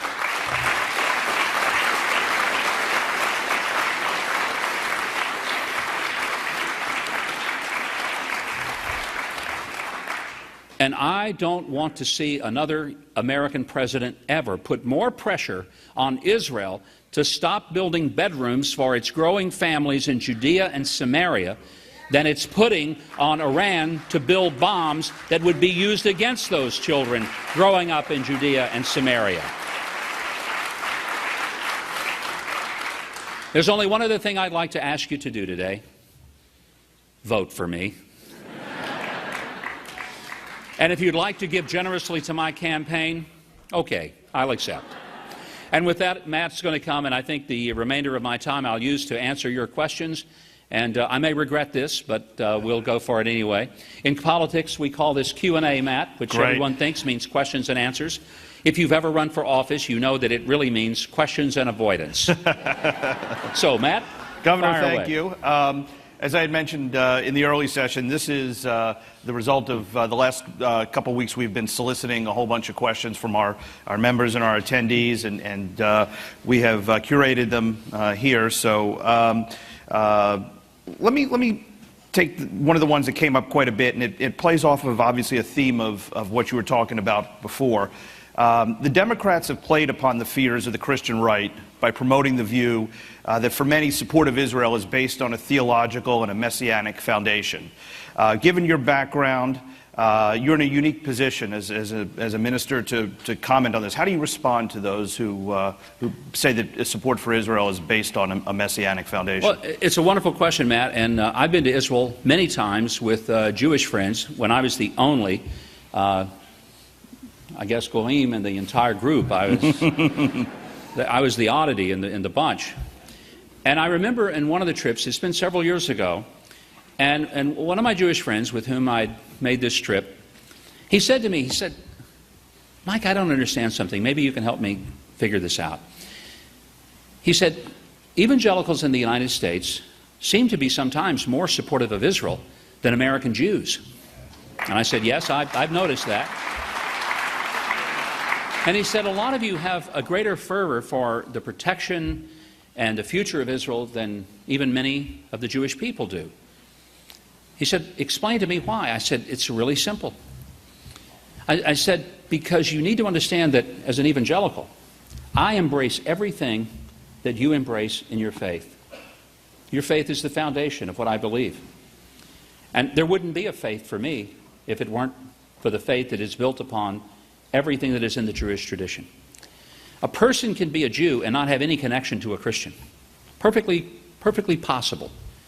It is not at all possible for me to have a Christian faith and not have an absolute relationship with those who are my Jewish brothers. It is as simple as that. But is your support for Israel based on more the shared values, along with obviously the theological, but also that support for Israel will necessitate the time for the coming of the Messiah? No, I don't see it as a matter that I can have anything to do with end times. I have no idea. I knew a lot more about it when I was 18 than I do now. You know, the older we get, the less we seem to know with certain levels of surety about how God's going to let the world come to a conclusion. I don't know. But here's what I know. I know with all my heart that God is going to keep His promise to His people. And I believe He has made a covenant with His people, the Jews. And He will keep that covenant. And I don't want to do anything to, in any way, violate that covenant, stand in its way. But even if there were no covenant, even if there was no theological basis for me to have a relationship with Israel and the Jewish people, I would have a relationship and I would still have the same views because, as I said in the beginning, there is no country on this earth with whom we have a more organic relationship than we do with Israel. There's no country that more mirrors who we are as Americans. And there's frankly no country with whom we have a more vital strategic role in sharing intelligence and military opportunities because we face the same ultimate enemy that is trying to kill you and trying to kill me, and that's radical Islamic jihadism. And if we do not understand that that is our enemy, we are not each other's enemies, we are each other's friends. But radical Islamic jihadism wants to kill all of us, starting with Israel and ending with the United States and the rest of Western civilization. And that's what's at stake for my kids and, more importantly, for my 5 grandkids. I wanted to see if I could, because there was a couple of questions about this, and it's an opportunity now to pivot on some domestic issues if I can. Obviously, as a governor of a deep South state, I think it would be very interested to get your opinion and your thoughts on the state of race relations in this country. I thought we were moving in many ways in a positive direction in race relations. And this will come as some surprise to some of you, but after the election of Barack Obama, who I did not vote for, and I campaigned vigorously for the person who beat me for the nomination in 2008, John McCain. But after the election, as a child who grew up in the 50s and the 60s and saw what real segregation did to people and saw what racism looked like through the Jim Crow laws and hated it even as a child, I was very optimistic and hopeful that the election of an African American president would be a new day in America for race relations.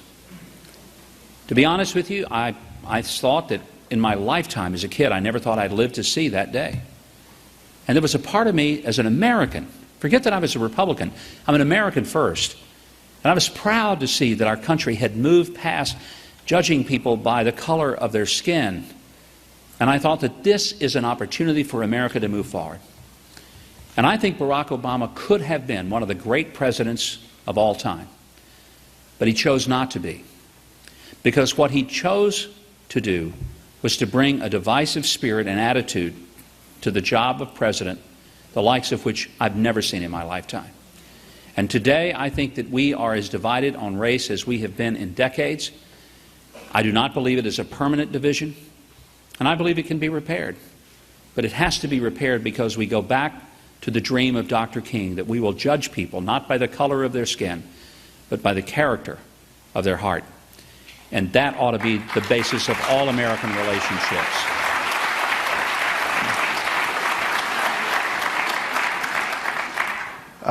One of the other questions that came up quite a bit, as I think you can tell by the response you've gotten in the room, is that many in this room applaud your position on Israel and on security and the role of America on the international stage.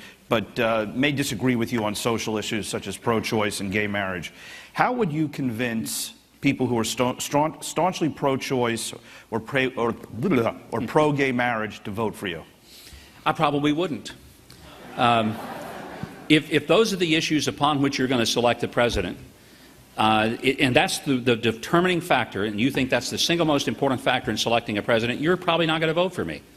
Because I am pro-life. I believe that every life has value and worth.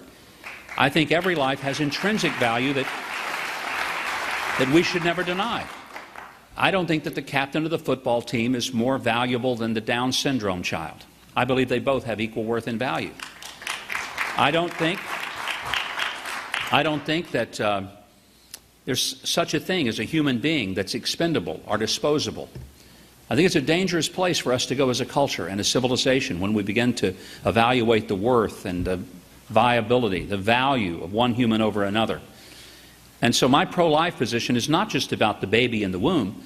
It's about the life of that individual throughout all of its existence, from the time it's conceived until the time God brings its life to a natural conclusion. I can't change on that. I'm not going to change on that. If that's the deciding point, I lose you. I understand that. But I'd like to think that even if you disagree with me on that issue, or the issue that I believe is another very divisive issue for some, and that's same-sex marriage. I believe that marriage is the union of one man, one woman, life partners, through which we create the next generation. And then we train that generation to be our replacements. If that's the sole issue by which you judge a candidate, again, I lose you.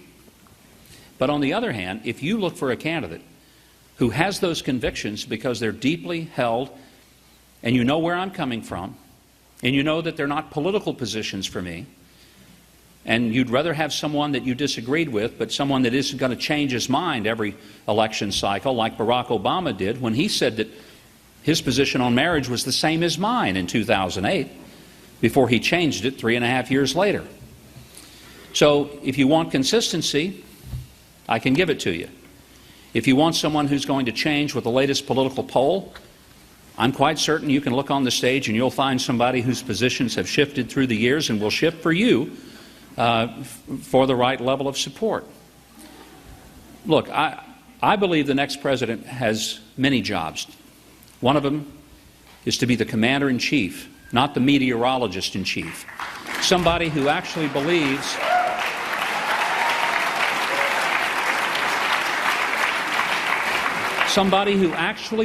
that the greatest threat to civilization is a beheading, not a sunburn, and I wish the president understood that.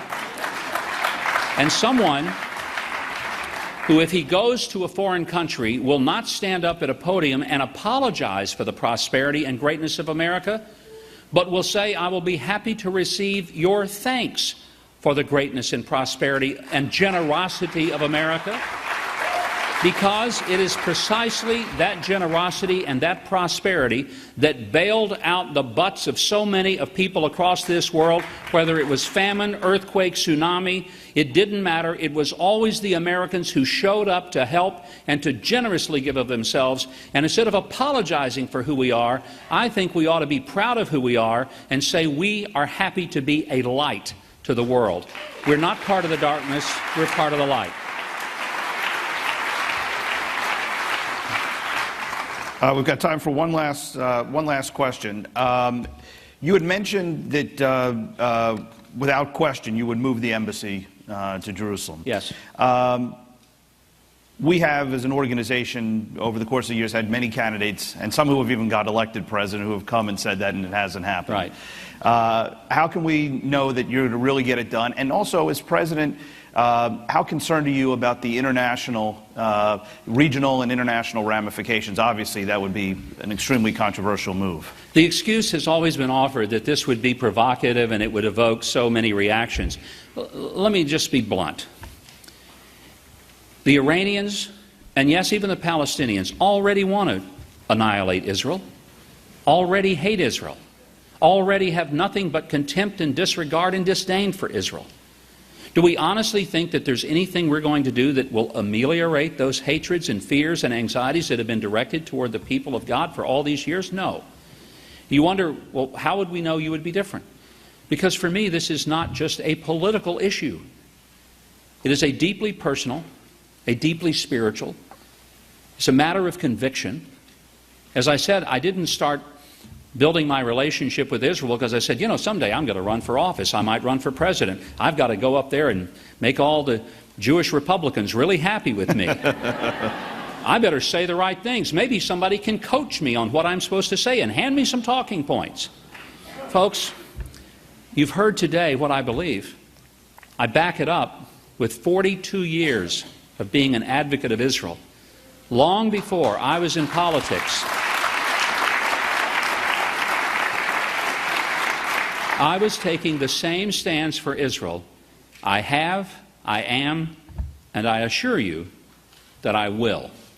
And I thank you very, very much for your opportunity to be with you today. God bless you. Thank you, Governor. Watch your step. Yep, there you go. Thank you. Thanks, Matt.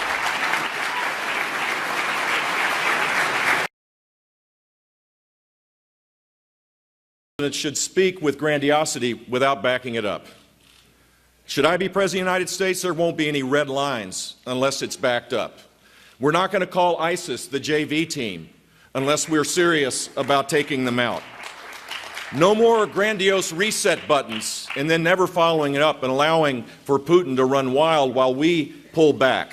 Our weakness creates voids, and those voids are filled now with asymmetric threats of terror and nation states that no longer think the United States is willing to expend the capital necessary to be a serious leader. And whether it's Libya, where Hillary Clinton literally said that this was a version of smart power at its finest, and then we saw the tragedy of Benghazi take place, and now we have 3 or 4 different militias, including an ISIS-related terrorist group that is now trying to destabilize Tunisia. Across the spectrum of the Middle East, because we have pulled back, we're now in a far worse place. 3 months ago, I went to the Reagan Library to lay out a plan to destroy ISIS, not to contain it, but to destroy it. And that's exactly what we need to do, and only American leadership will make that happen.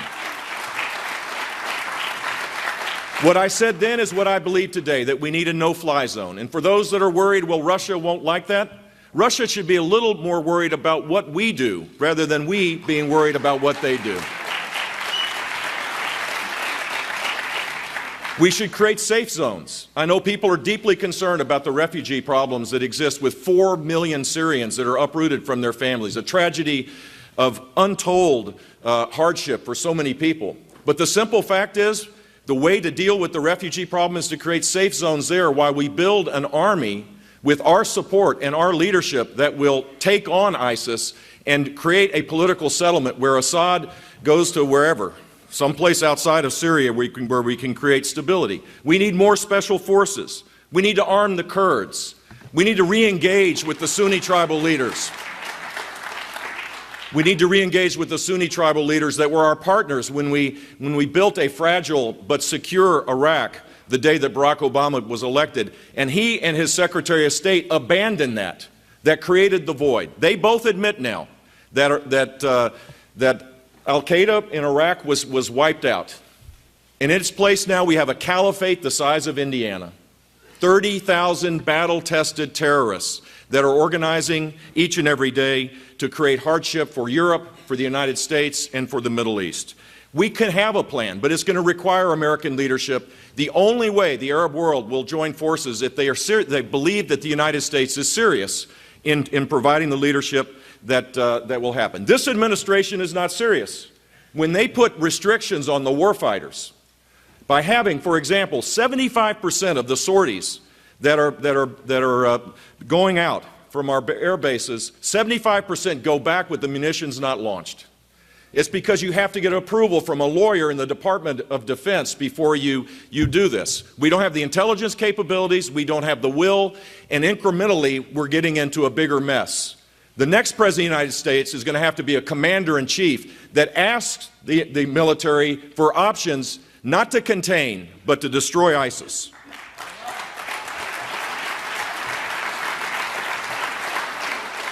Only American leadership could make that happen, and frankly, only American leadership can improve the chances of dealing with the other force of instability in the region, which is an aggressive Iran, now possibly emboldened with billions and billions of dollars this agreement, this horrible agreement, is going to give them. The radical regime in Tehran has to be confronted as well. I believe we're going to have to end up building the sanctions regime again. We're going to have to do this because they will continue to provide support as the largest supporter of terrorism in the world. The United States, when we pull back, creates so much uncertainty that it will come to our shore. We have to be engaged in this in a meaningful way. And our friends need to know that we have their back. The simple fact is today, our allies no longer believe the United States is serious, that we'll be there, that we'll have their back, that the treaty obligations that we have are meaningful anymore. And the first place to start that relationship is to restore the ruptured relationship with Israel. That has to be the first step.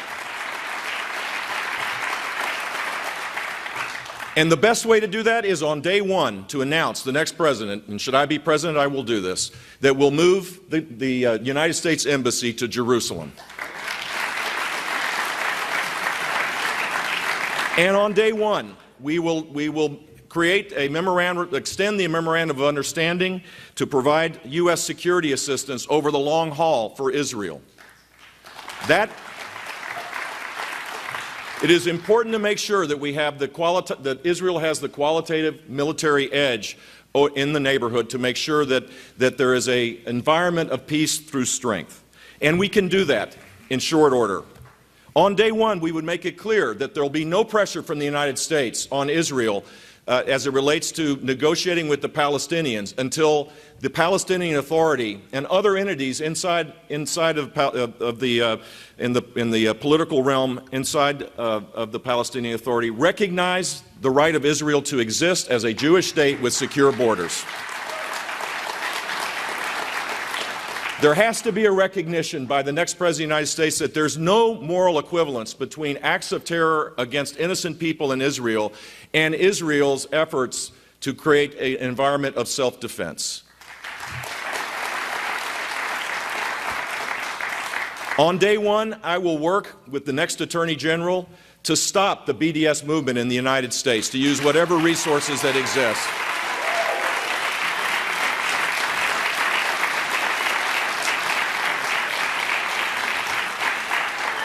A Bush administration will forcefully restore America's leadership in the world in other ways as well.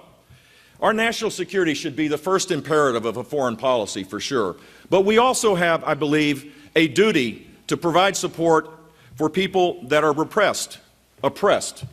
That religious freedom continues to be a value in this country that we need to protect here and protect overseas. Whether it's the Yazidis or the Christians in Iraq or Syria, or Jews that are being discriminated against in Europe or the United States, the next President of the United States needs to recognize that religious freedom is one of the first freedoms of this country. And whether it's here, inside our borders, or outside, but for us who? Who but the United States will stand for the discriminated, the oppressed? And sadly, that discrimination now is taking place across the United States college campuses as well. The political correctness of our country needs to be shattered. Universities should be a place of free expression.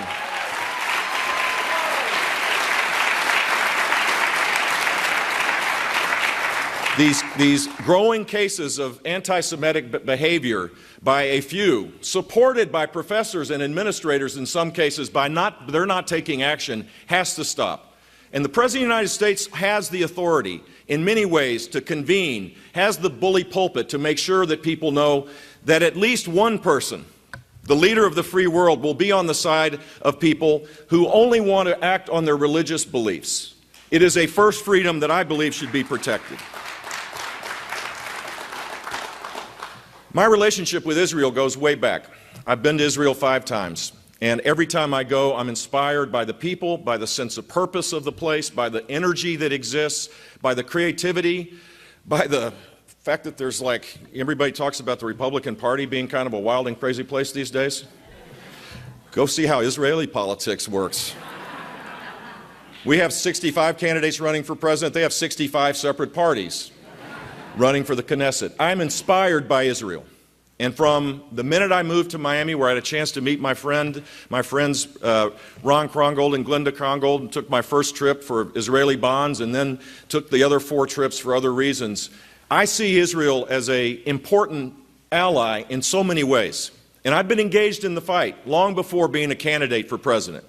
Whether it was the purchase of Israeli bonds through the Florida Pension Fund or assisting people that brought to my dad's attention the plight of Ethiopian Jews, an effort that didn't get much publicity, but thousands and thousands of people were saved because of George H.W. Bush. My involvement has been consistent, it has been clear. And here's my pledge to you. As President of the United States, I will restore America's leadership in the world. We're living in perilous times, but there are also times of extraordinary opportunity. This is a time where if we fix a few big, complex things, we will be living in times of abundance. But in order to get to that point where we grow our economy at a far faster rate, where people are lifted out of poverty, where the middle class gets a pay raise for the first time in 15 years, we have to accept the fact that only America can lead the free world. Only America can create the conditions in partnership with the rest of our allies to create peace and security. And then we can get on with the business of becoming an economic superpower again and inspiring the rest of the world. I know we can do this, but here's the question for you all, and the question for all voters. Who has the right stuff? Who has the experience that you can look back in the past and know that going forward that they have the ideas and the leadership skills to be able to solve these big complex problems and lead? Who has a heart for people? This is not about the big personalities on the stage, as much as a couple of the candidates would like it to be that way. This is about people that are really struggling, people that are really scared about what the future looks like. This is about the American people. And the next president of the United States better have a servant's heart, rather than trying to push people down to make himself look better. That's what we need. We need servant leadership, a person with a heart, a person with a brain, and a person with a backbone. I think you're looking at the next Republican nominee. And here's what I promise to you. Should I win this nomination, I will take it to Hillary Clinton and I will whoop her. Because I will campaign with a hopeful, optimistic message, with my arms wide open, encouraging people to come towards our cause, campaigning in places where Republicans haven't been in a long while, and challenging the notion that somehow the left has a monopoly on compassion, when in fact we've now seen what the last 7 years looks like as it relates to policies that are holding people back. It's time to restore American greatness by applying conservative principles in a way that draws people towards our cause. And that's my mission, and I hope you'll join it. God bless you all. Thank you very much.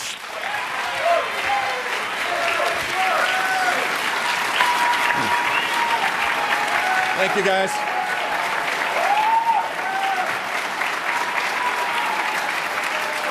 Thank you.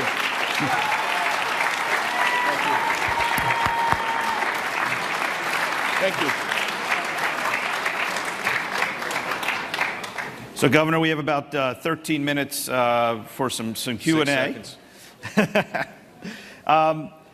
You touched on this a little bit in your remarks. I just want to ask you this to get you squarely on the record on this. But in 2004, your brother wrote a letter to Prime Minister Sharon codifying the U.S. position that, one, Israel won't be forced to return to the 67 borders, two, that the Palestinians would not have any right of return, and three, Israel's existence as a Jewish state would be non-negotiable. Upon taking office, President Obama and Hillary Clinton rejected this letter. As president, will you reinstate the terms of this letter and make it official U.S. policy again? Absolutely. Absolutely. Right. Look, let me just add, I find it troubling that Secretary Kerry, I've not heard President Obama speak about this directly, but I find it really troubling that even when we have this extraordinary threat of ISIS and Islamic terrorism, which should be the first priority of this administration, he continues to hold out hope that he can impose a solution on Israel. It's mind-blowing, to be honest with you, that they have such a warped view of how this works, or this is legacy building. And in fact, what we need to do is to create the conditions where there is a willing partner in negotiation. You can't force this. If the Palestinian Authority hadn't had an election in how many years now? In a decade?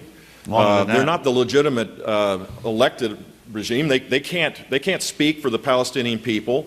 They continue to incite their young people by in their schools. There has to be a completely different kind of environment for serious negotiations to take place, and we should not impose that on Israel. We've seen recently the U.S. engaging directly and indirectly in regime change, the fall of Saddam, Gaddafi, Mubarak.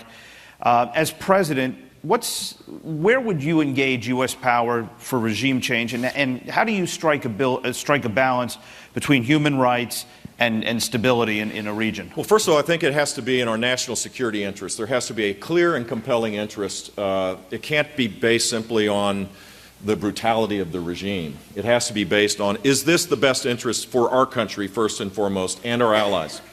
And then we need to have a clear strategy. I think the lessons learned of the last 20 years is if you don't have a clear strategy of how to get in and win with compelling force and how to get out, you got problems. And so the lessons, I think, are Libya being a good example of this. If you're serious about regime change and it's in our national security interest, you better have a policy that's not just, all right, we got rid of Gaddafi and then leave, because the net result now is that Libya now has become a greater threat to the region, and perhaps ultimately over the long haul a threat to our own country. So there has to be a significant strategy for the completion of the mission. And then I think we should do this wherever possible in partnership with the neighborhood and with our partners. I don't believe that we should, unless there is only this one option, we should be unilaterally taking countries over, unless there's literally no other way to do it. It works far better when we do this in partnership with our allies. I know this is an area of expertise for you as well. It's a little bit afield from what we're talking about here, but how would your administration deal differently in the Obama administration with the regional challenges as it relates to Latin and Central America as well, which is our big problem? Well, we wouldn't ignore Latin America, which has been a common problem, made worse, I think, in this administration, but across the board, to be honest with you. Look, we have national security challenges on our border that need to be recognized. You have the Northern Triangle countries of Guatemala, El Salvador, and Honduras, where a majority of the immigrants that are crossing the border now come from those countries because there is a lack of attention to economic progress, to the criminality that exists, to the drug trafficking. We have to be engaged.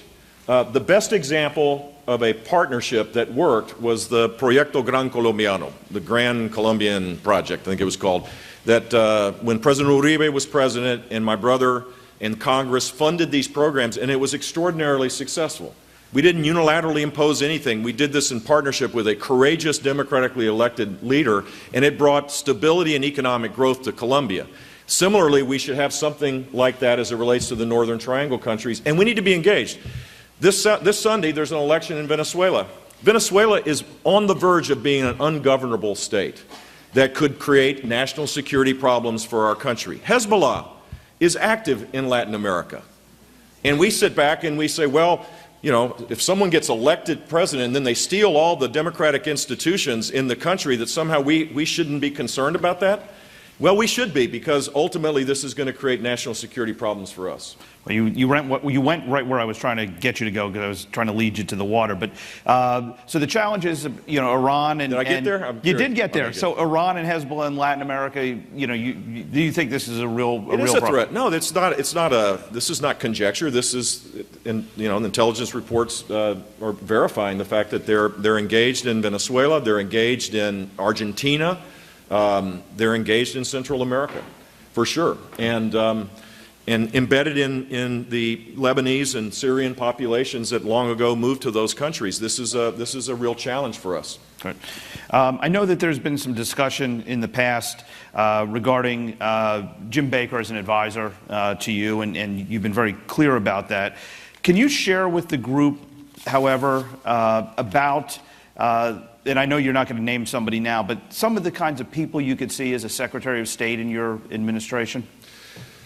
I can't. I hadn't. Man, that's a little ambitious for me. I'm going to win New Hampshire first. How about that? How about what you're looking for in a Secretary of State? You know, someone who has great skill. One of the problems in this administration, I think, is that the White House has way too much power. Everything is looked at through a political lens.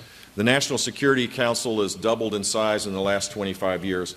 I think if you put men and women of real talent and real expertise in the Department of Defense and Department of State, you can create a much better, more robust foreign policy. The President has to create the clear direction on this, but you would pick people of talent that wouldn't be subjugated to some little whippersnapper political hack. I mean, if you look at the NSC, they're run by people that actually were part of the campaign. That would not happen in a Bush administration. These would be people that were talented, that had the capability to forge consensus in places where there might be disagreement. There would be an ample chance to be able to think things through. One of the things I've learned in my life now that I'm 62 is I don't have every answer. I know what I don't know. I apologize for everybody on that regard. If you don't have the humility to be able to know what you don't know, you're going to be a horrible president. We got one right now.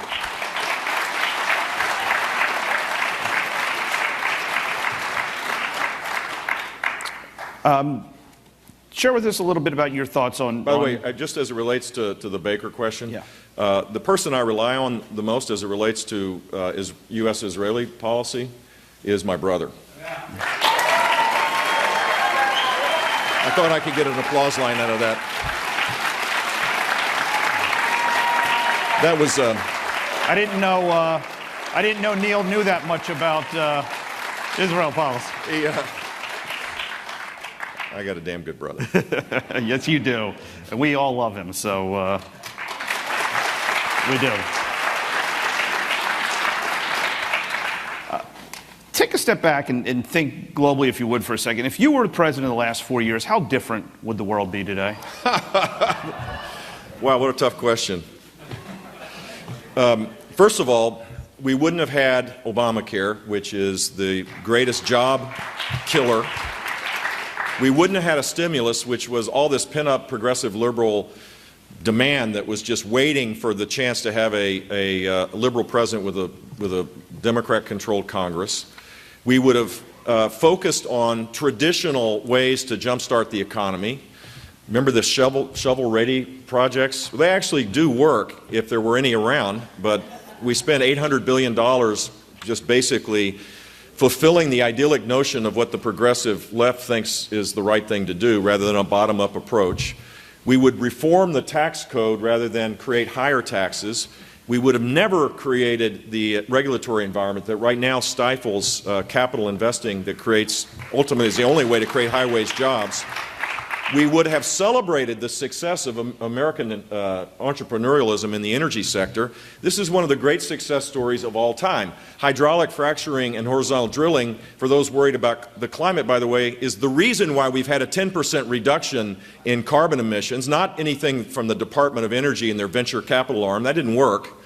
But a bottom-up approach where you unleash American entrepreneurialism on any challenge creates more prosperity, more benefits, more jump-starting of the economy than any program from Washington, D.C. We would be growing at a far faster rate, and median disposable income would be growing today rather than $2,300 down from the day that Barack Obama was elected. And we would not have 6 million people stuck in poverty more than the day that he got elected. And people would think their children and grandchildren would have more opportunities than what they believe today. And we would be the leader of the free world, which is not what we are today.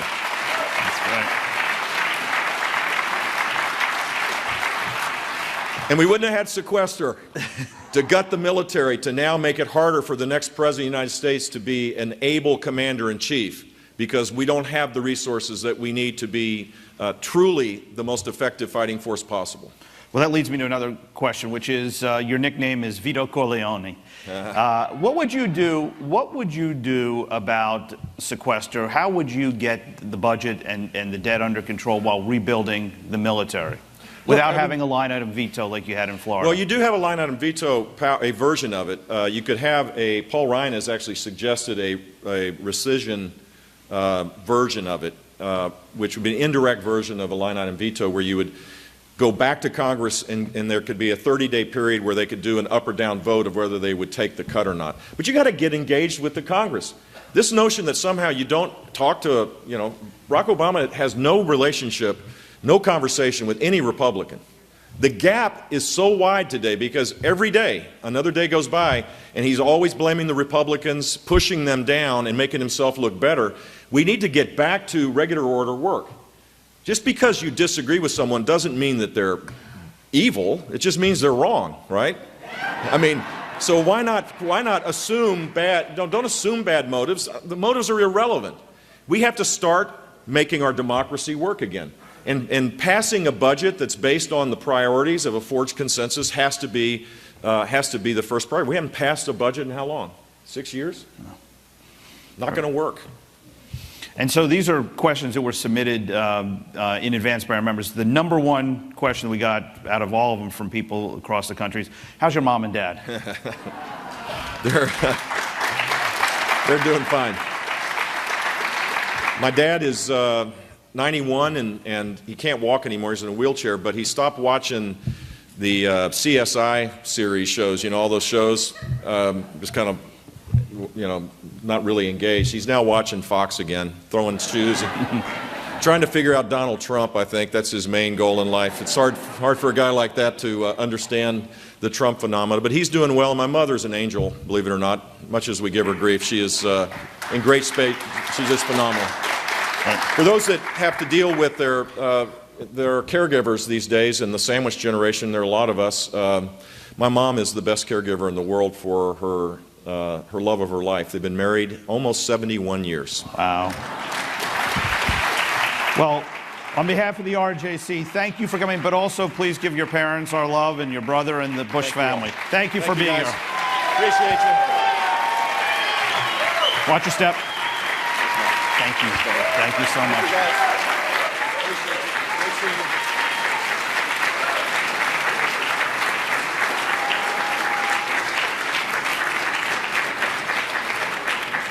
Please welcome RJC board member Alan Miller.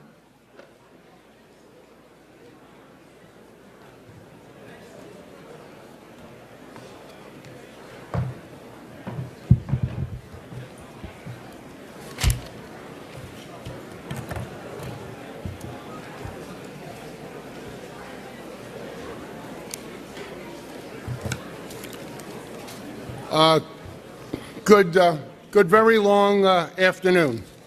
I am Alan Miller, and it's my privilege to introduce Rick Santorum, a longtime friend of mine and of RJC. He is a conservative committed to restoring the American dream for hardworking Americans. Rick and his lovely wife of 25 years, Karen, are the parents of 7 wonderful children. Rick was a candidate for the Republican nomination for President of the United States in 2012 and became known as a voice for conservatives who didn't feel their voice was being represented. His grassroots approach to campaigning, including visiting every one of Iowa's 99 counties, and his stunning victory in the Iowa caucuses catapulted him then to front-runner status, where he ultimately won 11 states. Rick also believes that we must renew America's manufacturing sector to ensure that our nation isn't just made of innovators, but of those who can produce those innovations. He also well understands the service sector, having served as a director of Universal Health Services, Inc., where I serve as chairman and CEO. Rick served 8 years on the Senate Armed Services Committee, where he led the fight before the attacks of September 11, 2001, to transform our military from a Cold War force to meet the threats of the day. He was a leader on U.S.-Israeli relations, authoring both the Syria Accountability Act and the Iran Freedom and Support Act, which he successfully fought to pass in spite of initial opposition by then-President Bush. Rick firmly believes that we cannot allow Iran to obtain a nuclear weapon. I personally know him to be a man of character and one whose word we all could rely on. Ladies and gentlemen, former Senator Rick Santorum.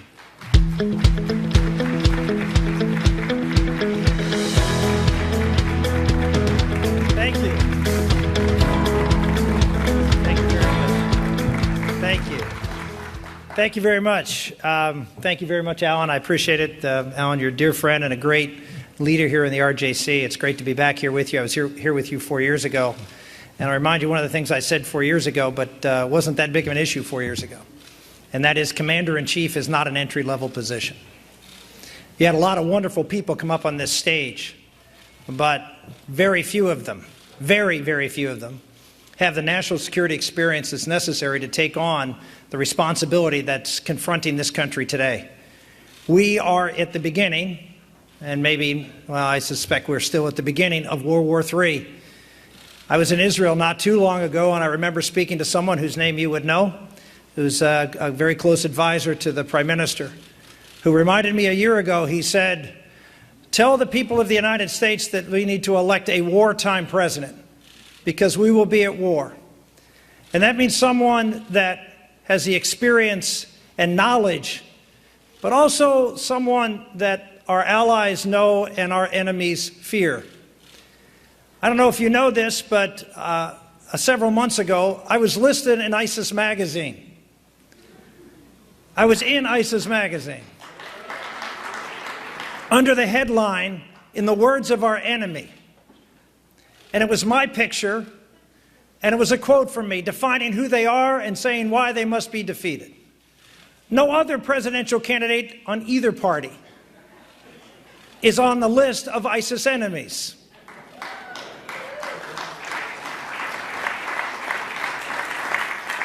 They know who I am, and I know who they are.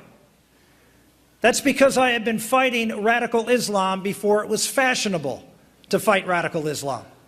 Alan mentioned my work on the Armed Services Committee, where I worked with Joe Lieberman, trying to transform our military from a Cold War force to one that was going to deal with, we called it at the time, asymmetric threats, now called terrorism. After the events of 9/11, I realized that while the president is a great man, President Bush is a great man, and he was fighting valiantly, wasn't telling the whole story about the nature of our enemy. And so I dove deep into understanding Islam, not just today, but history, and understanding what we were dealing with. And it became very, very clear to me what we were dealing with. So I got engaged. I authored the Syrian Accountability Act. And yes, President Bush did not support it initially. But I continued to push to contain Assad, who was influencing Lebanon and threatening the northern border of Israel. I provided leadership on that and pounded away at the president to support this bill. Eventually, we did pass that bill, and Colin Powell said it was the principal reason that Syria got out of Lebanon. We acted and led against a virulent enemy. After that, I authored another bill called the Iran Freedom and Support Act. Why? Because in doing my homework, I realized the principal threat in the region is the one that started it back in 1979, and that is Iran. It started this explosion of radical Islam, but this from a very unique perspective, from a Shiite perspective, something we had not seen in world history. We had not seen a Shia caliphate, an ascendancy of the Shia faith. And that was even more concerning to me. So when I learned through intelligence, and by the way, you probably saw in today's paper, the IAEA said that Iran has been working on a nuclear weapon all the way back to 2003. Back in 2003, I crafted and introduced in 2004 a bill to constrain Iran's nuclear program at a time when our intelligence community publicly was saying it didn't exist. But I fought through otherwise. I pushed a bill and was opposed, unfortunately, by members of both sides of the aisle. But I said the most important issue that we're going to be dealing with is to deal with apocalyptic Islam. Islam that is unlike anything we've dealt with Sunni caliphates in the past. A caliphate that is determined to bring about the end of times, apocalyptic, in order to fulfill their destiny as a faith. If your destiny as a faith is to bring about the apocalypse, the end of the world, a global conflagration, why would you even consider the opportunity or the possibility of giving such a country a nuclear weapon?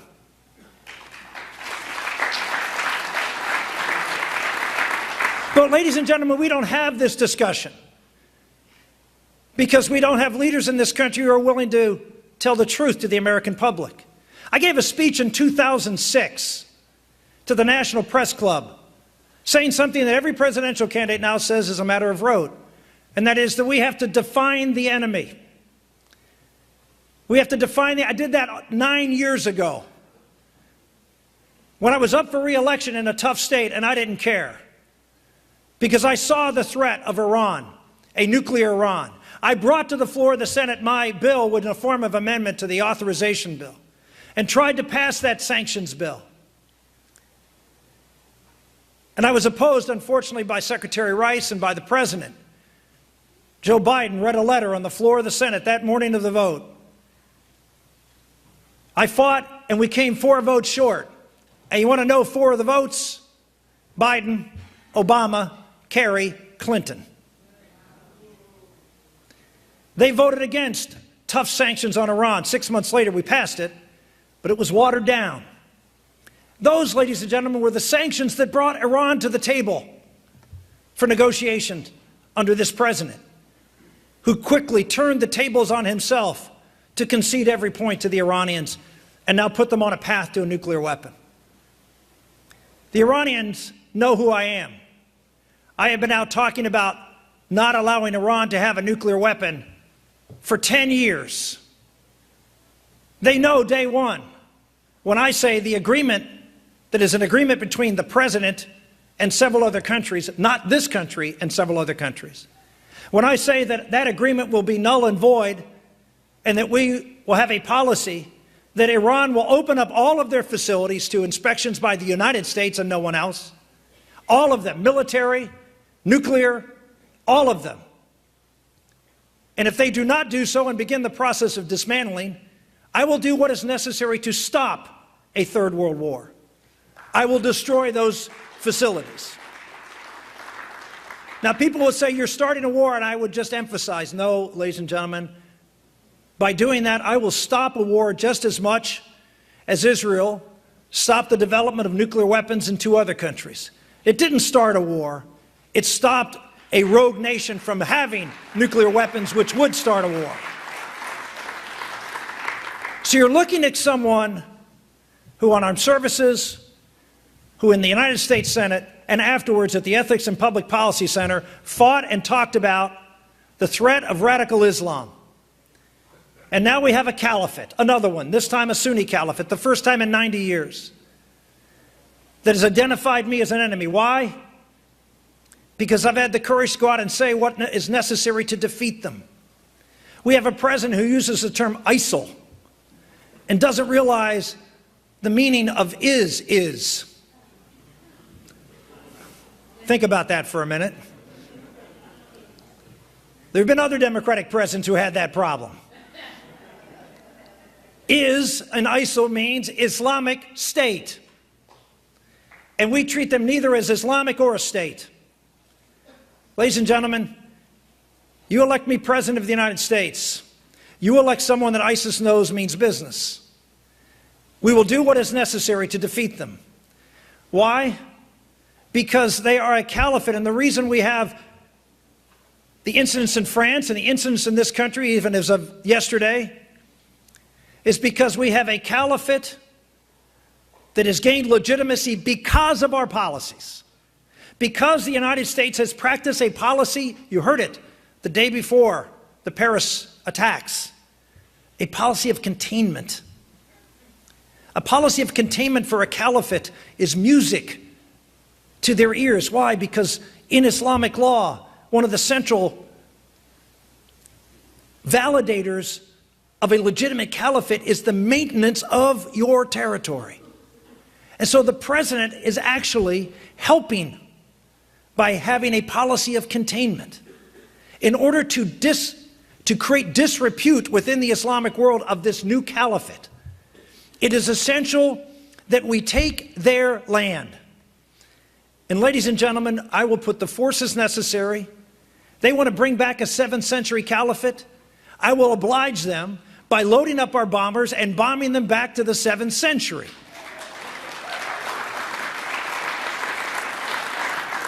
We will take their land, we will arm the Kurds, we will work not with Iran, not with Syria, not with Russia, not with the Shiite militias, not with the Quds Force. We will work with Sunni Muslims in Iraq to take back Sunni ground. We have to understand, whether we like it or not, we are in a holy war, and we better act like we know what we're doing.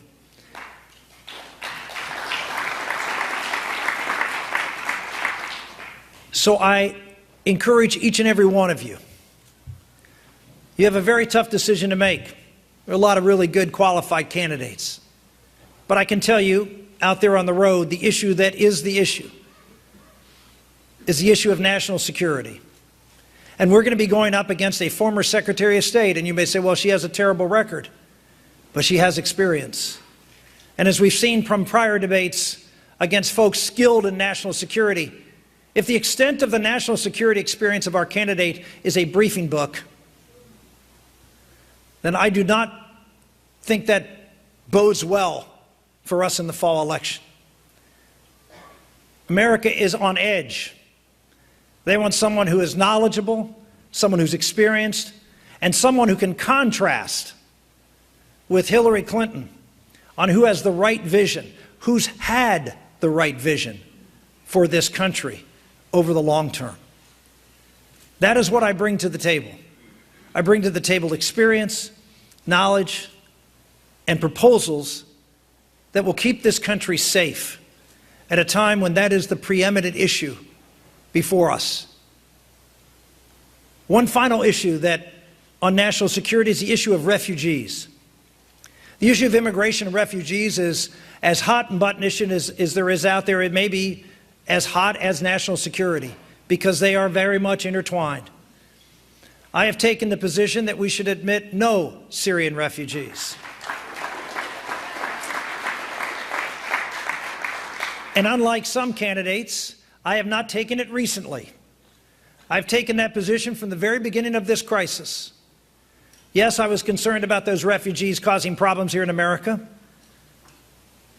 And I don't apologize for the fact that we should not take any more refugees. I don't know if you know this, but over the last 7 years of the Obama administration, this country has resettled 70% of the world's refugees in America. 70%. We have nothing to apologize for. We have done our part. It is now time for the world to do its part, but for a second reason, not just to protect us from potential harm from those refugees. But the reality is, if you listen to the clerics and the leaders in that area of the world, they will tell you that they don't want their people to come to America. They don't want their people to go to Europe. They want them to stay in the region so they can return. The Christian villages can return. The ethnic minorities can return. If we drive out all the people who are moderate Muslims who oppose ISIS, if we drive out all the people who are ethnic minorities and religious minorities, and we resettle them in places of which they will not return, and certainly if they come here, they will not return, then we are helping ISIS accomplish what they want, which is to create hegemony in that region.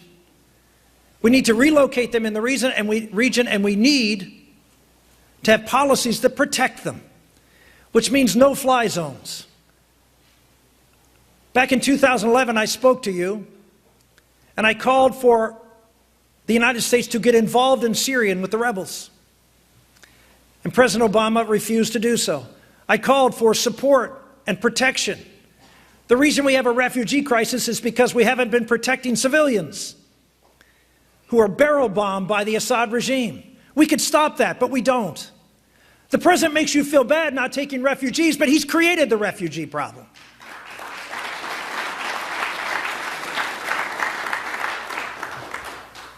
America needs strong leadership. They need someone who's going to stand up and tell them the truth.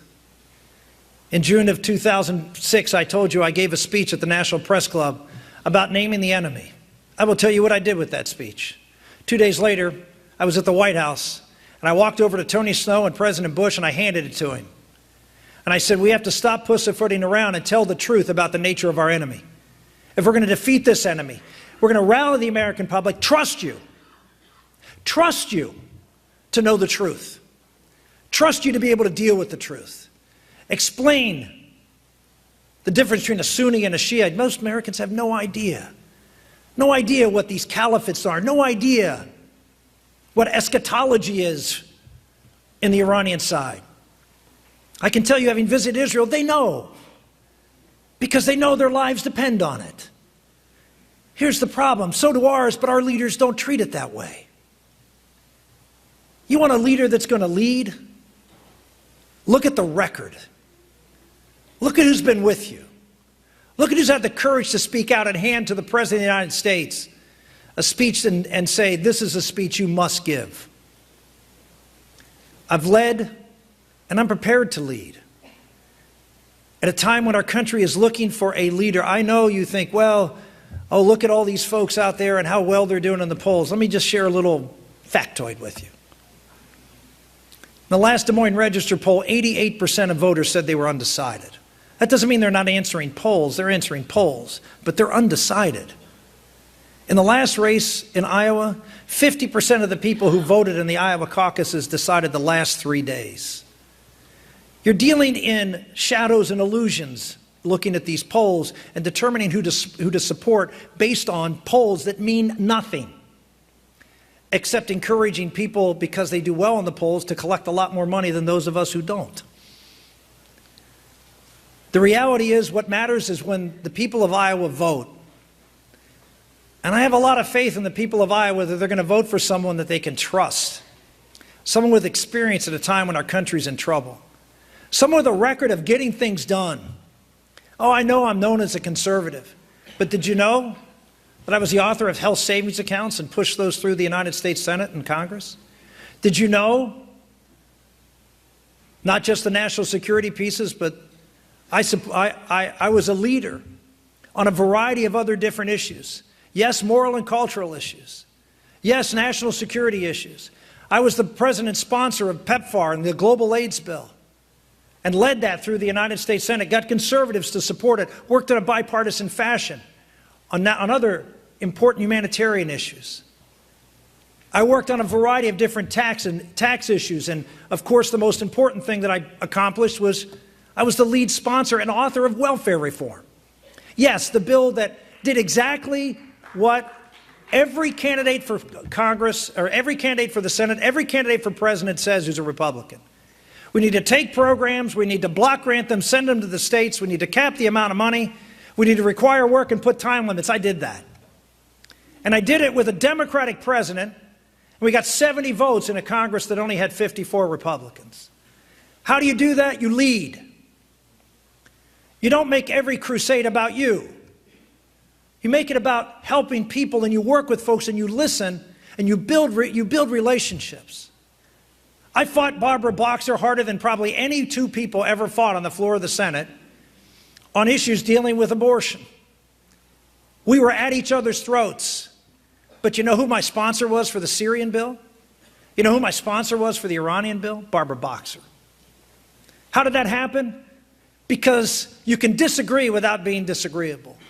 We're not going to go out and have coffee together, but we respect each other enough to work on things where we agree, and we don't let that get in the way of policy.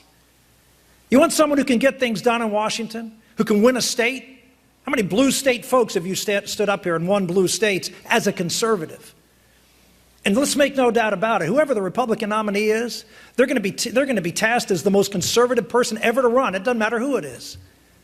How about having someone who's actually a conservative who's usually defending those positions in a state and winning it twice? In 2000, I was the only conservative to win a state that George Bush lost. I won Pennsylvania, and he lost. I've beaten Democratic incumbents not once, not twice, but 3 have retired or been defeated by me in 4 elections. I've won a 60%, a 70% district, Democratic district in a state with 1 million and 1.5 million more Republicans, Democrats and Republicans. And I got things done. Don't pay attention to the polls. Pay attention to your eyes and ears and minds and hearts. Do the right thing for the country. You want to lead? Is that what you're here to do, or are you here to follow? You're here to lead? Then lead. Find the person who is the right person to take this country's challenges on and make a difference in Washington, and then do something about it. I'd be happy to take your questions.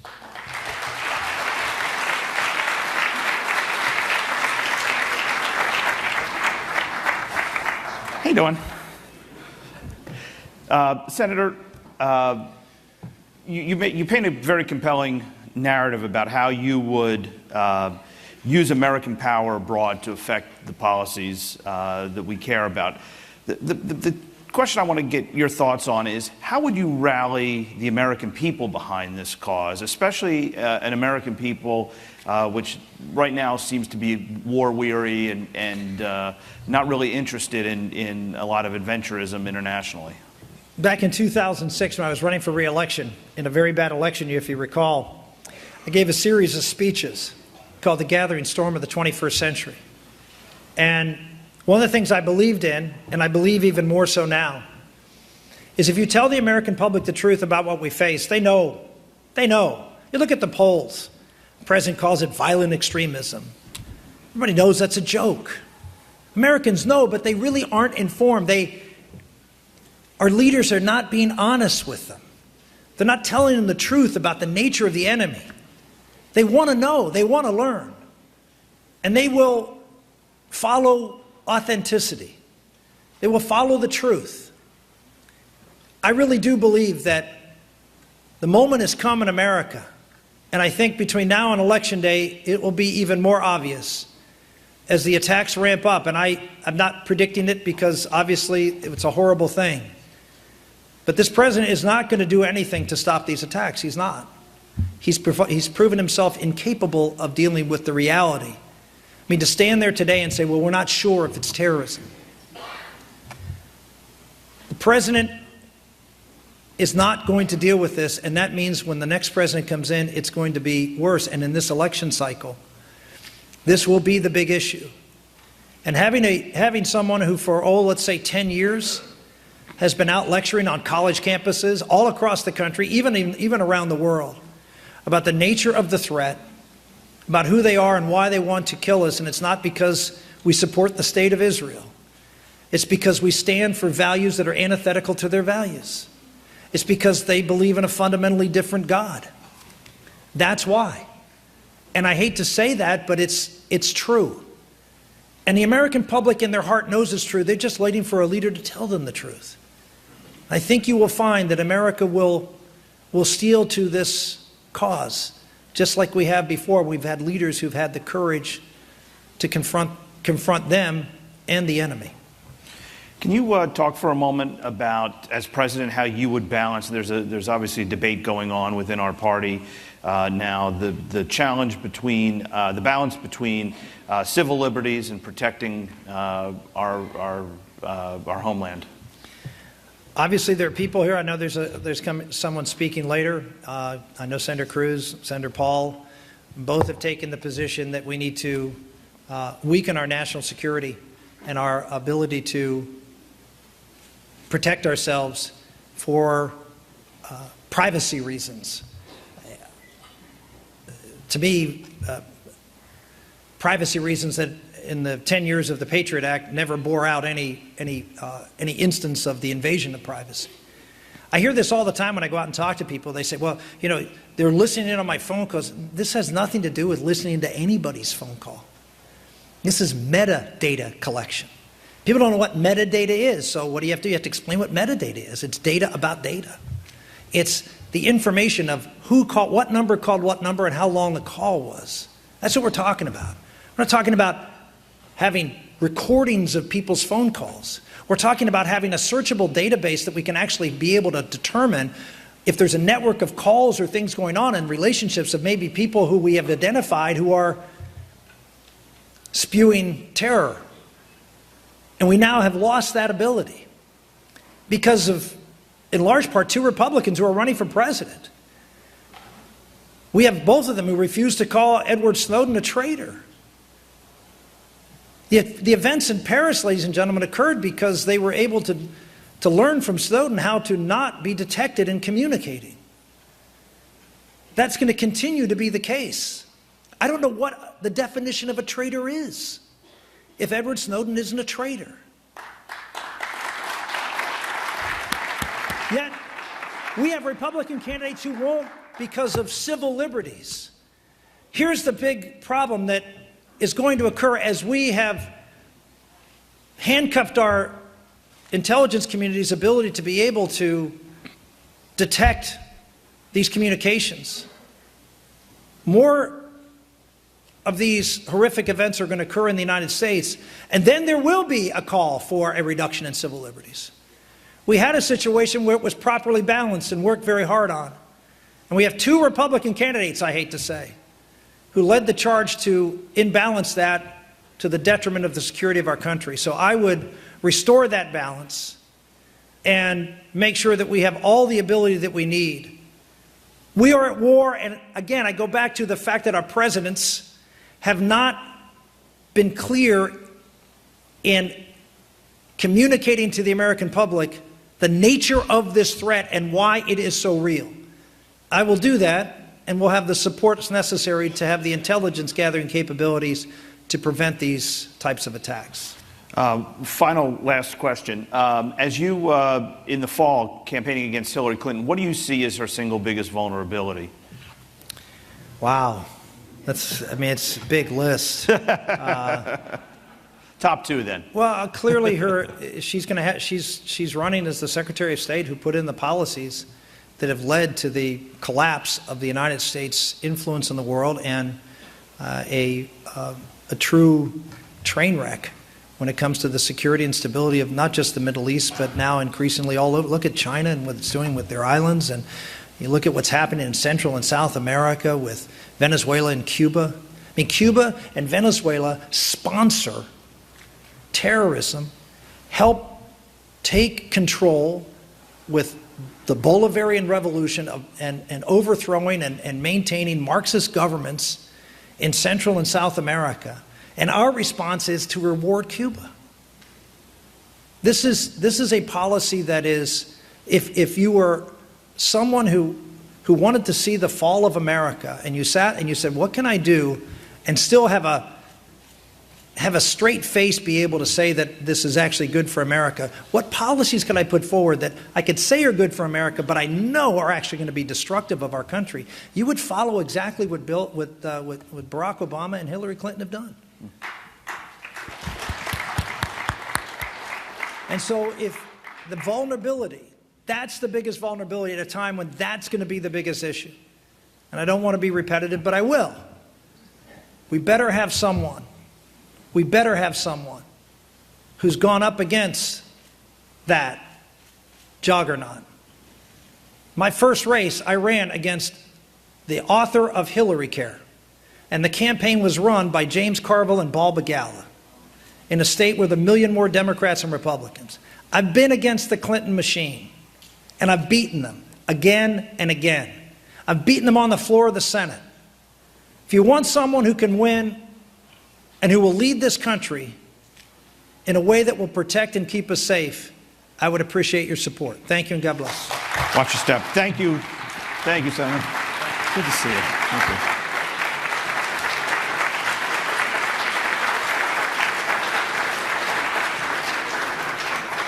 Please welcome RJC leader, Peter Foreman.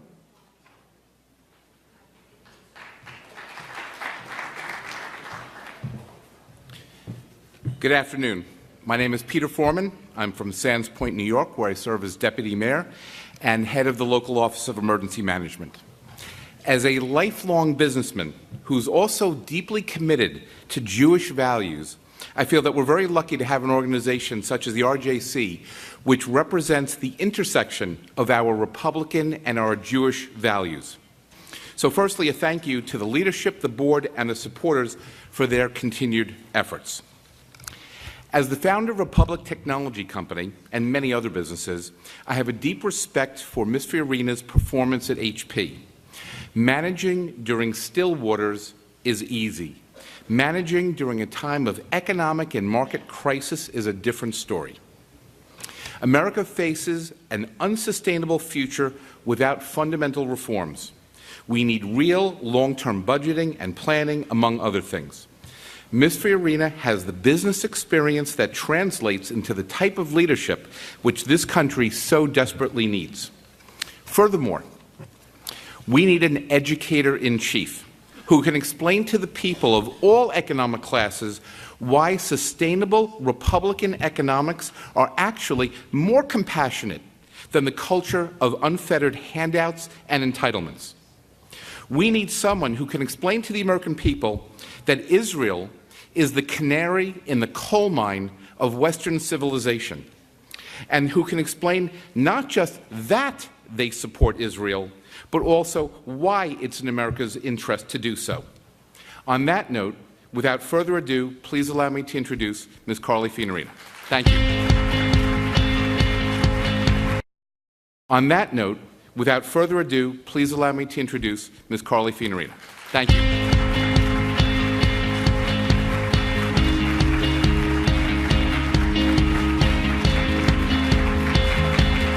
Good afternoon.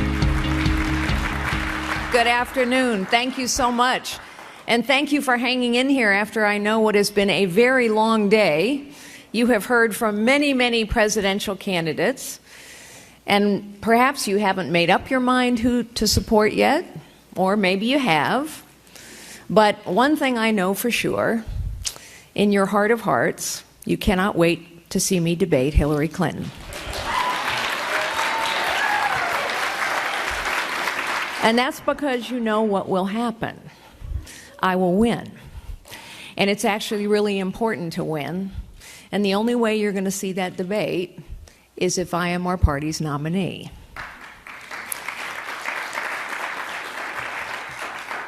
You know, last night I hosted a live town hall on Periscope, on Twitter, on Facebook, on our website, carlyforpresident.com, and we answered questions live for an hour from tens of thousands of voters all across this country. But I must tell you that I considered canceling that event as news of the what seem now pretty clearly to be terrorist attacks trickled in from San Bernardino, California. In the end, though, I decided it was even more important to go ahead with that town hall meeting because these are perilous times, and leadership, the subject of leadership, which is indeed the subject of this election, is more important than ever. One of the things that's crystal clear is that we are missing leadership from the White House, and indeed Hillary Clinton has not exhibited leadership on any of these important issues. We are missing as well a sense of urgency. Hillary Clinton was tweeting about gun control while we learned that radicalized Islamic terrorists have been building pipe bombs.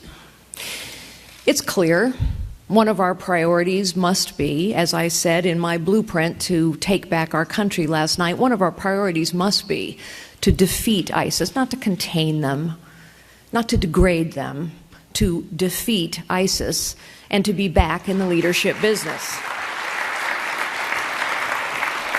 And no, Mr. President, they're not contained. They're at our shores. They're in our community centers. And their measure of victory is the body count. I'm angry. Maybe you're angry as well. I'm angry.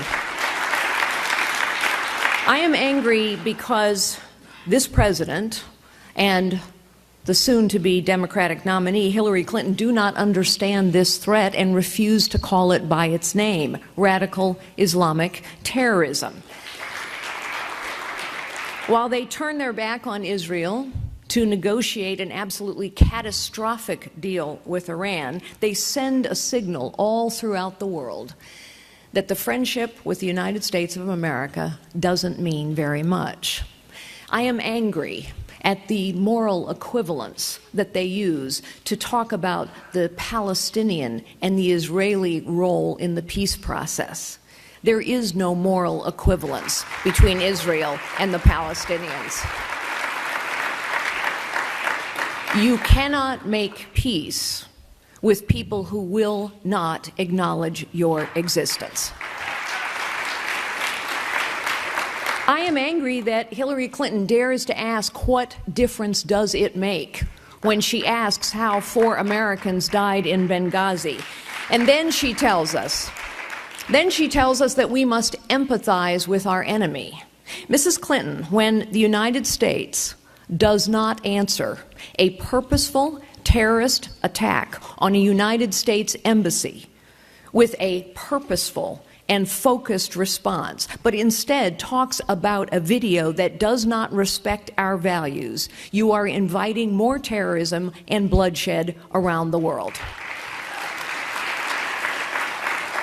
I'm angry that President Obama and Hillary Clinton declared victory in Iraq in 2011, sacrificing all our hard-fought gains for purely political expediency, contrary to the advice of every military expert, leaving vast swaths of territory and too much weaponry to be gobbled up by ISIS. And ISIS gains their legitimacy, their power from their territory, which they call their caliphate. We must deny them territory.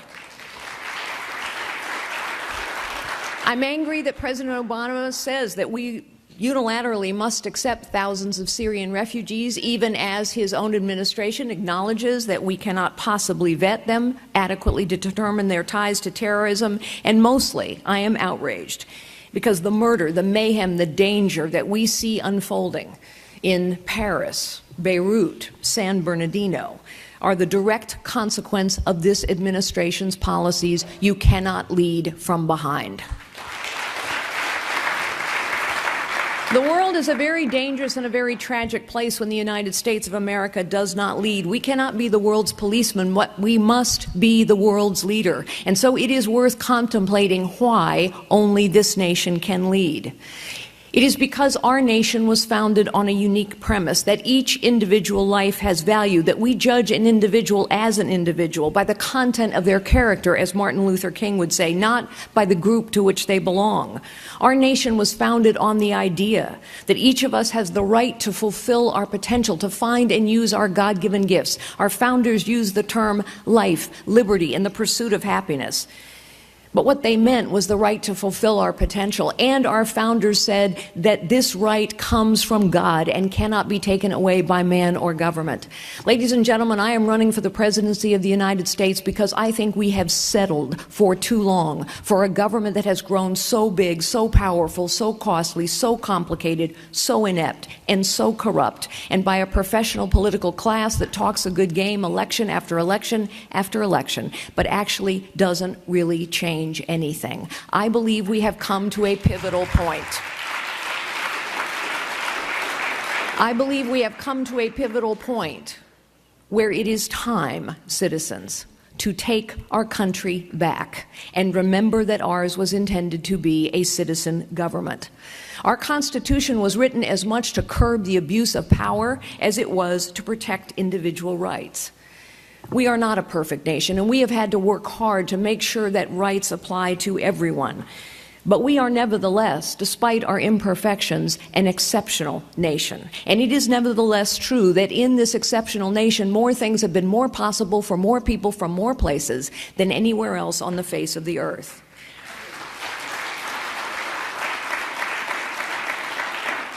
And we are an exceptional nation because this is the only nation that possesses military superiority and yet has never used that military superiority to conquer territory or to subjugate people, but instead has used our power to liberate people and to lift people up. This, Mr. President, is why we are an exceptional nation, and when you are exceptional, you must lead, and so we must. Aristotle once said that courage is the most important virtue, because without courage, none of the other virtues can be practiced. And so we must have the courage to lead. I must say that when I have traveled to Israel, there are two things that have struck me always about that beautiful country and its people: courage and optimism. And that is an incredibly important combination. The combination of courage and optimism. Yes, the Israelis are always and also entrepreneurial and innovative, but that combination of courage and optimism is what is required to change the world and to lead. We must have the strongest economy and the strongest military on the face of the planet, and everyone has to know it. As president, I am determined to take our government back, to hold it accountable, to restore possibilities to every American, regardless of their circumstances. And I have the courage and the experience to lead once again in the world. As Commander-in-Chief, I will not only invest in our military, I will honor our military, and I will listen to our military and to their advice. And in order to have the strongest military on the face of the planet, not only do we have to rebuild so much of our military capability, but we also must care for those who have served. Finally,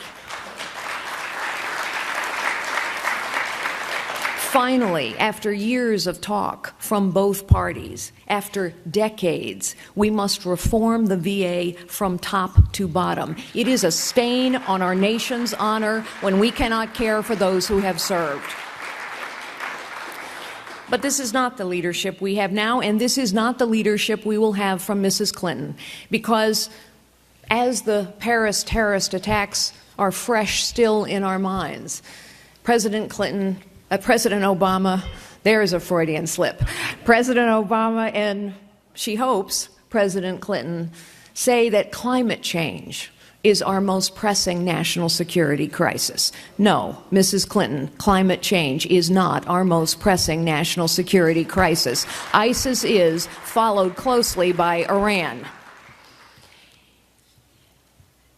I can remember traveling to Israel several years ago and sitting with Bibi Netanyahu in his office. I remember him talking, as he does, in very eloquent and very specific terms about the danger of radical Islamic extremism and about the danger of Iran as well. And then I remember, because I have held the highest clearances available to a civilian, I remember walking down the hall and speaking with the head of Mossad about both of these two risks as well. ISIS is at war with us and all we represent, and so we must wage this war and we must win. This does not mean that we repeat all of the nation building and the naivete, the mistakes of Afghanistan and Iraq, but it does mean, as I've said, that we must deny ISIS territory. We cannot permit them to rape, to subjugate, to terrorize, to crucify, to behead, and to sell into slavery their enemies. And we cannot permit them to use their territories to train and prepare for jihad around the world. And so we must gather our allies and lead. France, Britain, Germany, Belgium, all are threatened, as is every nation in Europe. Jordan, Kuwait, Turkey, Egypt, Saudi Arabia, the Bahrainis, the Emiratis, the Kurds, all are fighting ISIS to some extent on the ground as we speak, and all have asked for support, weapons, materiel, and intelligence sharing from us. Mostly this administration has said no. I will say yes.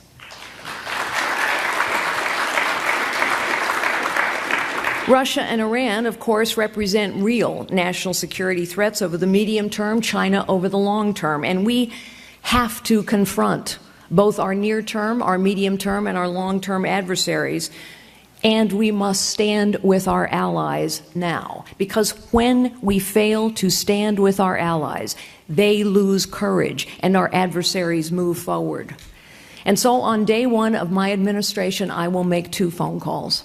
The first will be to my good friend Bibi Netanyahu,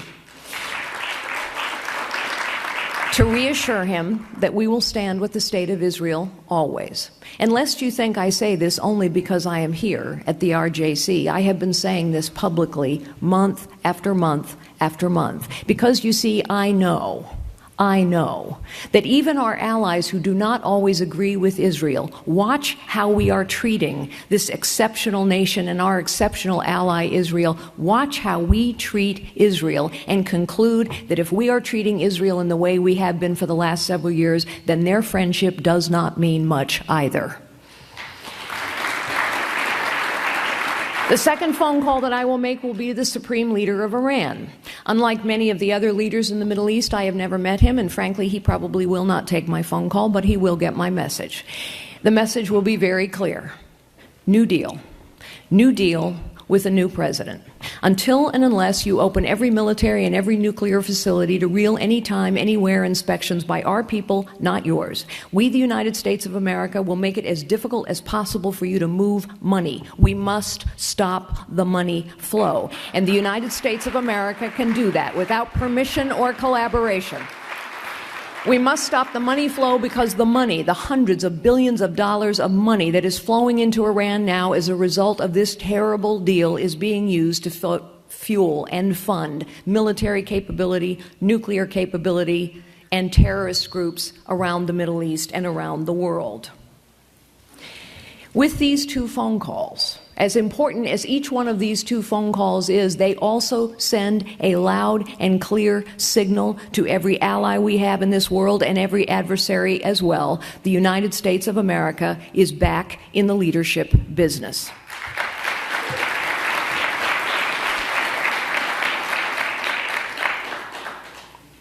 Israel, indeed, is the canary in the coal mine.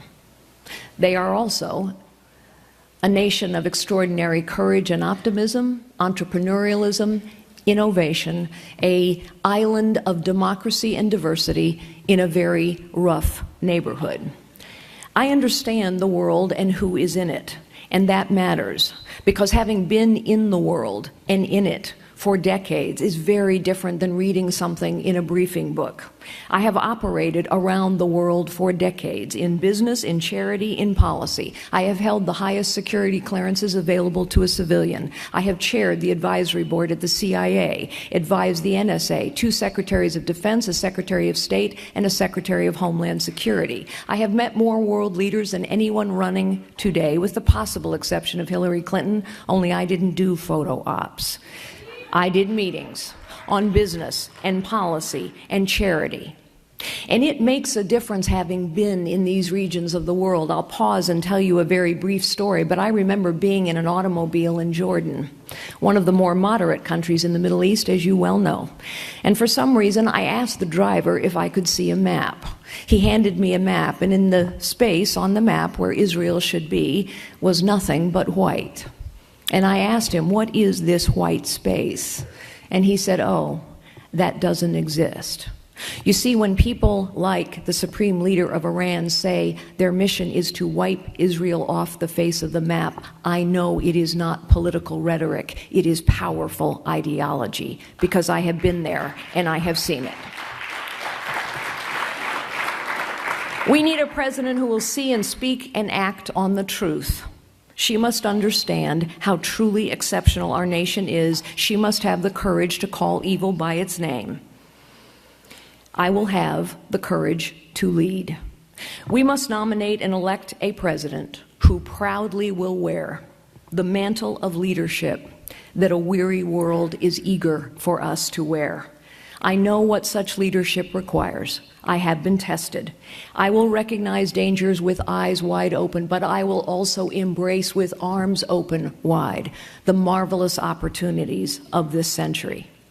With your prayers, with your support, with your votes, I will lead the resurgence of this great nation, here at home and around the world.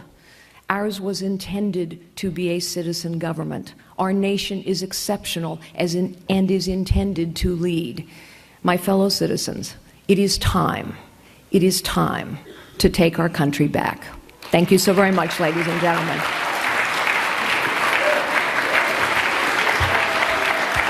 Thank you so much.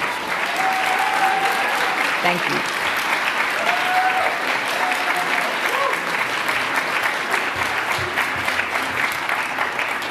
So we'll take some questions, if you Yes, don't mind. sir, I'd love to. Excellent. As a business executive, you've obviously negotiated many deals. Yes, I have negotiated many deals. Maybe even more than Mr. Trump. Who knows? So in light of that, do you believe it's possible to negotiate a peace between Israel and the Palestinians?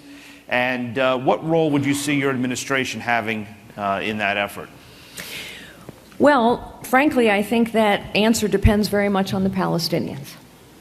You cannot negotiate a deal with people who do not recognize your right to exist. So unless and until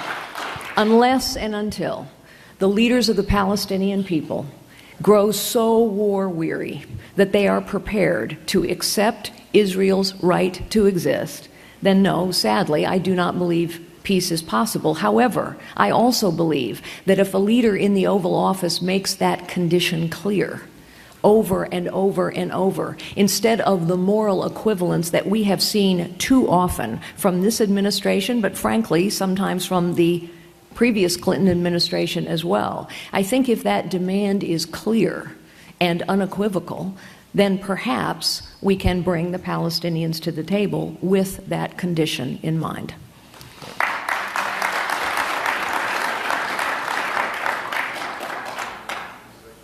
Putting on your technology hat for a second, how would you deter and prevent cyber attacks and industrial espionage from countries such as China, Russia, and Iran? And do you consider these efforts, these attacks, acts of war? So the short answer is yes. In many cases, they are acts of war. In some cases, they are what I would call commercial espionage, but nevertheless, they are a problem. And sadly, we are losing the war in cyberspace, not because we lack the capability, but frankly, because of government ineptitude. That's a pretty strong word, but let me give you an example of what we mean. As someone who's held the highest clearances available to a civilian, I know, as many do, that we have known about the threat from the Chinese to hack into our most sensitive government databases and systems for over a decade. In fact, the Office of Personnel Management was warned very explicitly and very specifically about security holes in their systems and databases, and yet they did nothing about them. We can lead in cyberspace, but we are not today. So I would do several things very specifically. Number one, I would stand up a centralized cyber command in the federal government and hold it accountable. Number two, I would pass a law that is required to pass to permit the kind of collaboration and coordination between the private sector and the public sector, which is not going on today, which is vital in order to be able to detect and repel all of these cyber attacks. Number three, we are having a debate in the Republican Party right now about whether we should go back to the Patriot Act or stick with what we now currently have. It is the wrong debate. It is coming, frankly, from politicians who do not understand technology. Technology has moved on light years since the Patriot Act was passed. Light years. There are technologies available today that the Patriot Act did not even envision. We have encryption technologies today that serve the American people very well, for example, in protecting their own commercial transactions. And so now what we need to do is bring together the best minds in the private sector and the best minds in the public sector and say, how is it that we now, with these new and marvelous technologies that American companies are inventing, how do we make sure that we protect our own citizens' privacies and still give our law enforcement, our intelligence, and our military personnel the tools that they need to fight terrorism? And finally, the fourth thing that I would do, in addition to those three I just mentioned, is retaliate. Because when the Chinese hack into our systems and databases, we must fight back. How vulnerable, by the way, is our main infrastructure, some of our main infrastructure to cyber attack? Very, very. And we have the capability to solve this problem. But most of that capability exists in the private sector. And it is why we must bring the private sector into a real collaboration with the public sector. By the way, you might be asking yourselves, why isn't that bill that is required to allow some collaboration, coordination between private networks and public networks, why hasn't that bill been passed? I'll tell you why.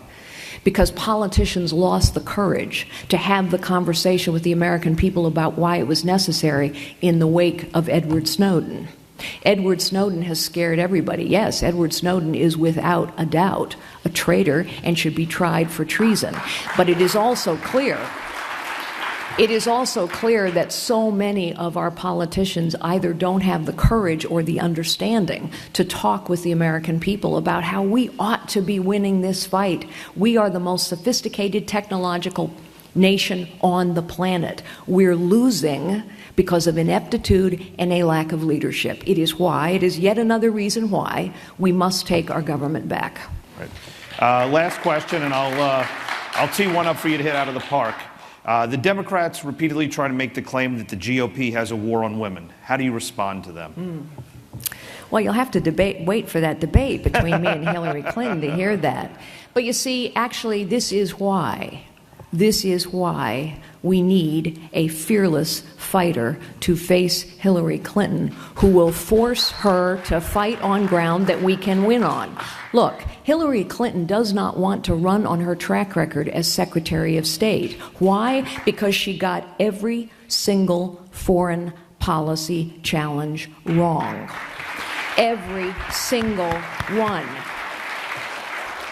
I've met Vladimir Putin. Anyone who's spent any time with Putin knows you do not change his behavior with a gimmicky red reset button. No, you might change his behavior by rebuilding the Sixth Fleet under his nose, or rebuilding the missile defense program under his nose, or conducting regular military exercises. She called Bashar al-Assad a positive reformer. She declared victory in Iraq. She advocated for the removal of Muammar Gaddafi and then left Libya as a failed state where we now know ISIS has new territory. So she cannot run on her track record as Secretary of State. But what does she want to run on? What is the platform that Hillary Clinton wants to run on? She is going to be the first woman president. Ladies and gentlemen, I will never ask for your support because I am a woman, although I am proud to be one. But I will tell you what, I will force Hillary Clinton to fight on ground where she will have to talk about the reality that every single one of her policies are bad for women as well as men. She will have to fight on the ground of her track record as Secretary of State. And ladies and gentlemen, if she faces me, we will win.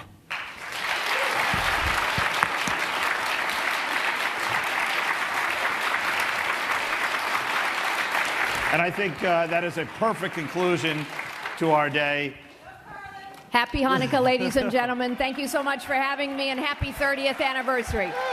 Thank you so much. Happy Hanukkah. Watch your step.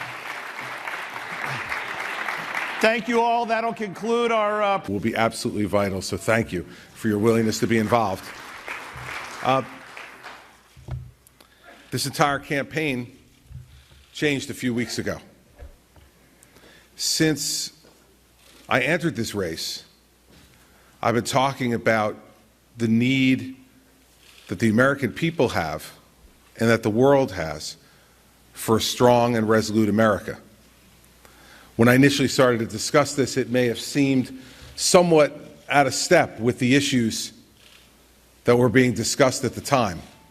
And in the first debate in August in Cleveland, I asserted my position directly in a conversation with Senator Paul.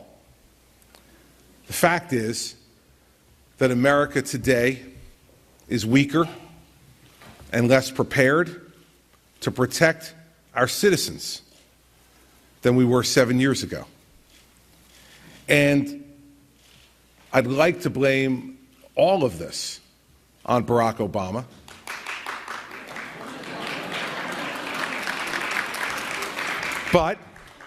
But we have had Republicans who are complicit in this weakening as well. We've had Republicans who have stood on the stage today and said they were for a strong America, yet voted this summer in Congress to weaken America, voted to take away tools from our intelligence community that permits us to be able to connect the dots and do what President George W. Bush instructed me and the other 93 U.S. attorneys in January of 2002, to do everything we could under the law to make sure that not another American life was lost to a terrorist act on American soil. For 7 years we did that, and we used those tools directly and constitutionally, and the American people remain safe. As we stand here today, for the first time since 9/11, I think we're going to have to confront the loss of American life on American soil to terrorist conduct. Now, there's many people today who are still trying to speculate about what happened in San Bernardino yesterday. Let me tell you, as a former prosecutor, from the time I began to watch the events unfold last night, I am convinced that was a terrorist attack. And the president continues to wring his hands and say, we'll see. But those folks dressed in tactical gear with semi-automatic weapons came there to do something. And let's remember something, everybody. If a Center for the Developmentally Disabled in San Bernardino, California, can be a target for a terrorist attack, then every place in America is a target for a terrorist attack. We need to come to grips with the idea that we are in the midst of the next world war. And you see, unlike the other folks who you'll hear from, who you have heard from today and you will hear from going forward, these acts of terrorism are not theoretical to me. They're not something that I've been briefed about by some briefers in the basement of the Capitol. They're not something that I just saw on TV. I was named United States Attorney by President George W. Bush on September 10th, 2001. And the next day, my wife did what she did most days, which was to leave her home at 6 o'clock in the morning, to get in her car, drive to the train station, take the train to the PATH station, and take the PATH train into the World Trade Center, where she went up those large escalators and walked through the lobby of the World Trade Center at 7:30 that morning. That morning, I took our children to school. And when I got home, I turned on the television set, and the first building was on fire. And I immediately called Mary Pat at work. Her office was 2 blocks from the World Trade Center. So I asked her what was going on. She said, well, they told us just a commuter plane that flew into the building. We're fine, we're working. Don't worry about it. I'm at my desk, I'm working. While we continued to talk about our day, the second plane hit the second building. And she said to me, they're telling us we have to evacuate to the basement. I'll call you as soon as I can. On that day, Mary Pat and I had 3 children, 8, 5, and 1. And as the next 5.5 hours passed, when I desperately tried to get back in touch with her and could not, there were 3 things that went through my head. 1, what will I do if I've lost my best friend? 2, what am I going to tell our children? And 3, am I really ready to be a single parent? Am I ready to raise these children on my own? In the intervening hours, the school called and told us that because so many children in our school had parents who worked in Lower Manhattan, that they had told the children about the attack, and that we needed to be ready to speak to our kids when we picked them up from school. And when I was 10 minutes away from leaving to pick the children up from school, I got the single greatest phone call that I've ever gotten in my life. It was my wife on the other end of the phone from a payphone in Midtown Manhattan, where she had walked with wet T-shirts wrapped around her face and the face of her colleagues to get through the dust and the contaminants that were covering Lower Manhattan. And she told me she was okay. That night she came home, and one of our neighbors, who she had helped to get a job in her industry after he had lost his wife called us. And she said, "Did you see Frank? Did you see him anywhere downtown when you were leaving?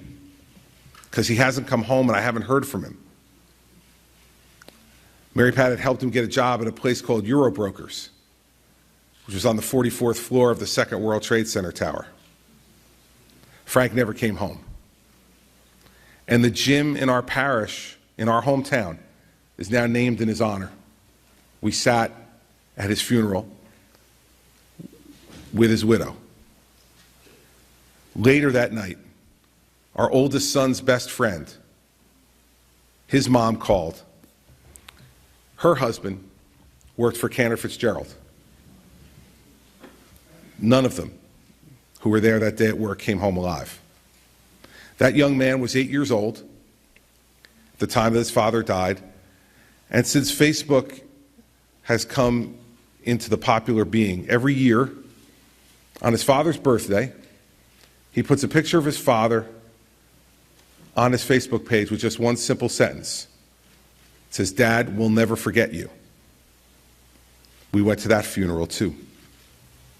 You see, what I'm worried about now is, as a nation, we're forgetting his father. As a nation, we're forgetting Frank. As a nation, we have become complacent and soft and unwilling to do the difficult things that need to be done, to do the first thing that any president of the United States must do when he takes his hand off that Bible on January 20th of 2017, and that is to protect the lives and the security of the American people, and that is exactly what I'll do when I take my hand off that Bible.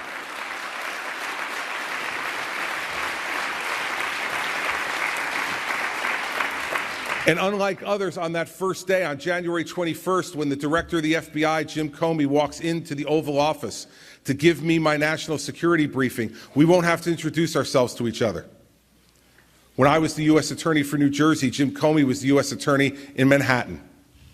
And we worked together, jointly, on preventing terrorist attacks in America. And then he became my boss as the Deputy Attorney General of the United States. So when Jim sits there, he won't have to introduce himself. And when he sits there, he won't have to wonder whether I understand all the acronyms he's going to be using in his briefing. When we sit there together, he won't have to wonder whether I know what he means by actionable intelligence. When we're sitting there and he's briefing me, he will never wonder whether I have his back to do everything that needs to be done to prevent another attack, because I've done it with him before, and I will do it again as President of the United States.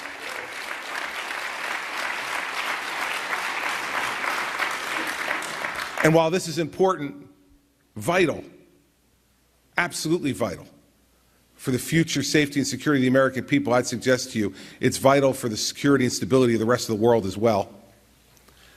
Because if you don't have a strong, resolute American president who says that terror anywhere is unacceptable, then our allies around the world can't count on us either.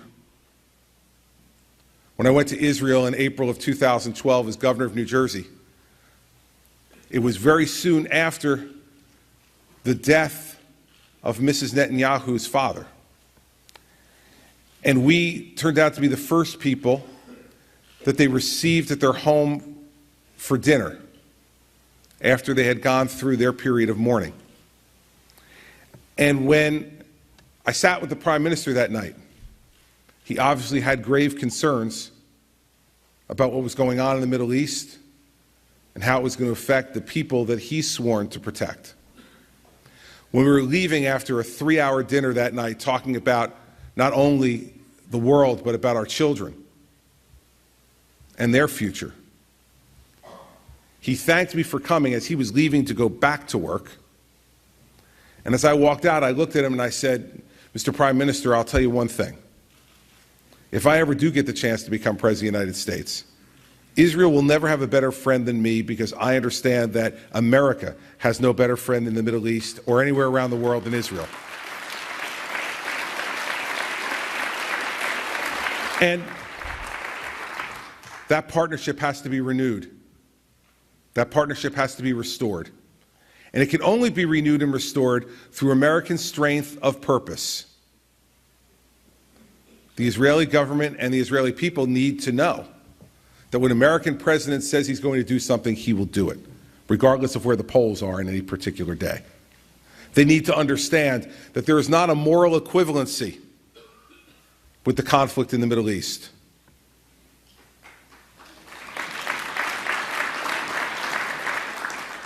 And they need to know that if Israel is threatened, that there will not be daylight between the United States and Israel, and that the United States will stand up for Israel in the very same way that Israel has stood up for the United States during its time of existence as well. Now, it's only achieved if we are willing to rebuild our military. It's only achieved if we're willing to rebuild our intelligence community. It is only achieved if we are willing to support our law enforcement community. The stability of the world will not be achieved in any other way, everybody. That's the only way it will be achieved. And anyone who tells you any differently is absolutely playing with fire. I don't need to be taught these things. The last 13 years of my life have been about protecting the people of the state of New Jersey, and as a United States Attorney, contributing to the protection of the people of our country in one of the most dangerous times our country has ever seen. Those times are now being repeated. And so let's be clear as we conclude, and then I'll take your questions. The ISIS is not the JV, everybody. ISIS is a real, everyday threat to the lives and the security of the American people and people who love freedom all around the world. As President of the United States, not only my goal, but my accomplishment will be to make sure that ISIS is destroyed as both an ideology and a force around the world, and we'll unite the world together to do it. And lastly, the American people and the people around the world will know for certain that they have a President of the United States who says what he means and means what he says, and that there will be no ambiguity, no hand-wringing in the Oval Office, no inability to make decisions, but an absolute willingness and commitment to stand up for what is right and what we believe in. And that means standing by our friends, fighting for them when necessary, and remembering that first and foremost, the safety and security of our children and our grandchildren is what the American government must do above anything else. And so I look forward to the opportunity to put together the team that will protect America once again, and that will make the American people feel comfortable when they go to bed at night, that they have a president who will put their country first and their safety and security above all else. I know that while the issues of the economy and education and technology are issues of concern to all of you, that you understand that if we don't have safety and security first, none of those other issues matter. I just want you to remember the week after September 11th, when airlines weren't flying, when sports weren't being played by professionals or by our children, when the stock market was closed, and when we all jerked our necks up to the sky every time a plane started to go overhead, when those airplanes started to fly again. America cannot work unless America feels safe and secure. And when I'm President of the United States, they will feel safe and secure every night that they go to bed, knowing that they have a strong, resolute leader making the decisions that put America's interests first and the interests of our friends first. Thank you for your time today. I appreciate it very much.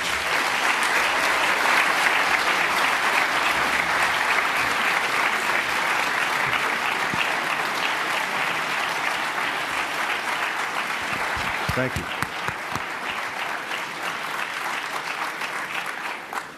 Governor, welcome. I got to tell you, though, one of the things, you know, when we started planning this, I had this date circled on my calendar for a long, long time. Being from Philadelphia, I was all prepared to get up here and talk smack to you about my Eagles and your Cowboys. Little did I know they would both stink the whole... Awful. I can't even, in good conscience, talk smack No, to you you right can't. now. No, you can't, Matt. I do want to pick up on what you talked about and share with us, because there is a debate and there is this conversation taking place within our party right now about the balance between civil liberties and protecting our own homeland and homeland security. Tell me how you approach that and where you see the balance on those, in terms of those issues. Matt, it's a false debate. It's a false debate. The idea that anything that was going on during the 8 years of the Bush administration was either illegal or extra-constitutional is absolutely false. Let's take one example. The program that ended this week, the NSA collection of metadata. If you listen to the debate in Congress, what they'd have you believe is that we were listening into your phone calls with your wife and reading your emails with your children through the NSA metadata program. Let me tell you what they were doing. They were collecting numbers, millions of numbers. And if one number matched with a phone call to a number of a known terrorist, then it's our job to go to court to show probable cause to get that phone bill. And only until a judge signed off on that do you get the phone bill. Then, if you see further evidence of that phone bill that leads you to want to monitor that person, then you have to go back to court again under the Fourth Amendment and get a warrant to be able to tap those phones. What we've done by taking away that ability is to stop us from being able to connect the dots. Now, Senator Paul will come out here next and he'll say he wants more information from terrorists and less from innocent people. Here's my question. How do you know? I have to tell you, in my experience as a prosecutor, terrorists don't wear sandwich boards saying, I'm a terrorist and I'm plotting to kill Americans. The way you find out is through the use of that data and the use under the Constitution protected by the Fourth Amendment. And that's what was done every day by U.S. attorneys, myself and others across the country. That's how we intervened and caught Hamed Lakhani, who wanted to sell shoulder-fired missiles to Yemeni terrorists to shoot commercial airliners out of the sky. That's how in New Jersey we stopped the attack on Fort Dix from 6 self-radicalized Americans in New Jersey who are obtaining weapons to attack and kill servicemen and women at Fort Dix. And without those tools, we would not have been able to do that. And so this is a false debate, Matt. This is the debate for theater. This is a debate to raise money, to cut their little speeches from Capitol Hill, put it on the internet, and then raise money by scaring people into thinking the government's listening to your phone calls or reading your emails. We never were. And when we get sober and we reinstitute the NSA program, we won't be doing it then either. And under President Christie, that is exactly what we'll do. You think it'll take a tragedy in order for that to happen? The question was, do I think it'll take a tragedy for that to happen? The tragedy's already happened. Paris was an intelligence failure. You think these guys got together 15 minutes before the attack at a Taco Bell, right, and planned that attack? There were multiple folks involved living in multiple countries with specific planning, and we didn't catch them. We didn't catch them. The French didn't catch them. No one else in Western Europe caught them. And now we have San Bernardino. And what we know right now is this: no one knew that was coming. Now, we don't know what the depth of planning was on that, and we're going to learn more over the next number of days and weeks. But I think the tragedies have already occurred, Matt, and I think it's time for us to wake up. And every candidate who comes on this stage should be honest with you and tell you that we need to do these things, because if we don't do them, we are putting you and your families at risk. And that is the greatest failure that an American president can allow to happen on his or her watch.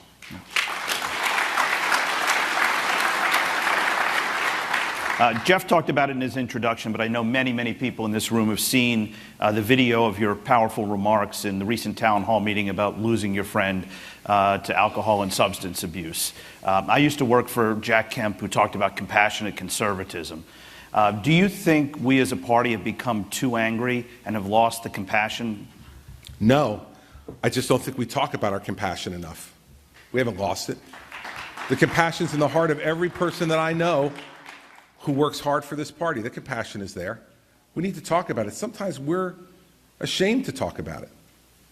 I'm not. See, I'm pro-life. But I think as a party, we should start talking a heck of a lot more about that period of time after that first 9 months. See, it's easy to be pro-life when they're in the womb. They've done nothing to disappoint us yet. When they come out, it gets a lot more complicated, doesn't it? See, I want to be pro-life for the 16-year-old drug-addicted teenage girl on the floor of the county lockup. Her life is an individual gift from God.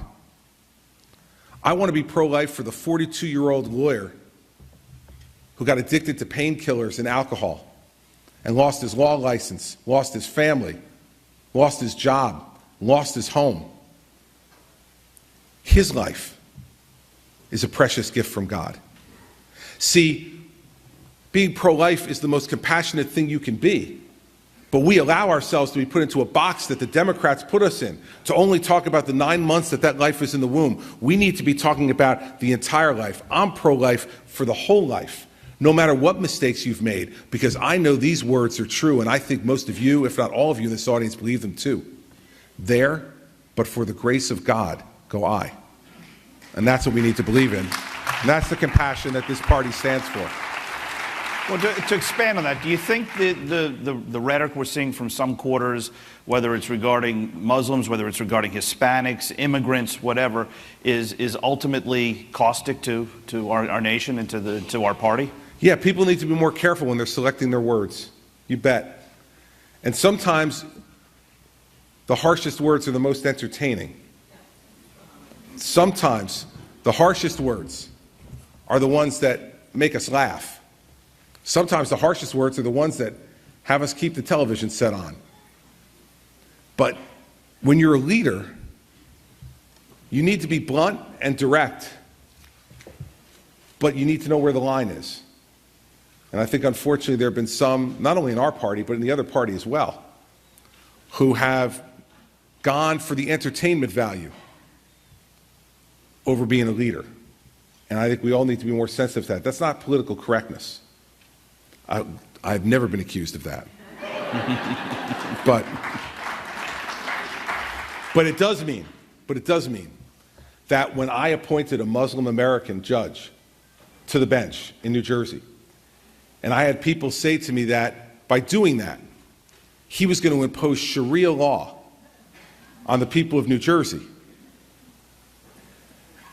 A guy who immigrated here as a child, who worked his way through college and law school at night, whose entire life was about achieving the American dream, and who now, after 5 years on the bench, is a distinguished and honored member of the bench.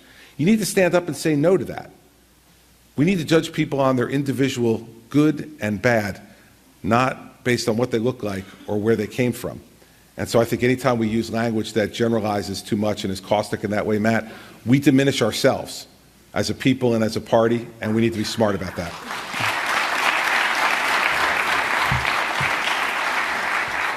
Obviously, when you are sworn in 2017, you will be faced with a number of challenges. Which do you see in the foreign policy world? Which do you see as the biggest challenge facing our nation? China, Russia, or radical Islam? And rank them, please. Sure. First is radical Islam. And by the way, I would have used that term whether you use it or not. I don't know why Hillary Clinton won't use it. See, I think by being ambiguous, by using soft language there, we're not being respectful. We're making matters worse. See, radical Islam is not a criticism of Islam. It's a criticism of radicalism. But if you are unwilling to confront that, then you confuse the issue even more. So Mrs. Clinton's failure to be willing to say that, and the president's failure to say that, makes matters worse, not better, in terms of understanding with peaceful Muslims in this country and around the world. They're unsure of who we're talking about. When we say radical Islam, they know exactly who we're talking about. It's the number one threat because it threatens everyone. It threatens everyone. Number two is Russia. Because this president has allowed Vladimir Putin out of his cage and he needs to be put back in. He, in fact, unlocked the cage and invited him into Syria. Instead of settling those matters himself with American leadership, he invited Russia in to negotiate a settlement with a butcher in Damascus who has killed nearly 250,000 of his own people. And the idea that Russia gives a lick about ISIS is laughable. How many of their people, nearly 240, were murdered in cold blood by ISIS? Have you seen one attack by Russia on ISIS yet? One. No. Who they're bombing are the moderates, the rebels in Syria, because they want to prop up Assad and have a client state with Iran in Syria. And so they are a threat, not because they're strong enough to defeat us, but because every day we're allowing Vladimir Putin to punch above weight, because we have a weak and feckless president who is unwilling to confront anyone other than Bibi Netanyahu.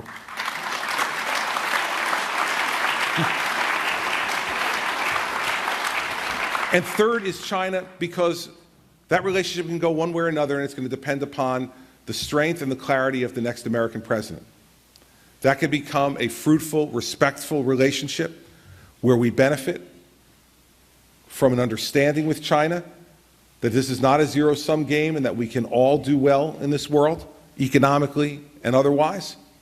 Or we could continue to be weak and allow China to attack us through cyber warfare and not respond, allow China to steal our intellectual property and not respond, allow China to build artificial islands in the South China Sea and try to dominate those shipping lanes and not respond. If we continue to show weakness, China will take. If we show strength, China will cooperate. And so I have much more hope about our relationship with China than I do about the first two. So that's why I'd order them in that order. Great. Well, our time is up. Thank you so much, Governor. Thank you very much. Watch your step. Watch your step. Thank you. Thank you very much. Thank you so much.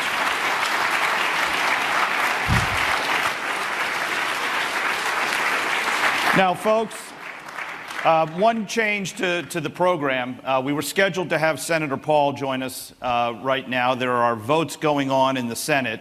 So unfortunately, Senator Paul is not going to be able to join us while the votes are going on. He had every intention of joining us, and the hope is that maybe we're going to fit him into the last slot at 5 o'clock. So Governor Gilmore, who was supposed to be the last speaker, is going to take that spot now. We're going to move to Governor Bush so that we can keep the program going on. And with that, I want to welcome RJC Board of Director member Brad Wine to do the introduction.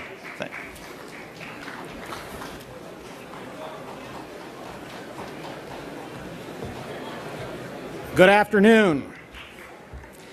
I'm honored to receive the Gilmore Aliyah.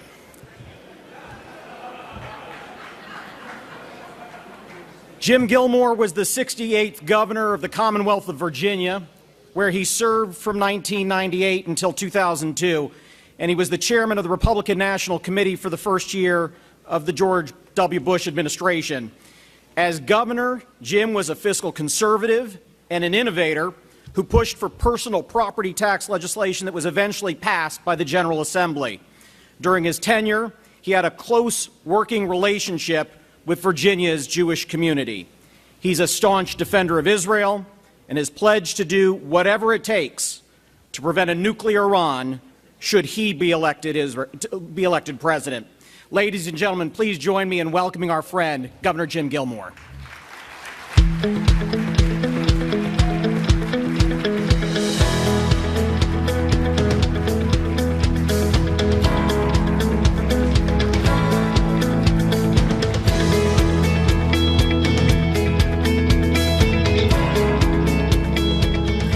Thank you very much, ladies and gentlemen. I am delighted to have an opportunity to be here at the Republican Jewish Coalition, to have a chance to address some of these critical issues of the day, and I appreciate the opportunity to be here with all of you. I know many of you, and I'm happy to have a chance.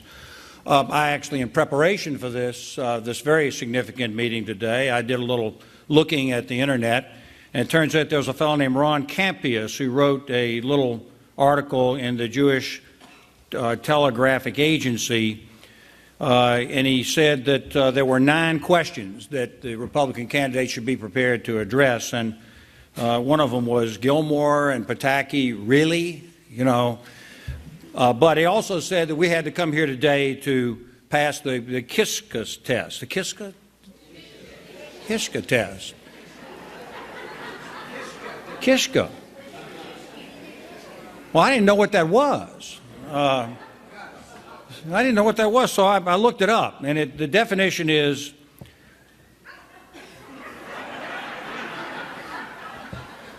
a beef or fowl intestine stuffed into a mixture as of flour, fat, onions, and seasonings, and roasted.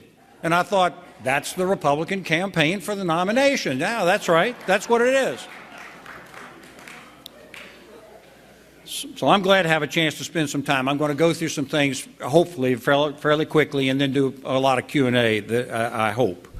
First of all, I think everybody in this room understands the significance of the California attack that has occurred in the last 24 hours. The facts are still coming out as to what it means and who did it and why and motives and all of that. Well, sadly enough, I think all of us are praying for the victims who have lost their lives. There were actually, according to this, 12 or 14 people who died and 21 who were injured. It is a sad day, but it's been several sad days just in the last several weeks. I want all of you to know that while some of the people out there are saying today that this is not an act of terror, I assure you it is an act of terror. It is. It doesn't have to be directed from ISIS, as everybody seems to be talking about now, in order to be an act of terror. What is an act of terror? It's an act that is intended to create uncertainty, intended to create fear. It's to project the fact that there was randomness, the fact that it was a military group of people dressed in a military way using military armament. We may find that this was an act that was underway for quite some time, and they were simply looking for their target of opportunity, and this fellow saw a lot of people congregated in one place and said, now's the moment. Maybe that is what occurred. Doesn't matter. What has happened here is that this is an act which is intended to create the most possible violence and to create uncertainty in the community, so everyone today in America, and indeed across the world, says it could happen to me today. That's an act of terrorism. Do not assume, as many people are saying, that we've got this thing called ISIS, which they say is a state. This is not a state. This is a criminal gang of brutal, violent people just happen to be there in the Middle East who must be stopped.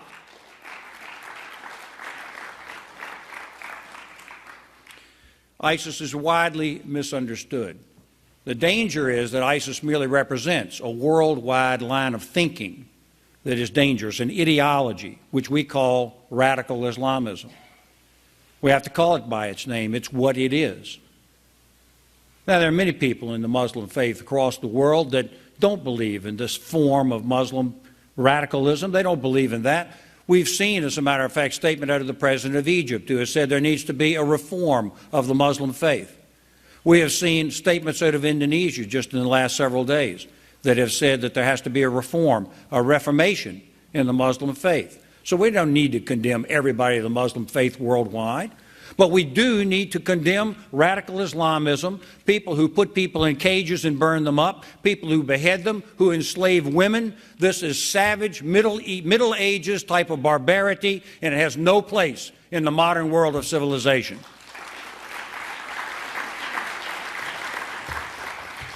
Ladies and gentlemen, we live in a time of great upheaval now and change. This is not an isolated incident that has occurred in California or that occurred so significantly in Paris just in the past week. I believe that we will see Paris in the long run as just as significant as the 9/11 attack. The 9/11 attack awakened us to that which was already going on. Paris now has renewed that and said this is still the international war of violence that is going on to this day. We are in a time of great change. This is a time of an international guerrilla war against the United States and against the Western world. It's not like anything that we've seen before. It is the ability to use modern technology like jet airplanes, modern weaponry like an assault rifle, the ability to speak and communicate through the internet, and the ability, above all things, to use the press to your advantage. This attack could have occurred anywhere. This attack occurred at a place for disabled people. It could have occurred just as easy at a synagogue, as in fact it did last year, and could again this coming year. As I said the other day in a talk, this is not the end of this. This is just the beginning. And we must be ready and we must be prepared because the world is breaking down. We are seeing now an assault on the nation-state structure of the world. ISIS is intended to be an international global caliphate obeying Sharia law. This is not something where they're going to say one nation versus another nation. It's not that at all. Israel is, in fact, involved in this and is going to be involved in this situation. And there's much that still has to be done because of this time of great change. And we are under assault. And we're under assault at home. The free market system is under assault at home. I never thought I'd hear myself say that. Well, we are seeing that today. Allegations that somehow we have to have an income equality, which means, of course, that you're under the attack of entrepreneurship and the ability to gain wealth and opportunity in this country, which is the American way.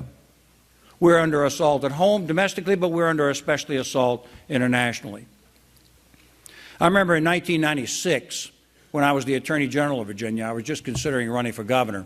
I was invited to go to Israel with Project Interchange and spent about 2 weeks in Israel at that time. And I still remember some things very vividly.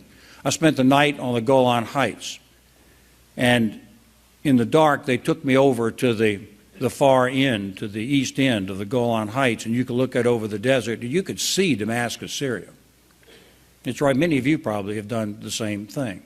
It's right there. It's only a few miles, 40 miles away.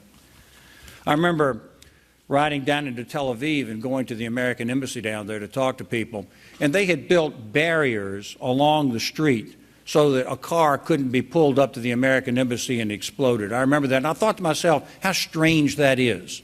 What a dangerous place this must be that that kind of construction would have to be put into place. Think where we are now. Think where we are now, those years later.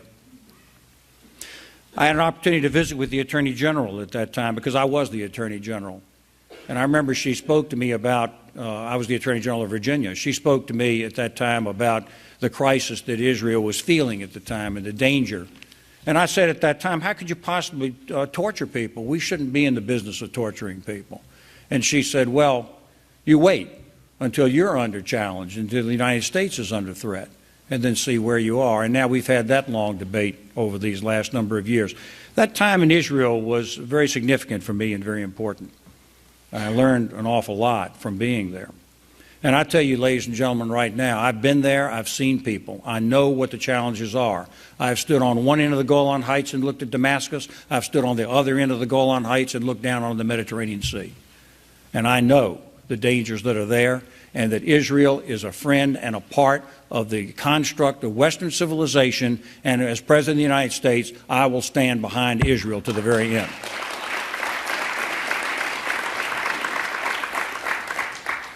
Now, let me just tell you a few things here about my credentials, because I think you need to know them, because this is a time of great challenge. Not only was I an elected prosecutor and attorney general and governor of the state of Virginia, but I want you to understand that it's not just a matter of being a former governor or a current governor that offers as a president of the United States. But unlike the other governors that are coming before you, I have foreign policy experience they simply do not have. My degree is in Soviet area studies from the University of Virginia. I joined the United States Army and became an Army intelligence agent stationed in NATO in West Germany during the Cold War. Now, that's right, there aren't but two veterans in the race. And Lindsey Graham is an Air Force lawyer. Now, I got no problem with lawyers.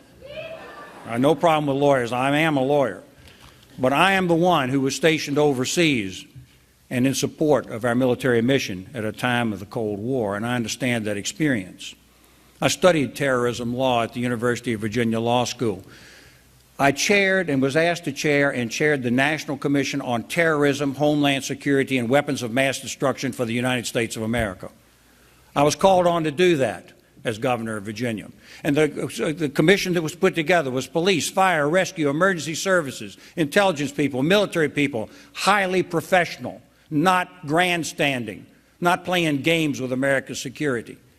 And after the first year, we issued a report, that was in 1999, and we said the threat is serious and we are going to have an attack here in the United States. And we have to be prepared for it and to do something about it. And it was ignored.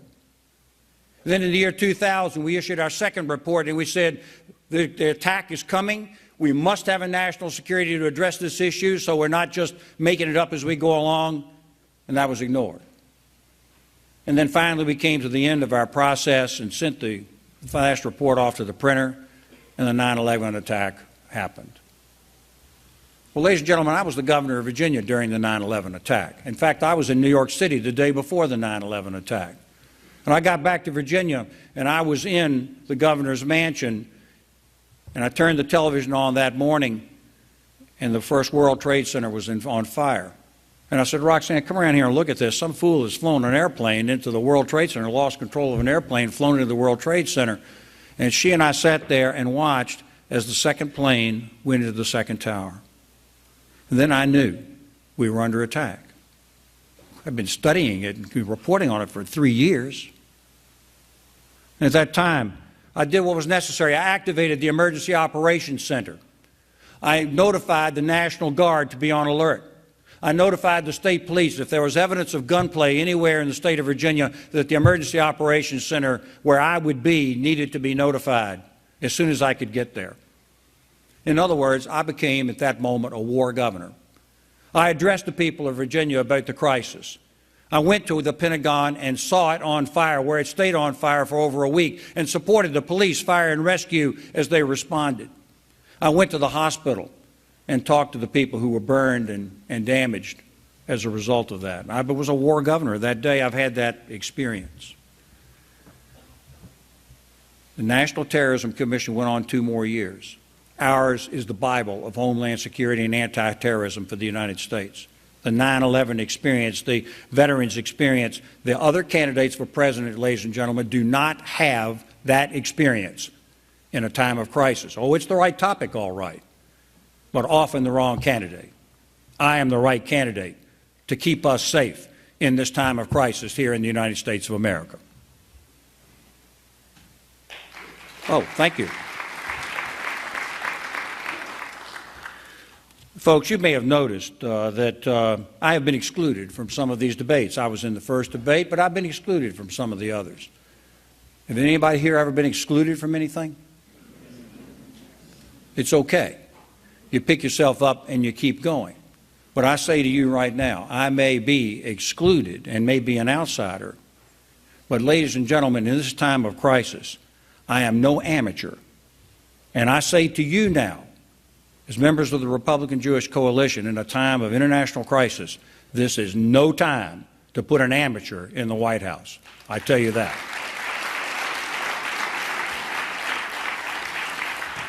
I do have a plan because I understand the danger of this. The danger is dual. We have the international guerrilla conflict, which I've referred to, and we also have the state conflict. The Russians now have emerged because of our policy under President Obama of pulling back. We have presidential candidates who, on the Republican side, that would like to withdraw and pull back. It creates a vacuum and it's very dangerous. The Chinese in the South China Sea. The Iranian deal. The Iranian deal, which I oppose. And you know what they did? This is supposed to be a treaty submitted to the United States Senate for 2/3 approval. The Corker Amendment changed it and turned it on its head and made it necessary for Republicans to achieve a majority to oppose it. And 2/3, 60 votes to get it off the floor, and 2/3 to overcome a potential veto. And you know what? That Corker Amendment was voted for by all 4 of the Republican senatorial candidates running for President of the United States right now. This is no time, ladies and gentlemen, to put amateurs in charge of the national security of this country. My plan is to provide strong presidential leadership that makes it clear what we're doing. My plan is to build up the United States military and to take the sequester off of the United States military budget, to build a new NATO across the Middle East.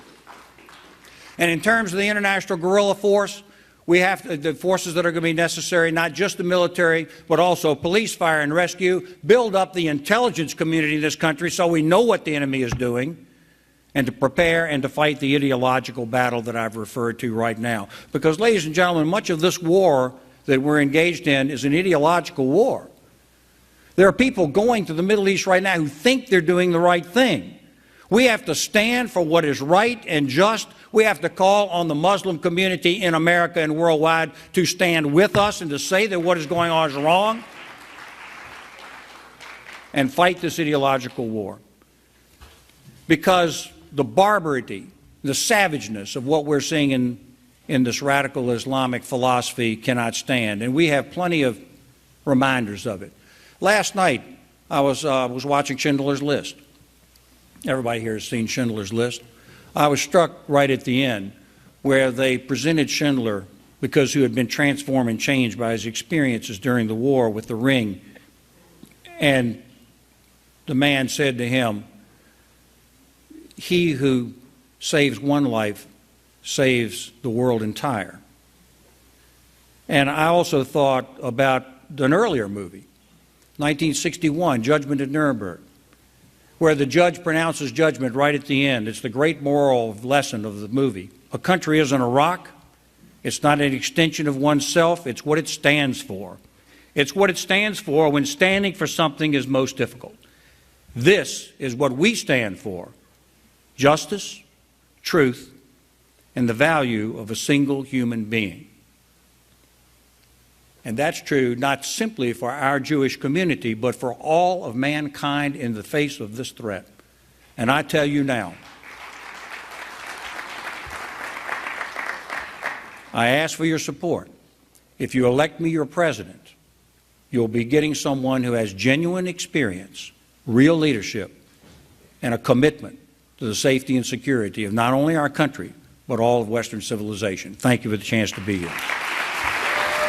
Thank you.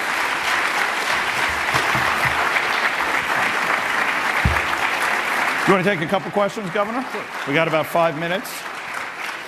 We have about 6 minutes for quick Q&A. Excellent. If you can, would you, as president, be willing to move the embassy from Tel Aviv to Jerusalem? Certainly. If that is what the government of Israel would prefer to do, then I think, frankly, that's a decision for the state of Israel. But I believe that it can be supported by the United States. Why shouldn't it be?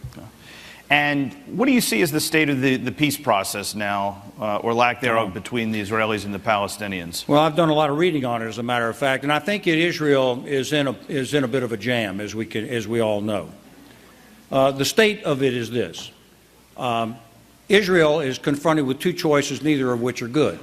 One is a two-state solution, but the anxiety and the fear there is that people like Hamas will be in charge of that other state, and then suddenly there'll be a perpetual state of war right there within that confined area.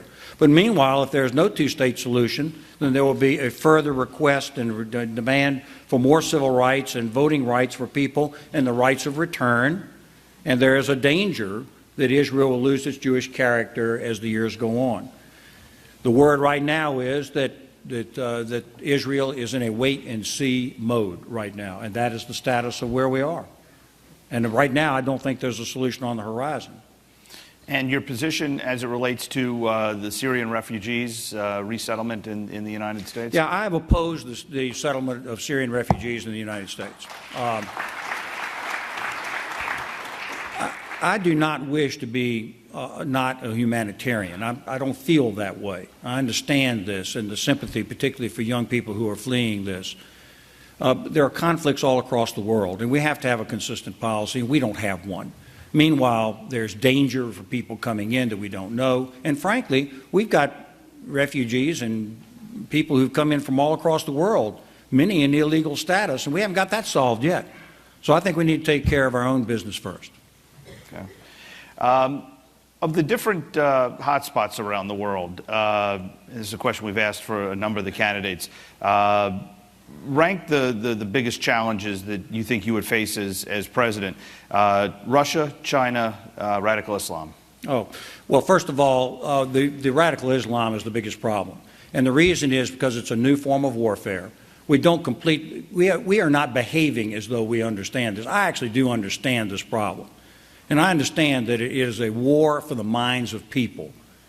And we have to reestablish, as I said in my remarks, the standards of civilization for the world, and to say what's right and what's wrong, and to be strong and decisive about that. And then at that point, people are going to understand that if they go over there to commit acts of savagery and barbarity, that it is not inappropriate, it is not acceptable in modern civilization. And that is the main thing that we have to do. But of course, ISIS obviously has to be stopped. It can't become an actual state. We can't allow that with actual borders and governments and armies. That's not permissible. So I believe that we can form an international coalition to do something about that. I'm the candidate who's called for the new establishment of a Middle Eastern NATO.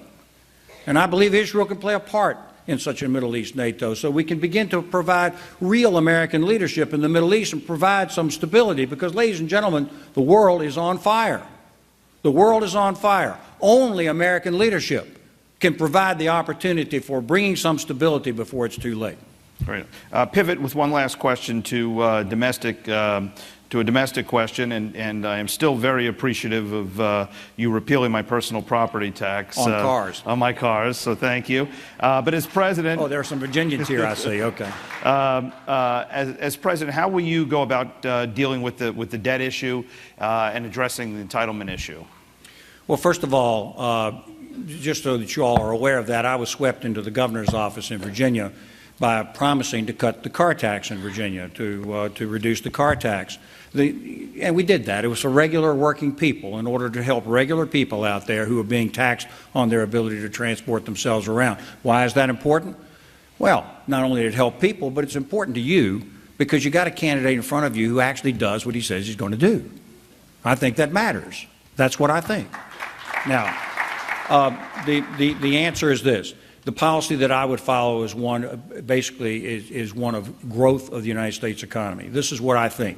I believe we can control the spending on the entitlement programs, because right now they're out of control. We don't have standards in place that don't magnify and balloon up the spending. So that has to be put into control. But the big flaw that we're seeing today is we have a deliberate slow growth policy in this country.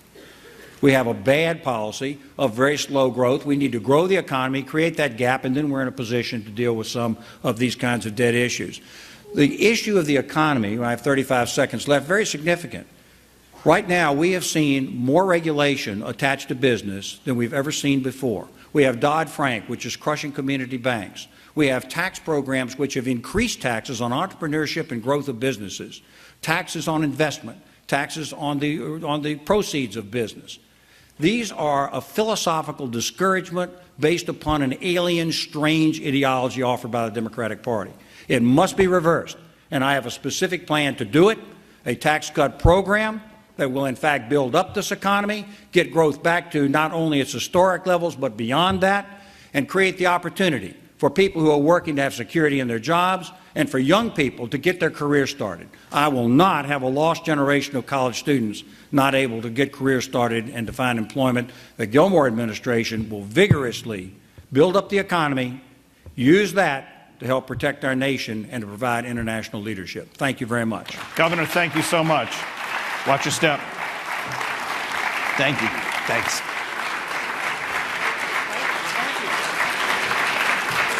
Much. Thank you, Ambassador, for that great introduction. Thank you all. The RJC plays such a constructive role in electing Republicans, and they will play a constructive role in electing the next President of the United States. It is an honor for me to be here. Before we start, I thought it would be appropriate to maybe pause just for a brief moment in reflection and prayer for the family members that lost loved ones in San Bernardino, if you don't mind.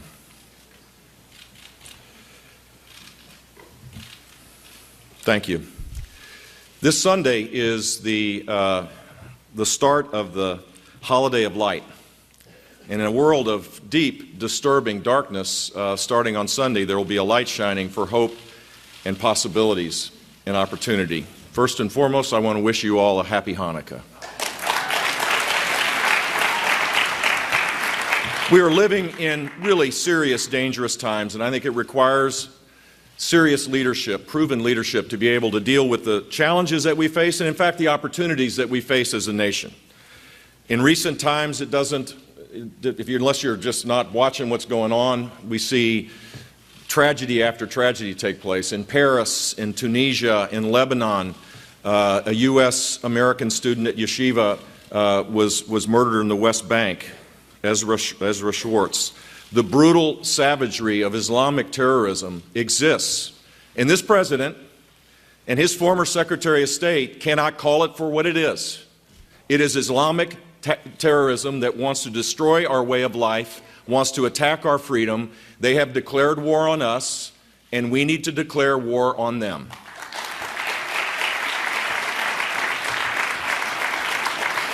In foreign policy, the differences can't be any more stark than the mainstream views of our party and those of the Democrats. The Obama-Clinton-Kerry team has gotten it wrong from day one.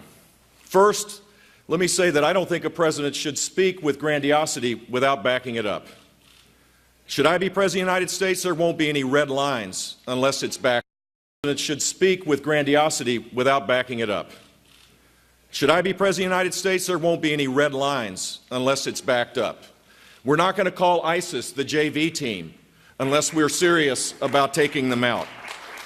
No more grandiose reset buttons and then never following it up and allowing for Putin to run wild while we pull back.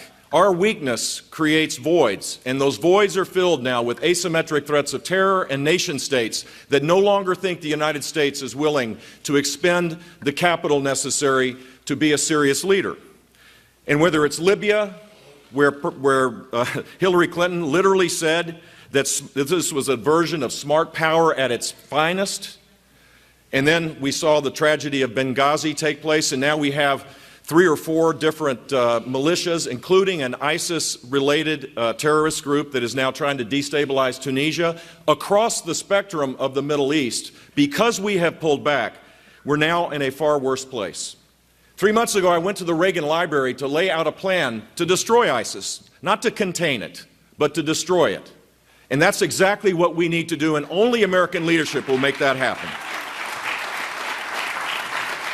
What I said then is what I believe today, that we need a no-fly zone. And for those that are worried, well, Russia won't like that, Russia should be a little more worried about what we do rather than we being worried about what they do.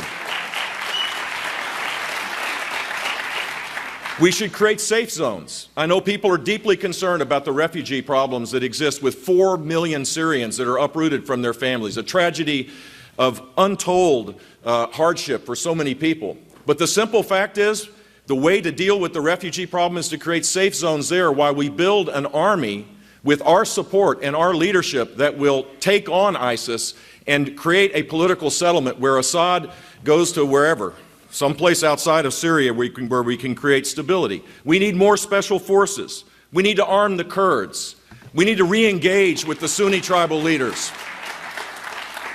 We need to re-engage with the Sunni tribal leaders that were our partners when we built a fragile but secure Iraq the day that Barack Obama was elected. And he and his Secretary of State abandoned that.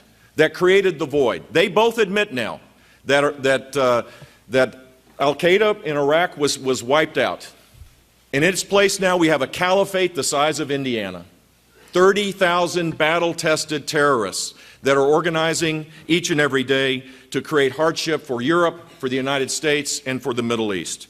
We can have a plan, but it's going to require American leadership. The only way the Arab world will join forces if they believe that the United States is serious in providing the leadership that will happen. This administration is not serious. When they put restrictions on the warfighters, by having, for example, 75% of the sorties that are going out from our air bases, 75% go back with the munitions not launched. It's because you have to get approval from a lawyer in the Department of Defense before you do this. We don't have the intelligence capabilities, we don't have the will, and incrementally we're getting into a bigger mess. The next President of the United States is going to have to be a commander-in-chief that asks the military for options not to contain, but to destroy ISIS.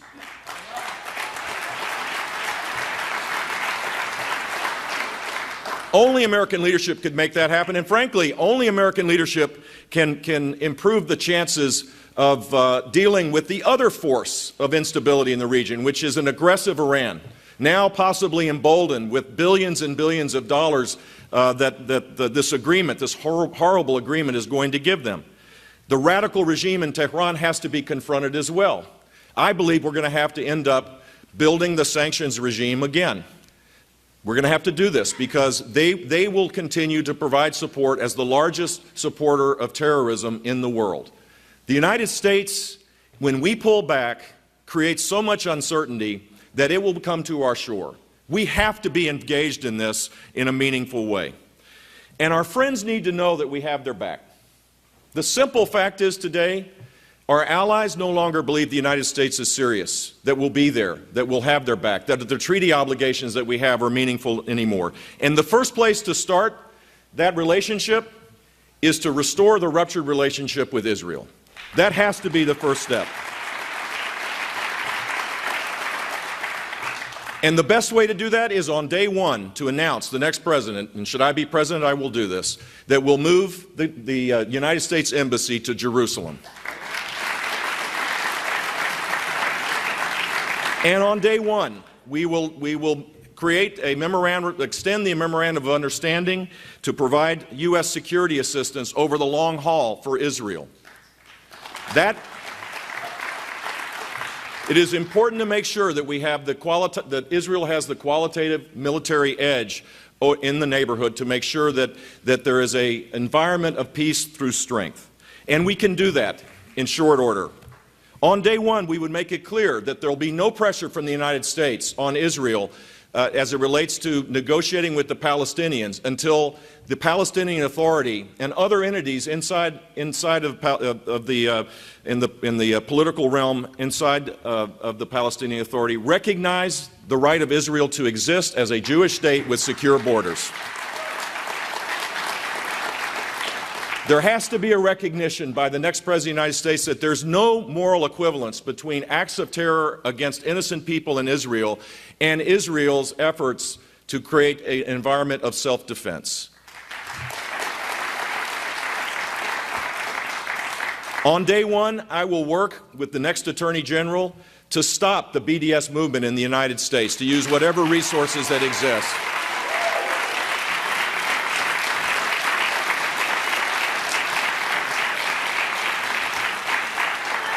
A Bush administration will forcefully restore America's leadership in the world in other ways as well.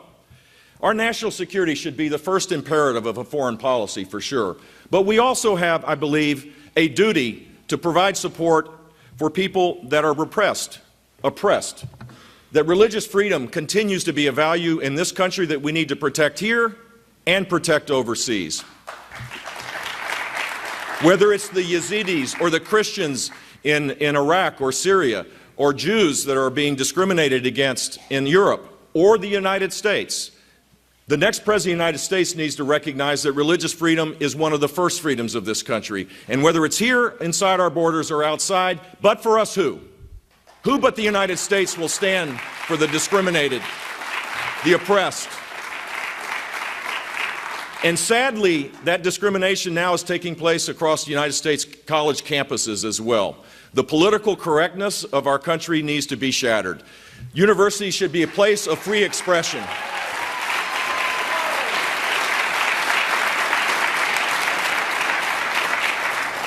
These growing cases of anti-Semitic behavior by a few, supported by professors and administrators in some cases they're not taking action, has to stop. And the President of the United States has the authority in many ways to convene, has the bully pulpit to make sure that people know that at least one person, the leader of the free world, will be on the side of people who only want to act on their religious beliefs. It is a first freedom that I believe should be protected. My relationship with Israel goes way back. I've been to Israel 5 times. And every time I go, I'm inspired by the people, by the sense of purpose of the place, by the energy that exists, by the creativity, by the fact that there's everybody talks about the Republican Party being kind of a wild and crazy place these days. Go see how Israeli politics works. We have 65 candidates running for president. They have 65 separate parties running for the Knesset. I'm inspired by Israel. And from the minute I moved to Miami, where I had a chance to meet my friends, Ron Krongold and Glenda Krongold, and took my first trip for Israeli bonds, and then took the other 4 trips for other reasons, I see Israel as an important ally in so many ways. And I've been engaged in the fight long before being a candidate for president. Whether it was the purchase of Israeli bonds through the Florida Pension Fund, or assisting people that brought to my dad's attention the plight of Ethiopian Jews, an effort that didn't get much publicity, but thousands and thousands of people were saved because of George H.W. Bush. My involvement has been consistent, it has been clear.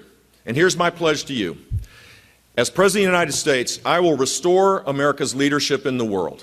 We're living in perilous times, but there are also times of extraordinary opportunity. This is a time where if we fix a few big, complex things, we will be living in times of abundance.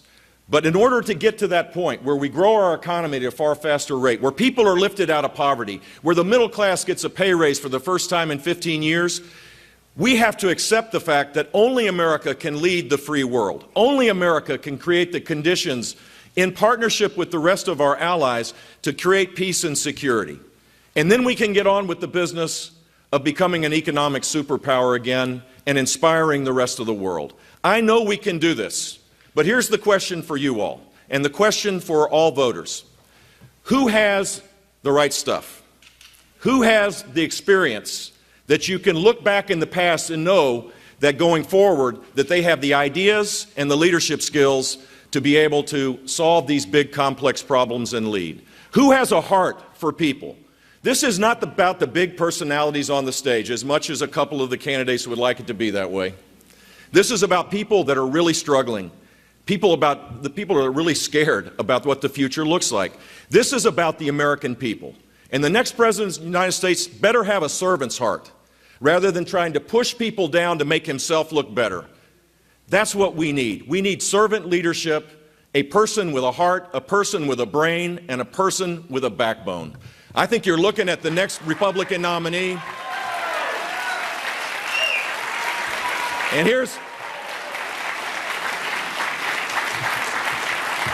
here's what I promise to you. Should I win this nomination, I will take it to Hillary Clinton and I will whoop her. Because I will campaign with a hopeful, optimistic message, with my arms wide open, encouraging people to come towards our cause, campaigning in places where Republicans haven't been in a long while, and challenging the notion that somehow the left has a monopoly on compassion, when in fact we've now seen what the last 7 years looks like as it relates to policies that are holding people back. It's time to restore American greatness by applying conservative principles in a way that draws people towards our cause. And that's my mission, and I hope you'll join it. God bless you all. Thank you very much.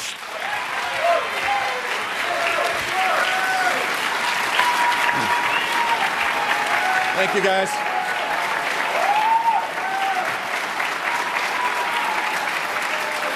Thank you.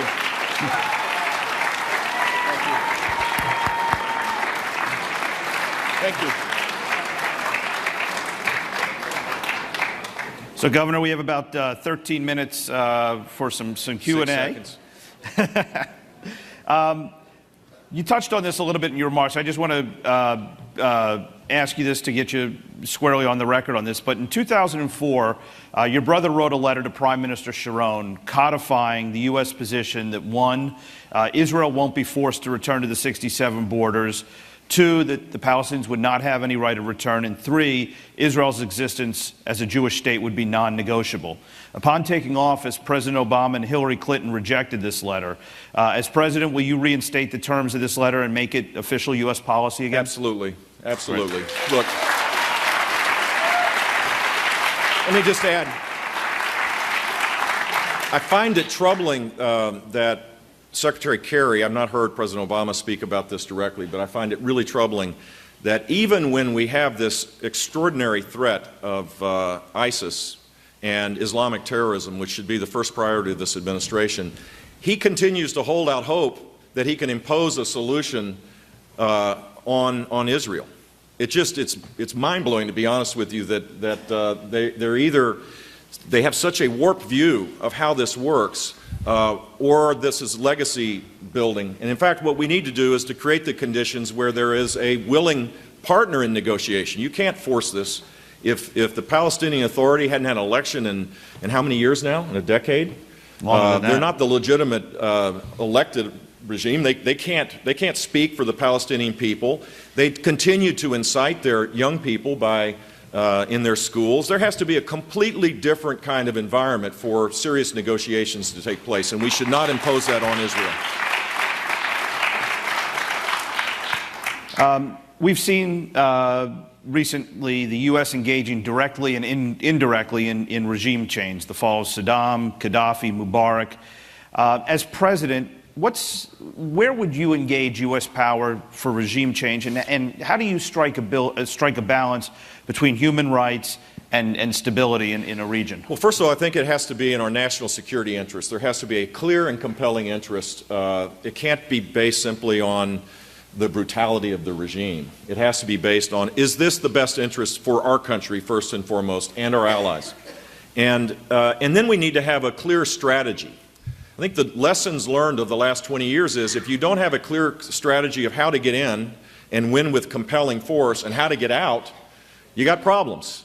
And so the lessons, I think, are Libya being a good example of this. If you're serious about regime change and it's in our national security interest, you better have a policy that's not just, all right, we got rid of Gaddafi and then leave, because the net result now is that Libya now has become a greater threat to the region, and perhaps ultimately over the long haul a threat to our own country. So there has to be a significant strategy for the completion of the mission.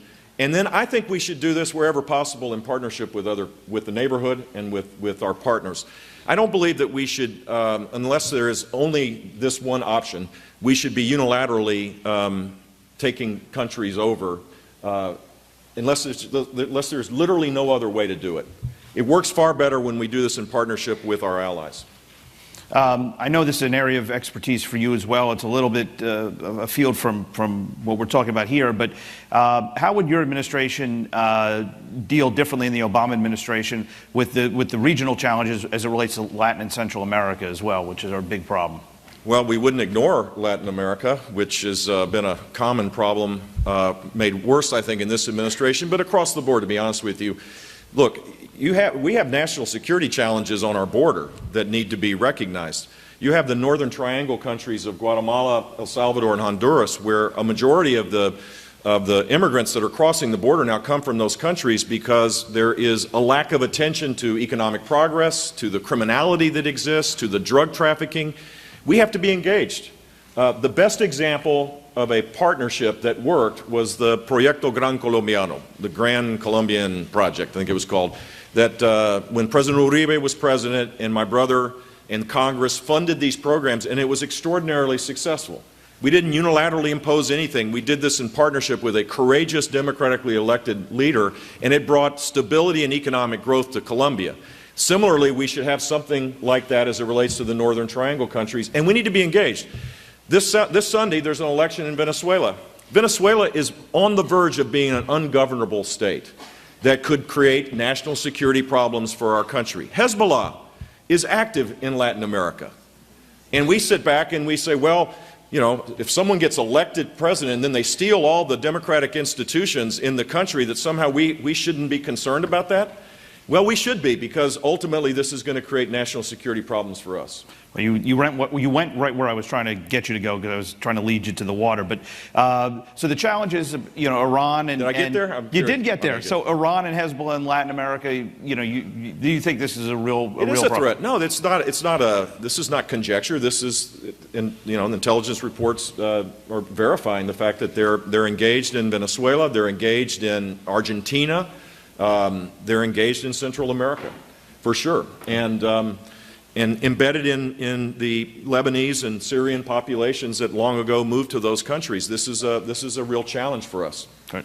I know that there's been some discussion in the past regarding Jim Baker as an advisor to you, and you've been very clear about that.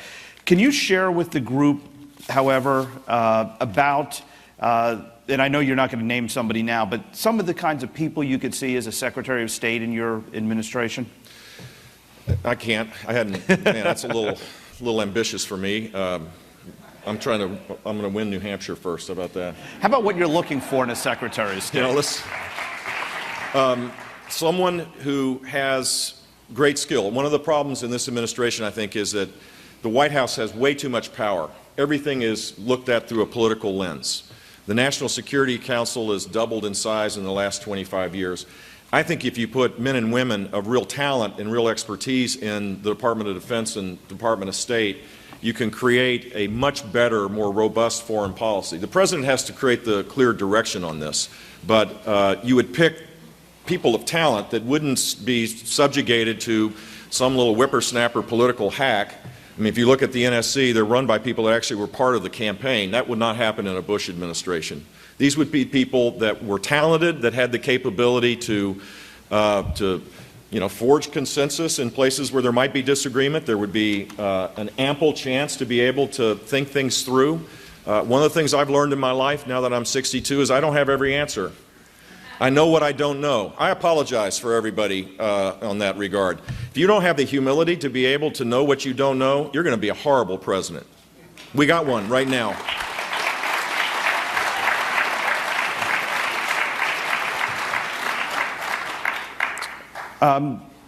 Share with us a little bit about your thoughts on... By the way, just as it relates to the Baker question, the person I rely on the most as it relates to U.S.-Israeli policy is my brother. I thought I could get an applause line out of that. That was... I didn't know Neil knew that much about Israel policy. I got a damn good brother. Yes, you do. And we all love him, so we do. Take a step back and think globally, if you would, for a second. If you were the president of the last 4 years, how different would the world be today? Wow, what a tough question. First of all, we wouldn't have had Obamacare, which is the greatest job killer. We wouldn't have had a stimulus, which was all this pent-up progressive liberal demand that was just waiting for the chance to have a liberal president with a Democrat-controlled Congress. We would have focused on traditional ways to jumpstart the economy. Remember the shovel-ready projects? They actually do work if there were any around, but we spent $800 billion just basically fulfilling the idyllic notion of what the progressive left thinks is the right thing to do rather than a bottom-up approach. We would reform the tax code rather than create higher taxes. We would have never created the regulatory environment that right now stifles capital investing that creates, ultimately is the only way to create high-wage jobs. We would have celebrated the success of American entrepreneurialism in the energy sector. This is one of the great success stories of all time. Hydraulic fracturing and horizontal drilling, for those worried about the climate, by the way, is the reason why we've had a 10% reduction in carbon emissions, not anything from the Department of Energy and their venture capital arm. That didn't work. But a bottom-up approach where you unleash American entrepreneurialism on any challenge creates more prosperity, more benefits, more jump-starting of the economy than any program from Washington, D.C. We would be growing at a far faster rate, and median disposable income would be growing today rather than $2,300 down from the day that Barack Obama was elected. And we would not have 6 million people stuck in poverty more than the day that he got elected. And people would think their children and grandchildren would have more opportunities than what they believe today. And we would be the leader of the free world, which is not what we are today.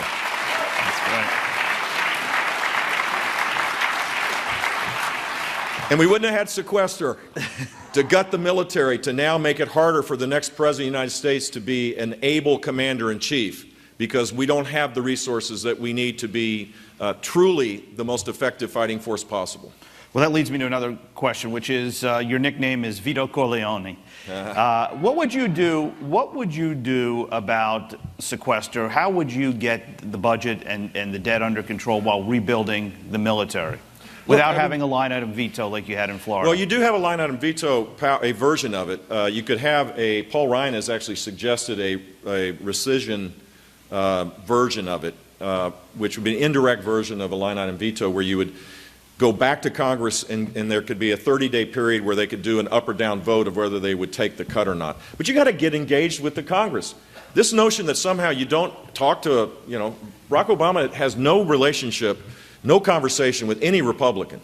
The gap is so wide today because every day, another day goes by, and he's always blaming the Republicans, pushing them down and making himself look better. We need to get back to regular order work.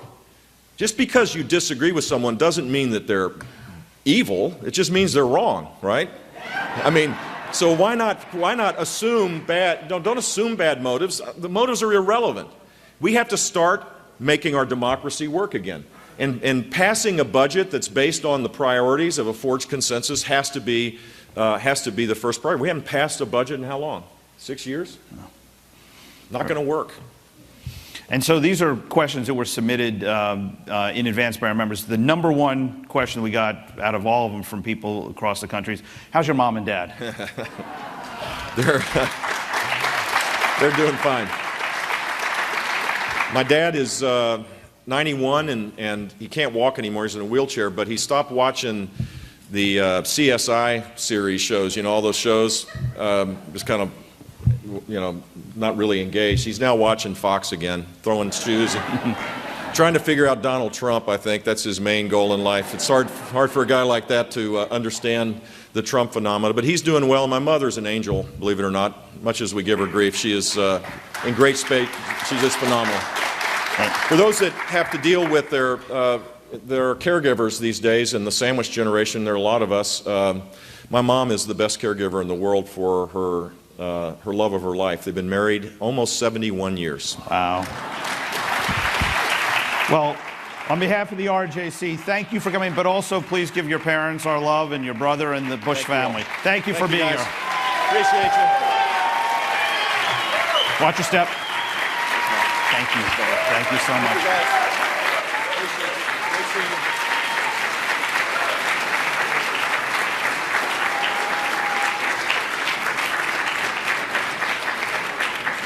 Please welcome RJC board member Alan Miller.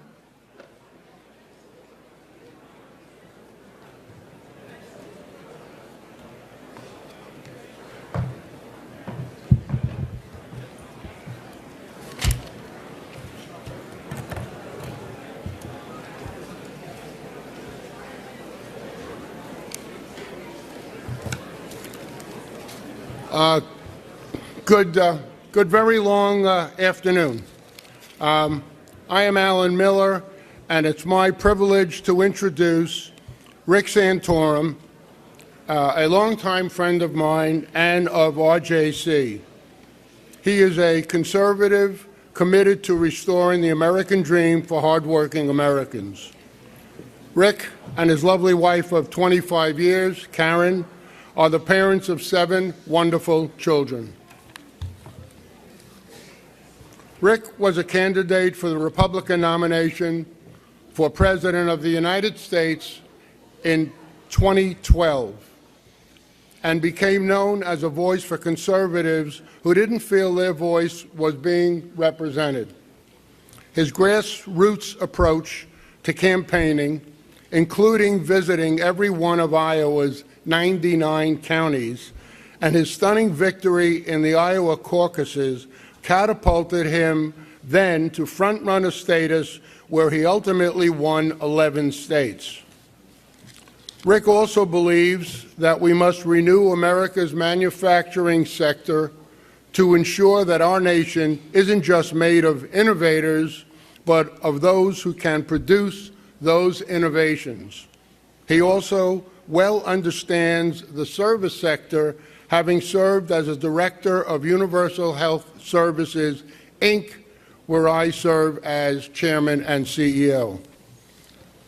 Rick served 8 years on the Senate Armed Services Committee, where he led the fight before the attacks of September 11, 2001, to transform our military from a Cold War force to meet the threats of the day.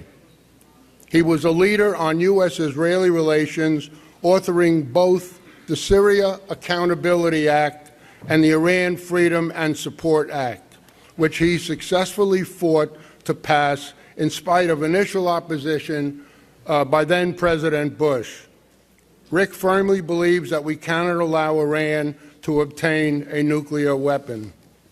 I personally know him to be a man of character and one whose word we all could rely on. Ladies and gentlemen, former Senator Rick Santorum.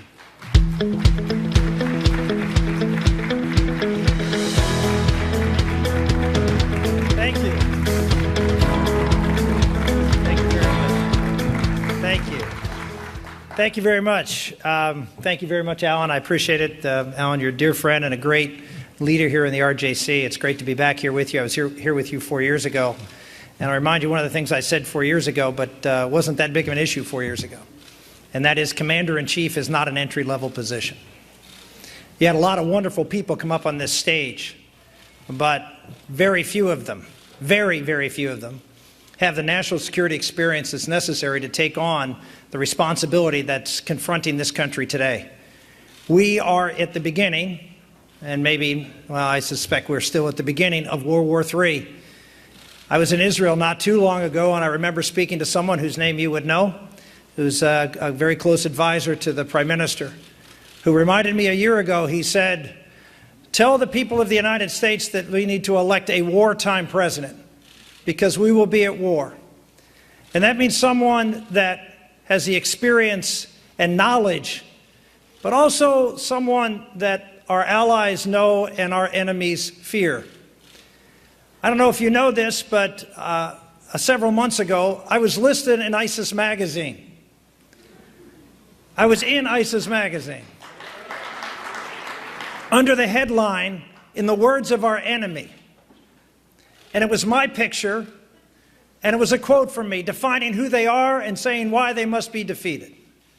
No other presidential candidate on either party is on the list of ISIS enemies.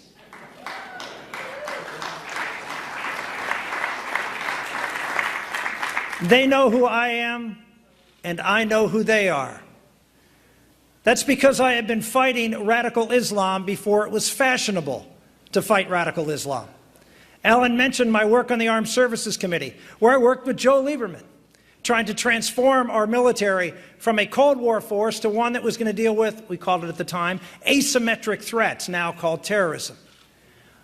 After the events of 9/11, I realized that while the President is a great man, President Bush is a great man, and he was fighting valiantly, wasn't telling the whole story about the nature of our enemy. And so I dove deep into understanding Islam, not just today, but history, and understanding what we were dealing with. And it became very, very clear to me what we were dealing with. So I got engaged. I authored the Syrian Accountability Act. And yes, President Bush did not support it initially. But I continued to push to contain Assad, who was influencing Lebanon and threatening the northern border of Israel. I provided leadership on that and pounded away at the President to support this bill. Eventually, we did pass that bill, and Colin Powell said it was the principal reason that Syria got out of Lebanon. We acted and led against a virulent enemy. After that, I authored another bill called the Iran Freedom and Support Act. Why? Because in doing my homework, I realized the principal threat in the region is the one that started it back in 1979, and that is Iran. It started this explosion of radical Islam, but this from a very unique perspective, from a Shiite perspective, something we have not seen in world history. We have not seen a Shia caliphate, an ascendancy of the Shia faith. And that was even more concerning to me. So when I learned through intelligence, and by the way, you probably saw in today's paper, the IAEA said that Iran has been working on a nuclear weapon all the way back to 2003. Back in 2003, I crafted and introduced in 2004 a bill to constrain Iran's nuclear program at a time when our intelligence community publicly was saying it didn't exist. But I fought through otherwise. I pushed a bill and was opposed, unfortunately. by members of both sides of the aisle. But I said the most important issue that we're going to be dealing with is to deal with apocalyptic Islam. Islam that is unlike anything we've dealt with Sunni caliphates in the past. A caliphate that is determined to bring about the end of times, apocalyptic, in order to fulfill their destiny as a faith. If your destiny as a faith is to bring about the apocalypse, the end of the world, a global conflagration, why would you even consider the opportunity or the possibility of giving such a country a nuclear weapon?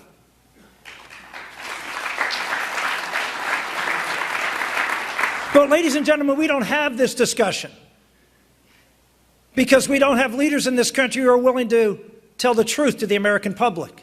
I gave a speech in 2006 to the National Press Club saying something that every presidential candidate now says is a matter of rote, and that is that we have to define the enemy. We have to define I did that 9 years ago when I was up for re-election in a tough state, and I didn't care because I saw the threat of Iran, a nuclear Iran. I brought to the floor of the Senate my bill in a form of amendment to the authorization bill and tried to pass that sanctions bill. And I was opposed, unfortunately, by Secretary Rice and by the President. Joe Biden read a letter on the floor of the Senate that morning of the vote. I fought, and we came 4 votes short. And you want to know 4 of the votes? Biden, Obama, Kerry, Clinton. They voted against tough sanctions on Iran. 6 months later, we passed it, but it was watered down. Those, ladies and gentlemen, were the sanctions that brought Iran to the table for negotiations under this president, who quickly turned the tables on himself to concede every point to the Iranians and now put them on a path to a nuclear weapon. The Iranians know who I am. I have been out talking about not allowing Iran to have a nuclear weapon for 10 years. They know day one when I say the agreement that is an agreement between the president and several other countries, not this country and several other countries. When I say that that agreement will be null and void and that we will have a policy that Iran will open up all of their facilities to inspections by the United States and no one else, all of them, military, nuclear, all of them. And if they do not do so and begin the process of dismantling, I will do what is necessary to stop a third world war. I will destroy those facilities. Now, people will say, you're starting a war, and I would just emphasize, no, ladies and gentlemen, by doing that, I will stop a war just as much as Israel stopped the development of nuclear weapons in 2 other countries. It didn't start a war. It stopped a rogue nation from having nuclear weapons, which would start a war. So you're looking at someone who on armed services, who in the United States Senate, and afterwards at the Ethics and Public Policy Center, fought and talked about the threat of radical Islam. And now we have a caliphate, another one, this time a Sunni caliphate, the first time in 90 years, that has identified me as an enemy. Why? Because I've had the courage to go out and say what is necessary to defeat them.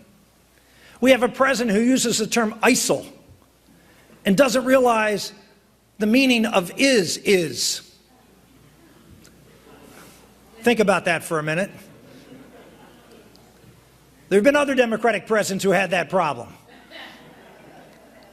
Is in ISIL means Islamic State. And we treat them neither as Islamic or a state. Ladies and gentlemen, you elect me President of the United States. You elect someone that ISIS knows means business. We will do what is necessary to defeat them. Why? Because they are a caliphate, and the reason we have the incidents in France and the incidents in this country, even as of yesterday, is because we have a caliphate that has gained legitimacy because of our policies. Because the United States has practiced a policy, you heard it the day before the Paris attacks, a policy of containment. A policy of containment for a caliphate is music to their ears. Why? Because in Islamic law, one of the central validators of a legitimate caliphate is the maintenance of your territory.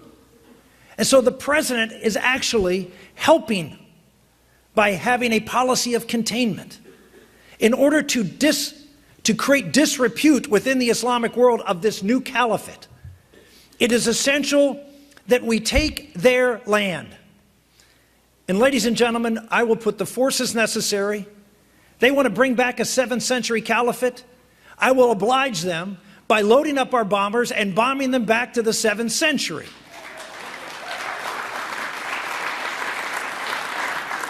We will take their land, we will arm the Kurds, we will work not with Iran, not with Syria, not with Russia, not with the Shiite militias, not with the Quds Force. We will work with Sunni Muslims in Iraq to take back Sunni ground. We have to understand, whether we like it or not, we are in a holy war, and we better act like we know what we're doing.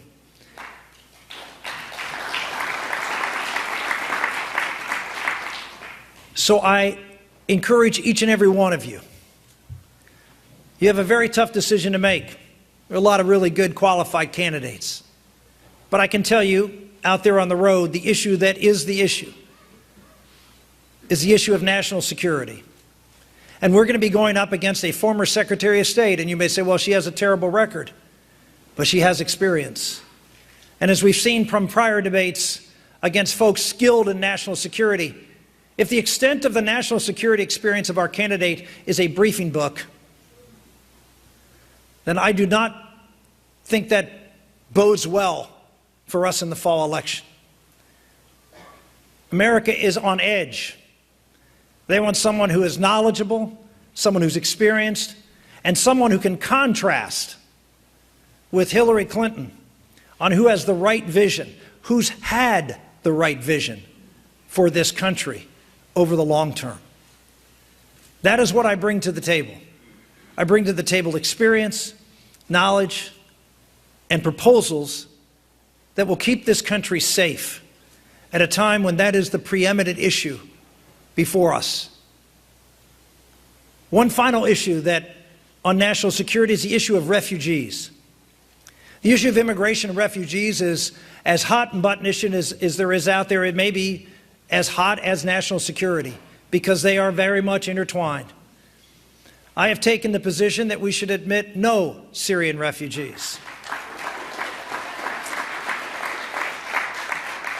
And unlike some candidates, I have not taken it recently.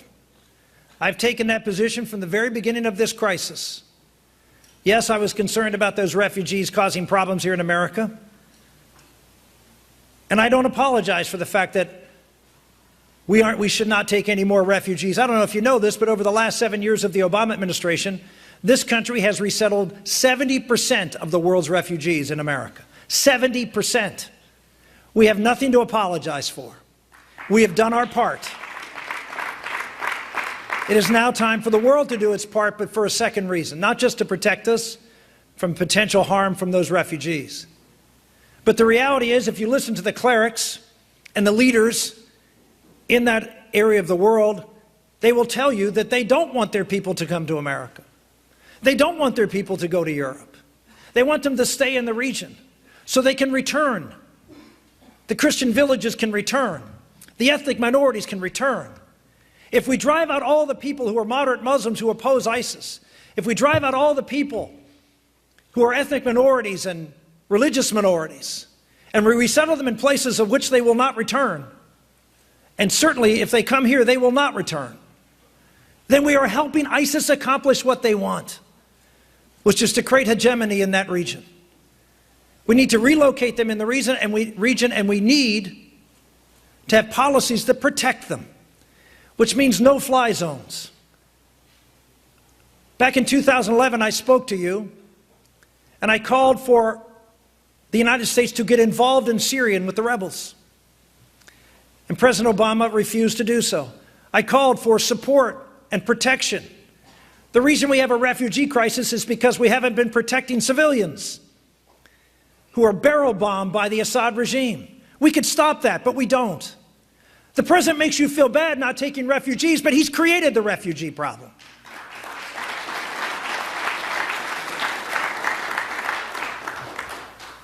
America needs strong leadership. They need someone who's going to stand up and tell them the truth. In June of 2006, I told you I gave a speech at the National Press Club about naming the enemy. I will tell you what I did with that speech. 2 days later, I was at the White House, and I walked over to Tony Snow and President Bush, and I handed it to him. And I said, we have to stop pussyfooting around and tell the truth about the nature of our enemy.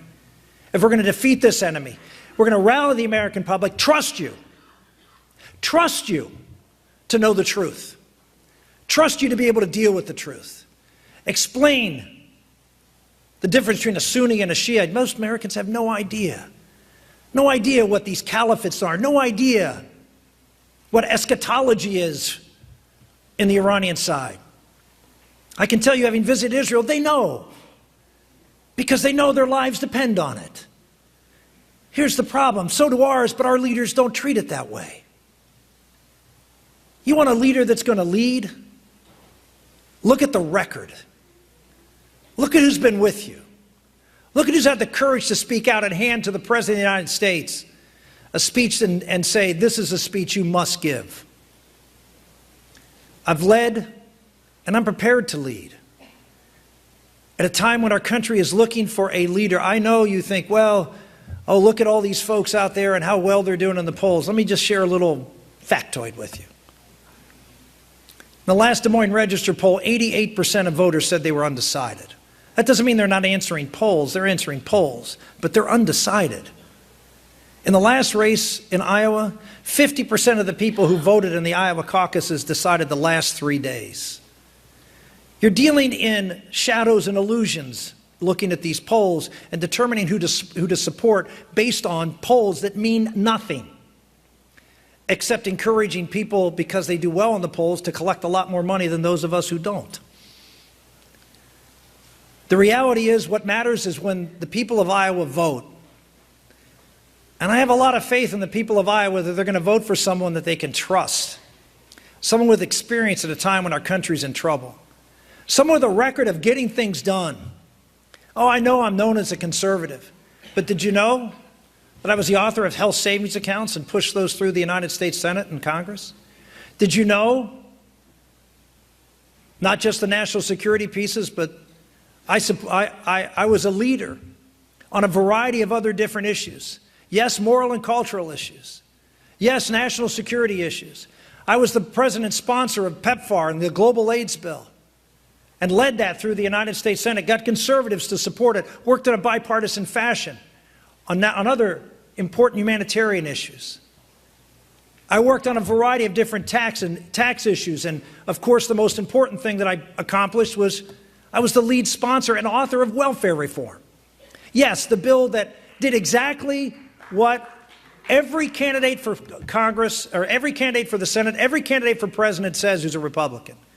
We need to take programs, we need to block grant them, send them to the states, we need to cap the amount of money, we need to require work and put time limits. I did that. And I did it with a Democratic president, and we got 70 votes in a Congress that only had 54 Republicans. How do you do that? You lead. You don't make every crusade about you. You make it about helping people, and you work with folks, and you listen, and you build relationships. I fought Barbara Boxer harder than probably any two people ever fought on the floor of the Senate on issues dealing with abortion. We were at each other's throats. But you know who my sponsor was for the Syrian bill? You know who my sponsor was for the Iranian bill? Barbara Boxer. How did that happen? Because you can disagree without being disagreeable. We're not going to go out and have coffee together, but we respect each other enough to work on things where we agree, and we don't let that get in the way of policy. You want someone who can get things done in Washington, who can win a state? How many blue state folks have you stood up here and won blue states as a conservative? And let's make no doubt about it, whoever the Republican nominee is, they're going to be tasked as the most conservative person ever to run. It doesn't matter who it is.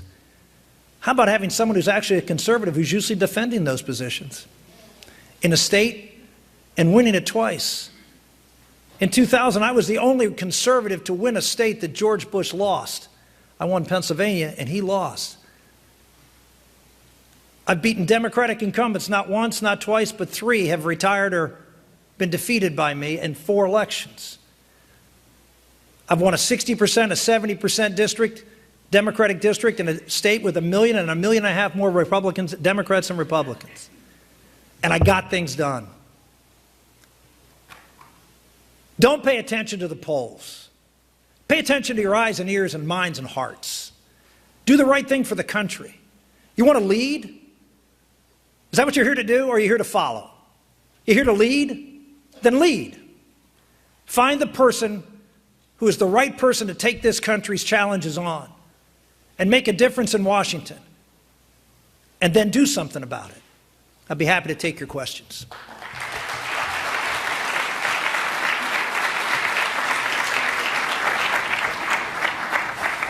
How you doing? Senator, you paint a very compelling narrative about how you would use American power abroad to affect the policies that we care about. The question I want to get your thoughts on is, how would you rally the American people behind this cause, especially an American people which right now seems to be war-weary and not really interested in a lot of adventurism internationally? Back in 2006, when I was running for re-election, in a very bad election year, if you recall, I gave a series of speeches called The Gathering Storm of the 21st Century. And one of the things I believed in, and I believe even more so now, is if you tell the American public the truth about what we face, they know. They know. You look at the polls. The president calls it violent extremism. Everybody knows that's a joke. Americans know, but they really aren't informed. Our leaders are not being honest with them. They're not telling them the truth about the nature of the enemy. They want to know. They want to learn. And they will follow authenticity. They will follow the truth. I really do believe that the moment has come in America, and I think between now and Election Day, it will be even more obvious as the attacks ramp up. And I'm not predicting it because obviously it's a horrible thing. But this president is not going to do anything to stop these attacks. He's not. He's proven himself incapable of dealing with the reality. I mean, to stand there today and say, well, we're not sure if it's terrorism. The president is not going to deal with this, and that means when the next president comes in, it's going to be worse. And in this election cycle, this will be the big issue. And having someone who for, let's say 10 years has been out lecturing on college campuses all across the country, even around the world, about the nature of the threat, about who they are and why they want to kill us. And it's not because we support the state of Israel. It's because we stand for values that are antithetical to their values. It's because they believe in a fundamentally different God. That's why. And I hate to say that, but it's true. And the American public in their heart knows it's true. They're just waiting for a leader to tell them the truth. I think you will find that America will steal to this cause, just like we have before. We've had leaders who've had the courage to confront them and the enemy. Can you talk for a moment about, as president, how you would balance? There's obviously a debate going on within our party now. The challenge between the balance between civil liberties and protecting our homeland. Obviously, there are people here. I know there's someone speaking later. I know Senator Cruz, Senator Paul, both have taken the position that we need to weaken our national security and our ability to protect ourselves for privacy reasons. To me, privacy reasons that in the 10 years of the Patriot Act never bore out any instance of the invasion of privacy. I hear this all the time when I go out and talk to people. They say, well, you know, they're listening in on my phone calls. This has nothing to do with listening to anybody's phone call. This is metadata collection. People don't know what metadata is, so what do you have to do? You have to explain what metadata is. It's data about data. It's the information of who called, what number called what number, and how long the call was. That's what we're talking about. We're not talking about having recordings of people's phone calls. We're talking about having a searchable database that we can actually be able to determine if there's a network of calls or things going on in relationships of maybe people who we have identified who are spewing terror. And we now have lost that ability because of, in large part, 2 Republicans who are running for president. We have both of them who refuse to call Edward Snowden a traitor. The events in Paris, ladies and gentlemen, occurred because they were able to learn from Snowden how to not be detected in communicating. That's going to continue to be the case. I don't know what the definition of a traitor is if Edward Snowden isn't a traitor. Yet, we have Republican candidates who won't because of civil liberties. Here's the big problem that is going to occur as we have handcuffed our intelligence community's ability to be able to detect these communications. More of these horrific events are going to occur in the United States, and then there will be a call for a reduction in civil liberties. We had a situation where it was properly balanced and worked very hard on. And we have 2 Republican candidates, I hate to say, who led the charge to imbalance that to the detriment of the security of our country. So I would restore that balance and make sure that we have all the ability that we need. We are at war, and again, I go back to the fact that our presidents have not been clear in communicating to the American public the nature of this threat and why it is so real. I will do that, and we'll have the supports necessary to have the intelligence gathering capabilities to prevent these types of attacks. Final last question. As you, in the fall, campaigning against Hillary Clinton, what do you see as her single biggest vulnerability? Wow. It's a big list. Top 2, then. Well, clearly she's running as the Secretary of State who put in the policies that have led to the collapse of the United States' influence in the world and a true train wreck when it comes to the security and stability of not just the Middle East, but now increasingly all over. Look at China and what it's doing with their islands, and you look at what's happening in Central and South America with Venezuela and Cuba. I mean, Cuba and Venezuela sponsor terrorism, help take control with the Bolivarian Revolution and overthrowing and maintaining Marxist governments in Central and South America. And our response is to reward Cuba. This is a policy that is, if you were someone who wanted to see the fall of America and you sat and you said, what can I do and still have a straight face, be able to say that this is actually good for America, what policies can I put forward that I could say are good for America, but I know are actually going to be destructive of our country? You would follow exactly what Barack Obama and Hillary Clinton have done. And so if the vulnerability, that's the biggest vulnerability at a time when that's going to be the biggest issue. And I don't want to be repetitive, but I will. We better have someone who's gone up against that juggernaut. My first race, I ran against the author of Hillary Care, and the campaign was run by James Carville and Paul Begala in a state with 1 million more Democrats and Republicans. I've been against the Clinton machine, and I've beaten them again and again. I've beaten them on the floor of the Senate. If you want someone who can win and who will lead this country in a way that will protect and keep us safe, I would appreciate your support. Thank you, and God bless. Watch your step. Thank you. Thank you, Senator. Good to see you. Thank you.